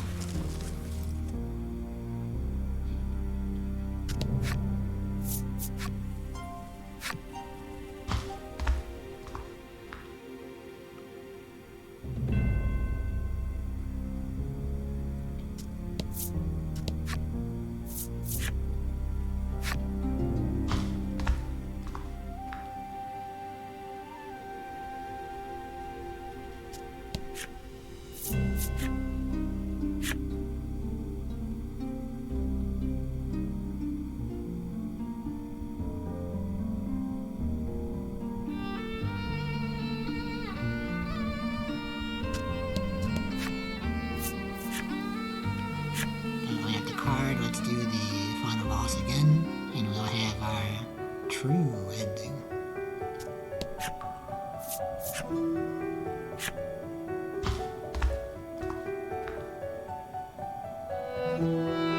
God, I forgot about this zone. Hey there.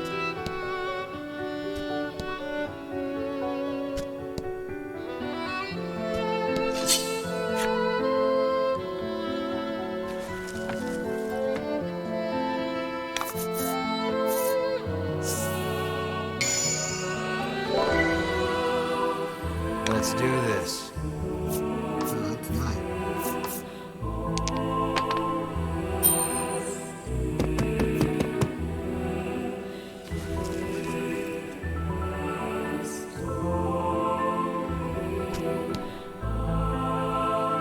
It's over here anyway.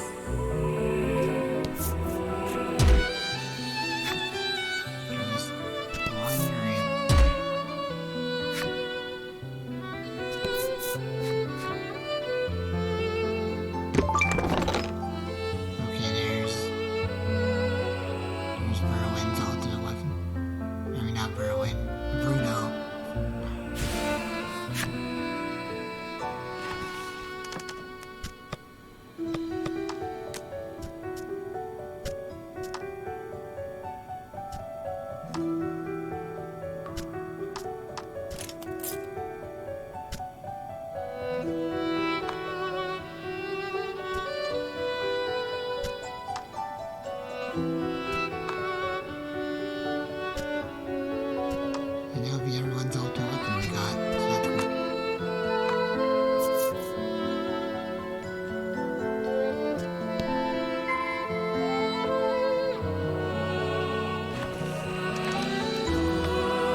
Anyway, don't expect these streams to be this long all the time. This is a special case.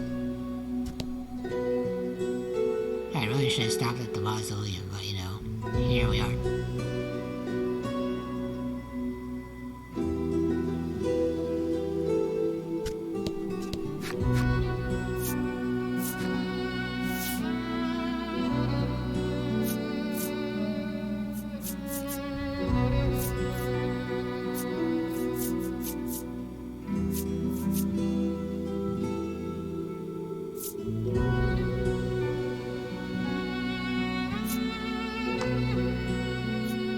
Here's a couple of those.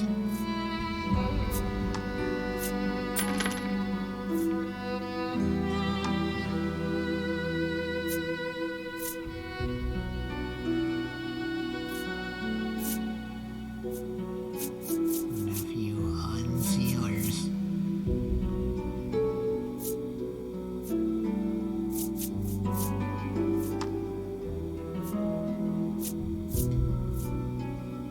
A couple everything because you can do every status ailment.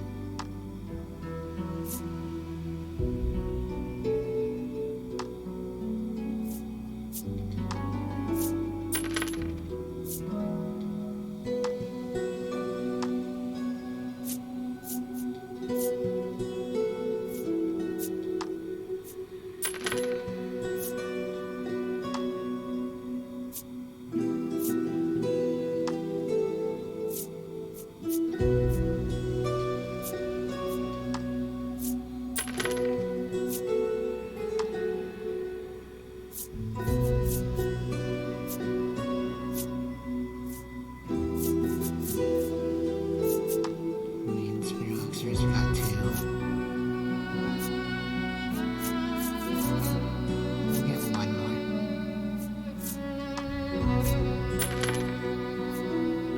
And the rest is little healing items.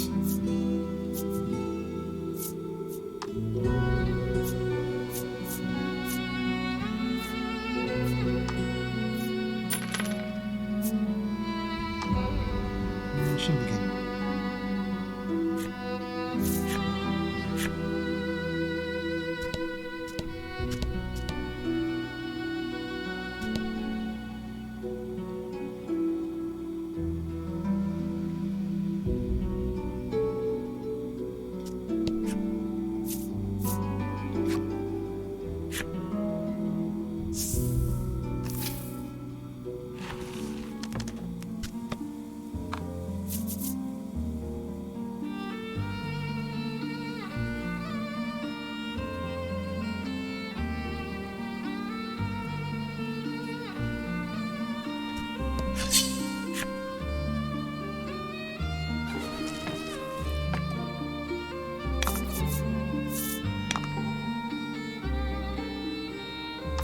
Yeah, the mausoleum didn't really strike me as a final dungeon. I would have sworn there'd be something after it.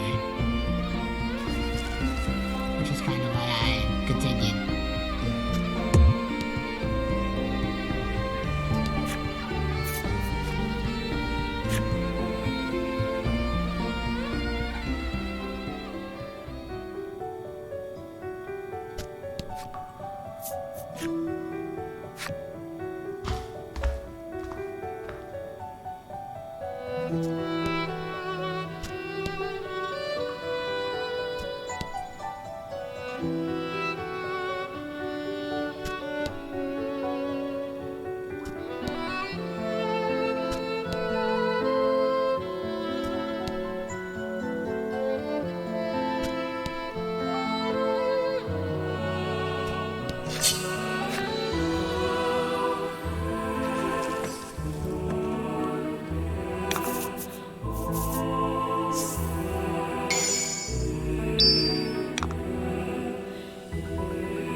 Let's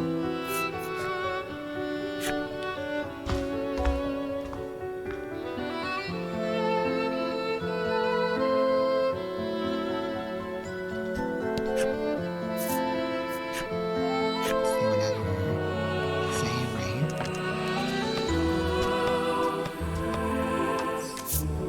On the third slot.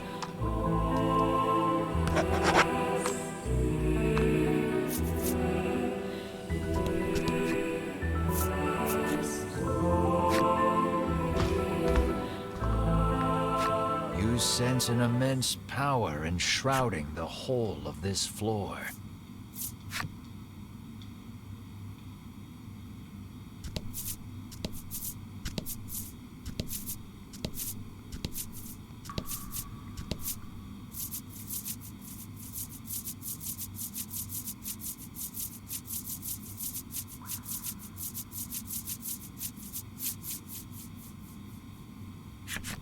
The Ivory Order trio lies collapsed at Sherwin's feet. Sherwin glances your way as he notices your presence. You again. What is it you're doing here?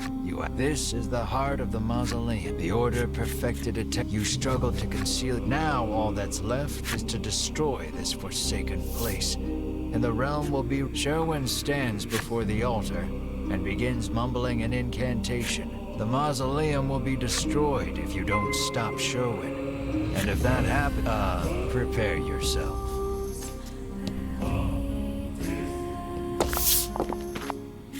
You attempt to stop Sherwin's right. But the fallen Master Sherwin... You use... Sherwin returns his concentration to the right. You race towards Sherwin to stop the right. But then... Still, says Melanie, batting Winifred's hand out of the way. Let us help.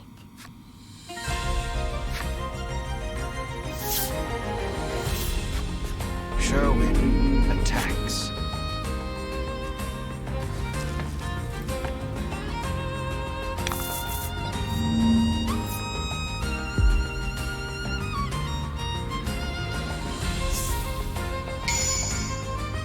It'll take more than... Let's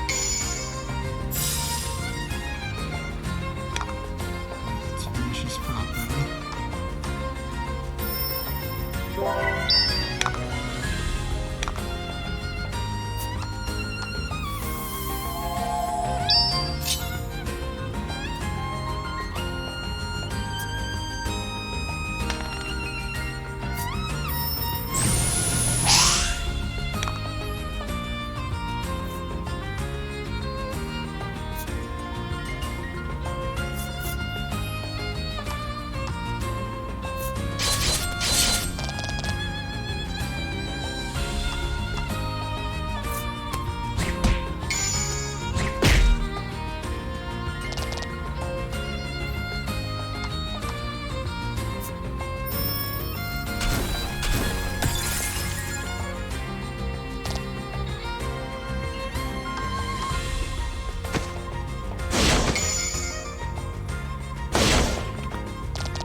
Sherwin, blood thin from the full, so it has come to this, he murmurs. Sherwin's body begins morphing into something grotesque.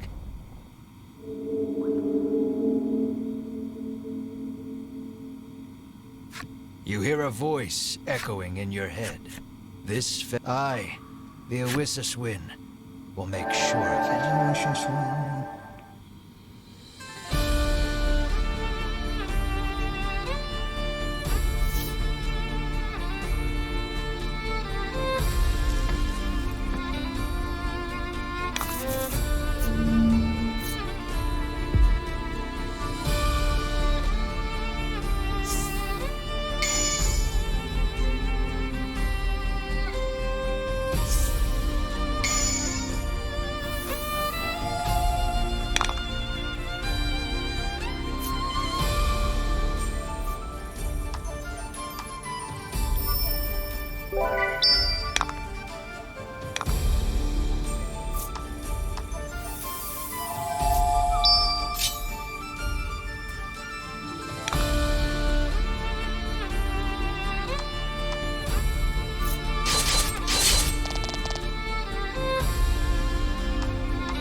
First time I ever maxed it on gems.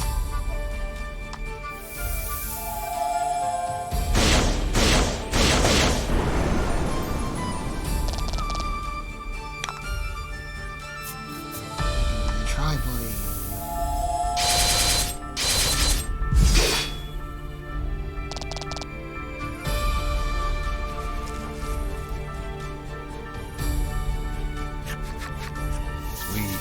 Winifred and the others combine their magic for an all-powerful strength. There is no denying me. The Awisaswin stirs, stretching his humongous wings.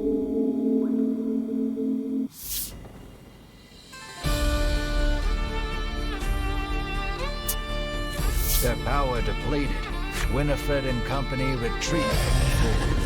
The Awisaswin screeches a bloodthirsty shriek I'm glad we said that as he bears down on you once the narrator again. has to say, the Awisaswin.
Large part of my attack, thank you very much.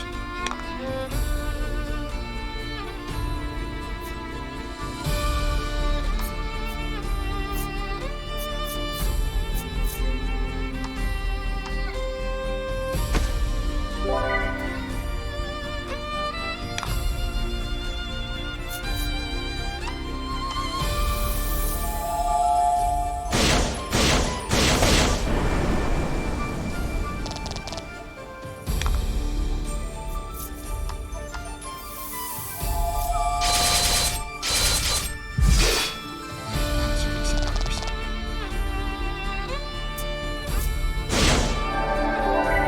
Come on!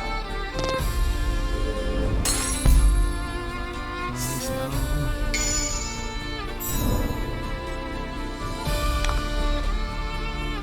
Maybe it was a mistake that I'm getting increased already.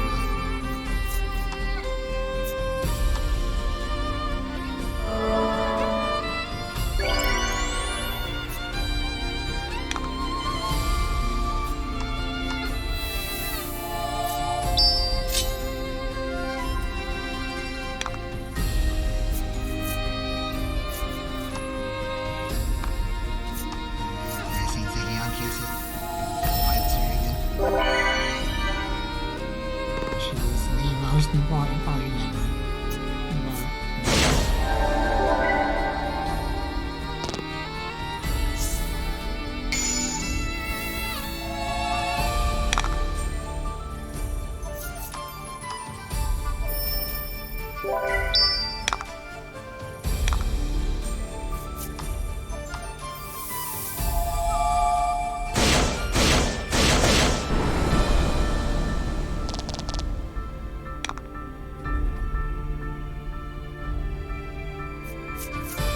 We can probably finish it off from here.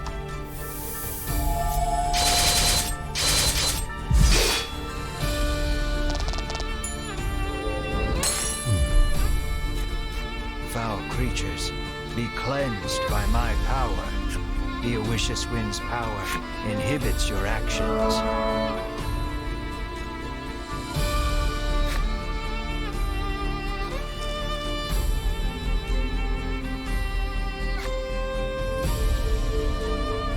The Owicious Wind gathers his immense strength. You have to do something. But the Owicious Wind's power binds you. Struggling against his power, your spell can make the through. I offer myself body and soul. Melanie recites the spell. Accidentally Sorry, make a she choice on the says. ending. Melanie's powerful magic has bound the Owicious Wind.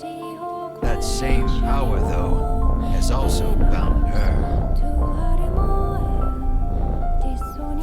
Her power drained from casting the spell, Melanie collapses to the ground.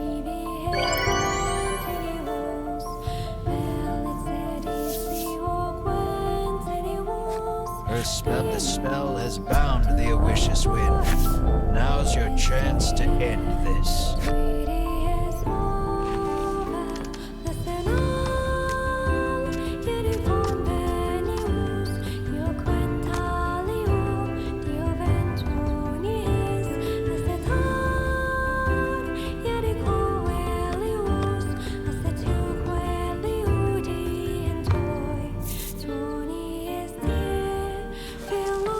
Can't deny Mark's wallet.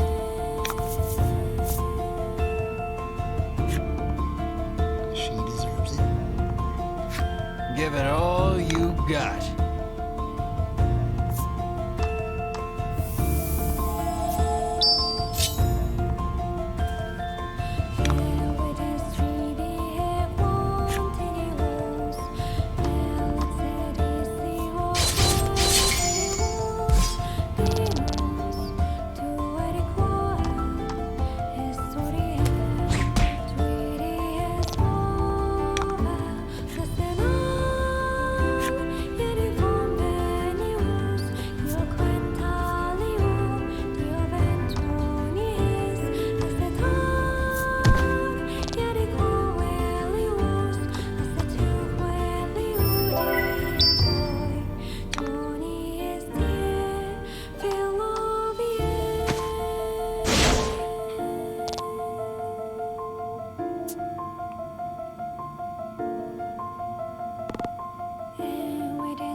Actually, we'll do something a little different.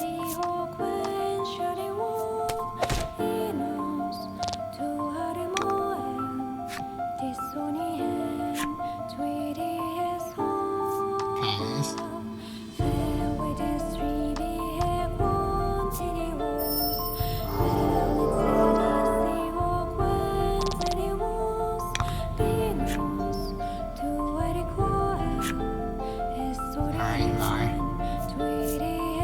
Destruction.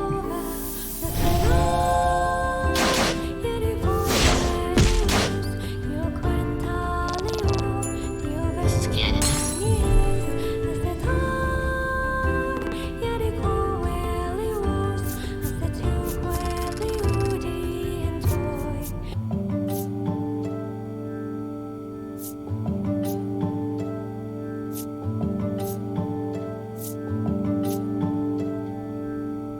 One is now Maxwell.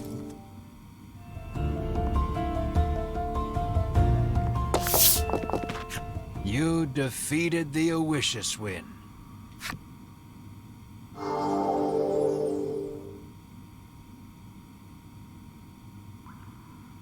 Sherwin, returned to his human form, seems not long for this world.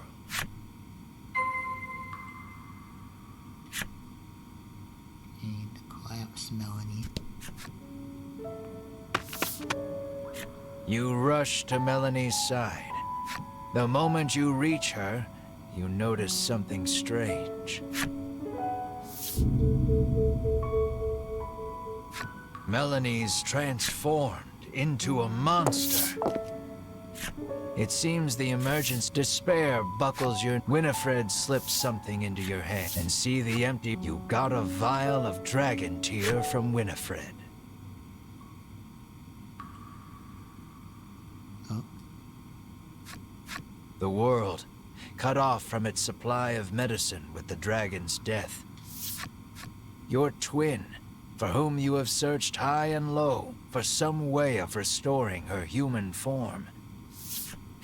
And Melanie, transformed, you must decide for which purpose to put the all-powerful dragon tear. Or you use the dragon tear to wish for. Change Melanie back. Change Var back. Bring the dragon back. Wish for everything. As though you were trying to cling to something, you offer up every supplication to the dragon tear. And then...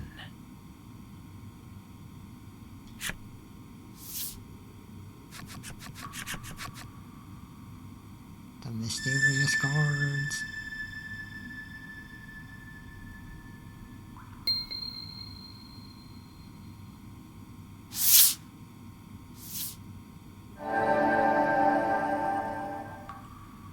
The dragon tear's light overwhelms you. You feel your consciousness start to slip away. Where's that voice coming from?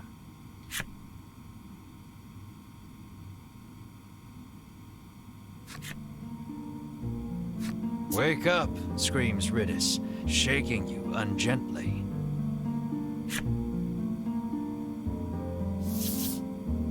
Your eyes peel open, and you glance around. alive, says Melanie through flowing tears. You let go of a heavy sigh of relief to see she's human again. Bruno says you collapsed after the dragon tears started shining with fierce light, and that you've been unconscious ever since. That's when you realize Mar is nowhere to be seen.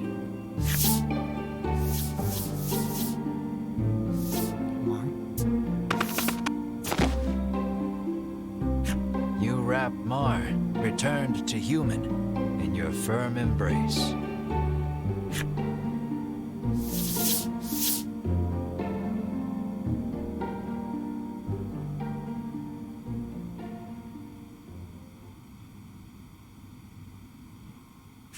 Thus your journey drew to its conclusion. As for the story afterward, you return to Advent Castle and make your report of the events to Queen Nilla. She rewards you handsomely for telling her the truth about the dragon, but it's barely enough to cover the cost of repairs to Ridus's home. Bruno returns to the coastal village he calls home, still squabbling with Oreo. The dragon agrees to continue providing dragon tear for the kingdom, so long as he can live the rest of his life in peace and quiet. Queen Nilla denounces the Ivory Order for their cruelty and seizes control of medicinal production. She does all she can to ensure a more ethical manufacturing process. Lord knows we need that, 'cause that was very cruel Winifred, experimentation. Edwin, and Berwin leave the Ivory Order, establishing a new organization to help the needy. And what of you, Mar and Melanie? Queen Nilla asks you to serve in her court, but that's not really something the three of you are cut out for. You decline to set off for new adventures. And to this day, the incessant bickering of the bounty-hunting twins and the Black Witch can be heard in various far-flung corners the world over. This is a story of long, long ago, and long, long from now. From now.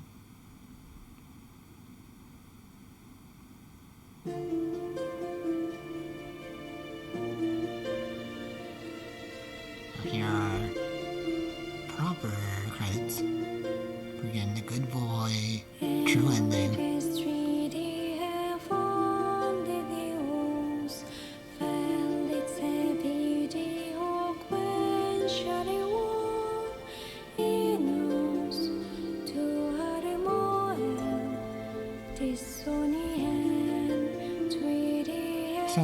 So yeah, pretty good game. There are some faults, such as the optional events that happen on the run, you know, like dungeons and stuff, only having like 2 different outcomes. So once you've seen that, they just become kind of tedious, popping up all the time.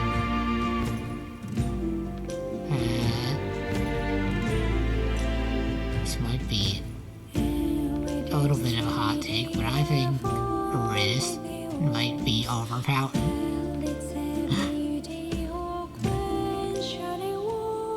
If she can buff her attack up by 10 and then do 4 times that damage, it'd increase even more if I was allowed to freeze anything, but once I came up with that strategy, the bosses started beating me in the freeze.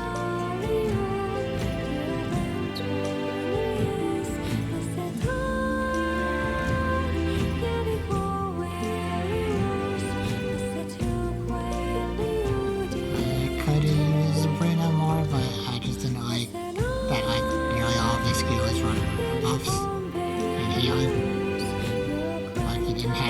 much damage on his own besides that last skill that he got.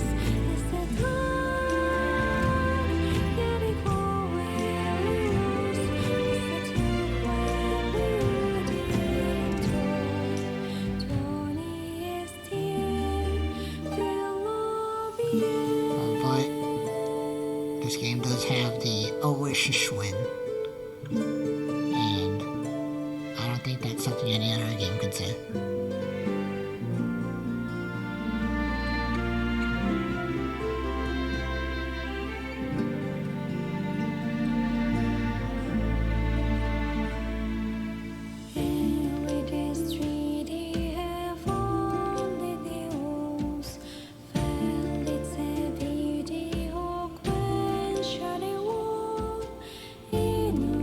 And yeah, kinda less of a card game and more of just a standard RPG with cards as like an aesthetic choice.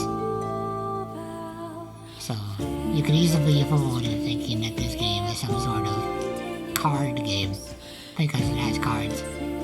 But this is not true.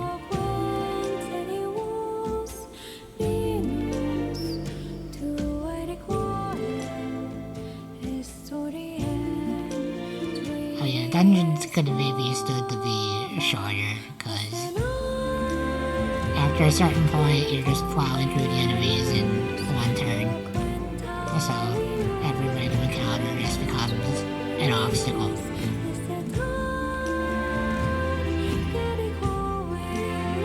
And not like a fun obstacle, because you just do the same strategy every time. But maybe that's more of a RPG problem.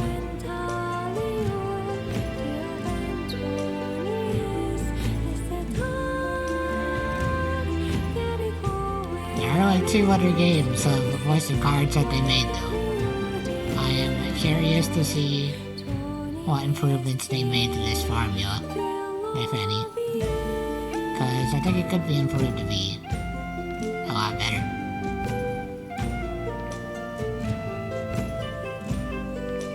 But I would probably check out those other games on my own time.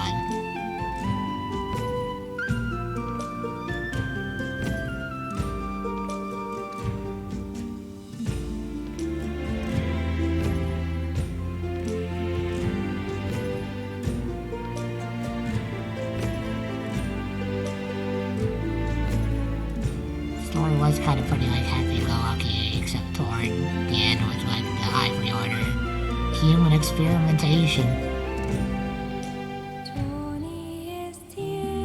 with the medicines and the end with Melanie like transforming into a monster.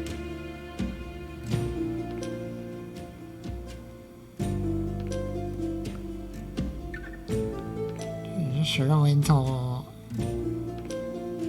I don't know if like him drinking the dragon tear made him become the Oasis one, or if he like always had that inside him and just like that never really got explained. If so,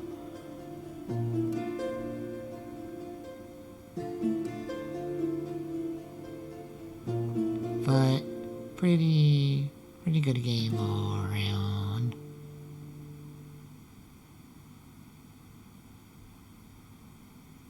I liked it. Thank you for playing. Thank you for playing. Did you enjoy your adventure? No, your feedback.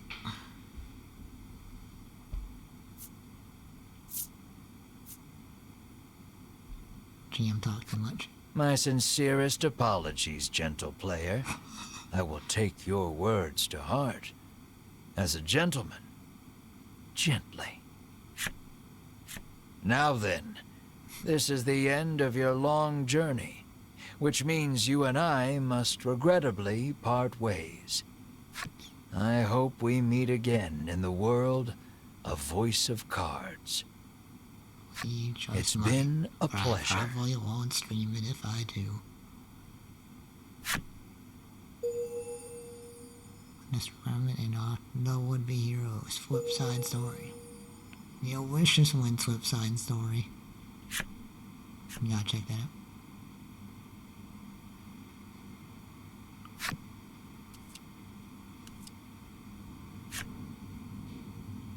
New customization components. That's not new, we got that earlier.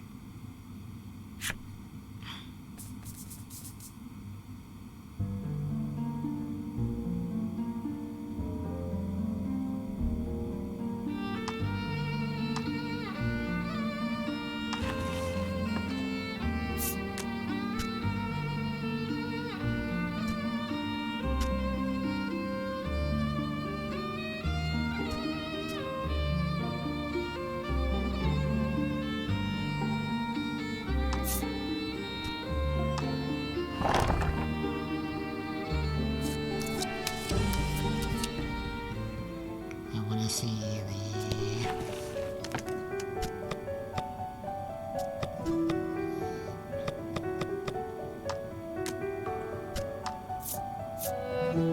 okay, there we go. What matters most in life differs, but not the person. For him, it's money. Slaying dragon may make him a hero, or partly to make him rich. Once he and his sister turned monster fled the island, money became more than means to an end. Became salvation. Turned to bounty hunting so he and his sister could survive. Where's Q? Not about here. Not more. Wait, why is Mars' story still locked? What do I need to do to see Mars? Maybe get Mars' specific ending? Or you turn her into a human?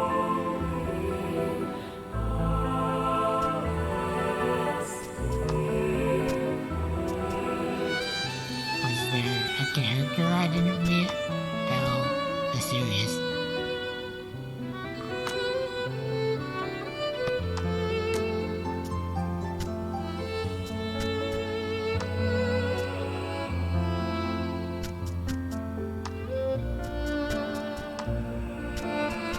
There's the Aloysius Win.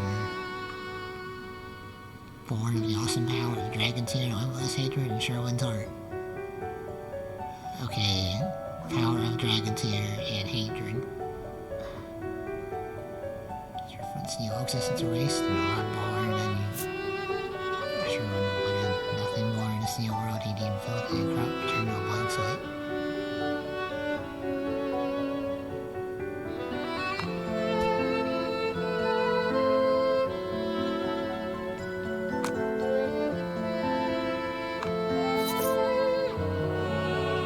There's one thing I'm curious about.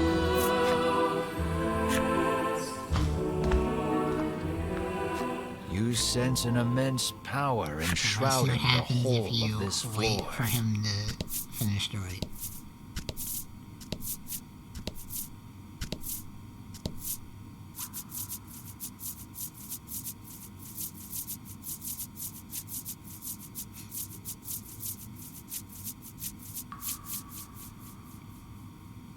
Probably. The Ivory Order trio lies collapsed at Sherwin's feet. Sherwin glances your way as he notices your presence. What are you after? You ask him.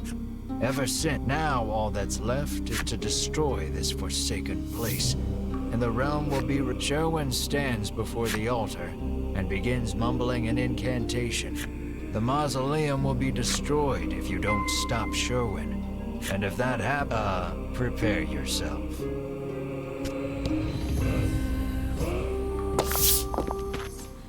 You attempt to stop Sherwin's right. But the fallen Ivory Order tree... Master Sherwin, says Winifred, unable to... You used us, growls. Your actions betray... Sherwin, everything... Sherwin returns his concentration to the right. Whatever Sherwin is doing, it isn't good. But you just stand there watching him. Let's wait and see. You keep watching Sherwin. He's almost done with the rite. Let him do it. Let him cook. You keep watching Sherwin for what feels like an eternity. The moment he completes the rite, Into the mausoleum descends an eldritch monster. The abomination devours Sherwin, then turns to you.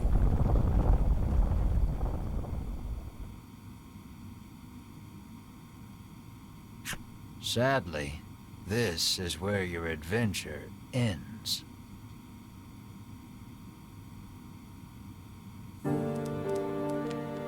Game over.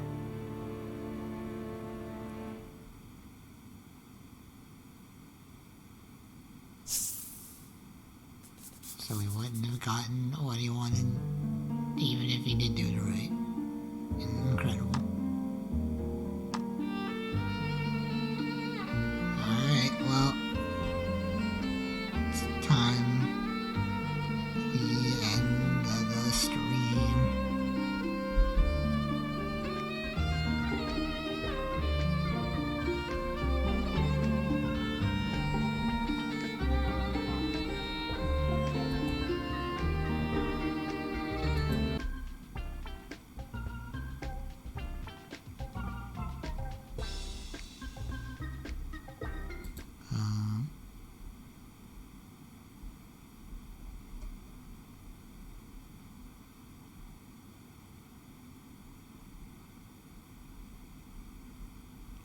So yeah, have a good night.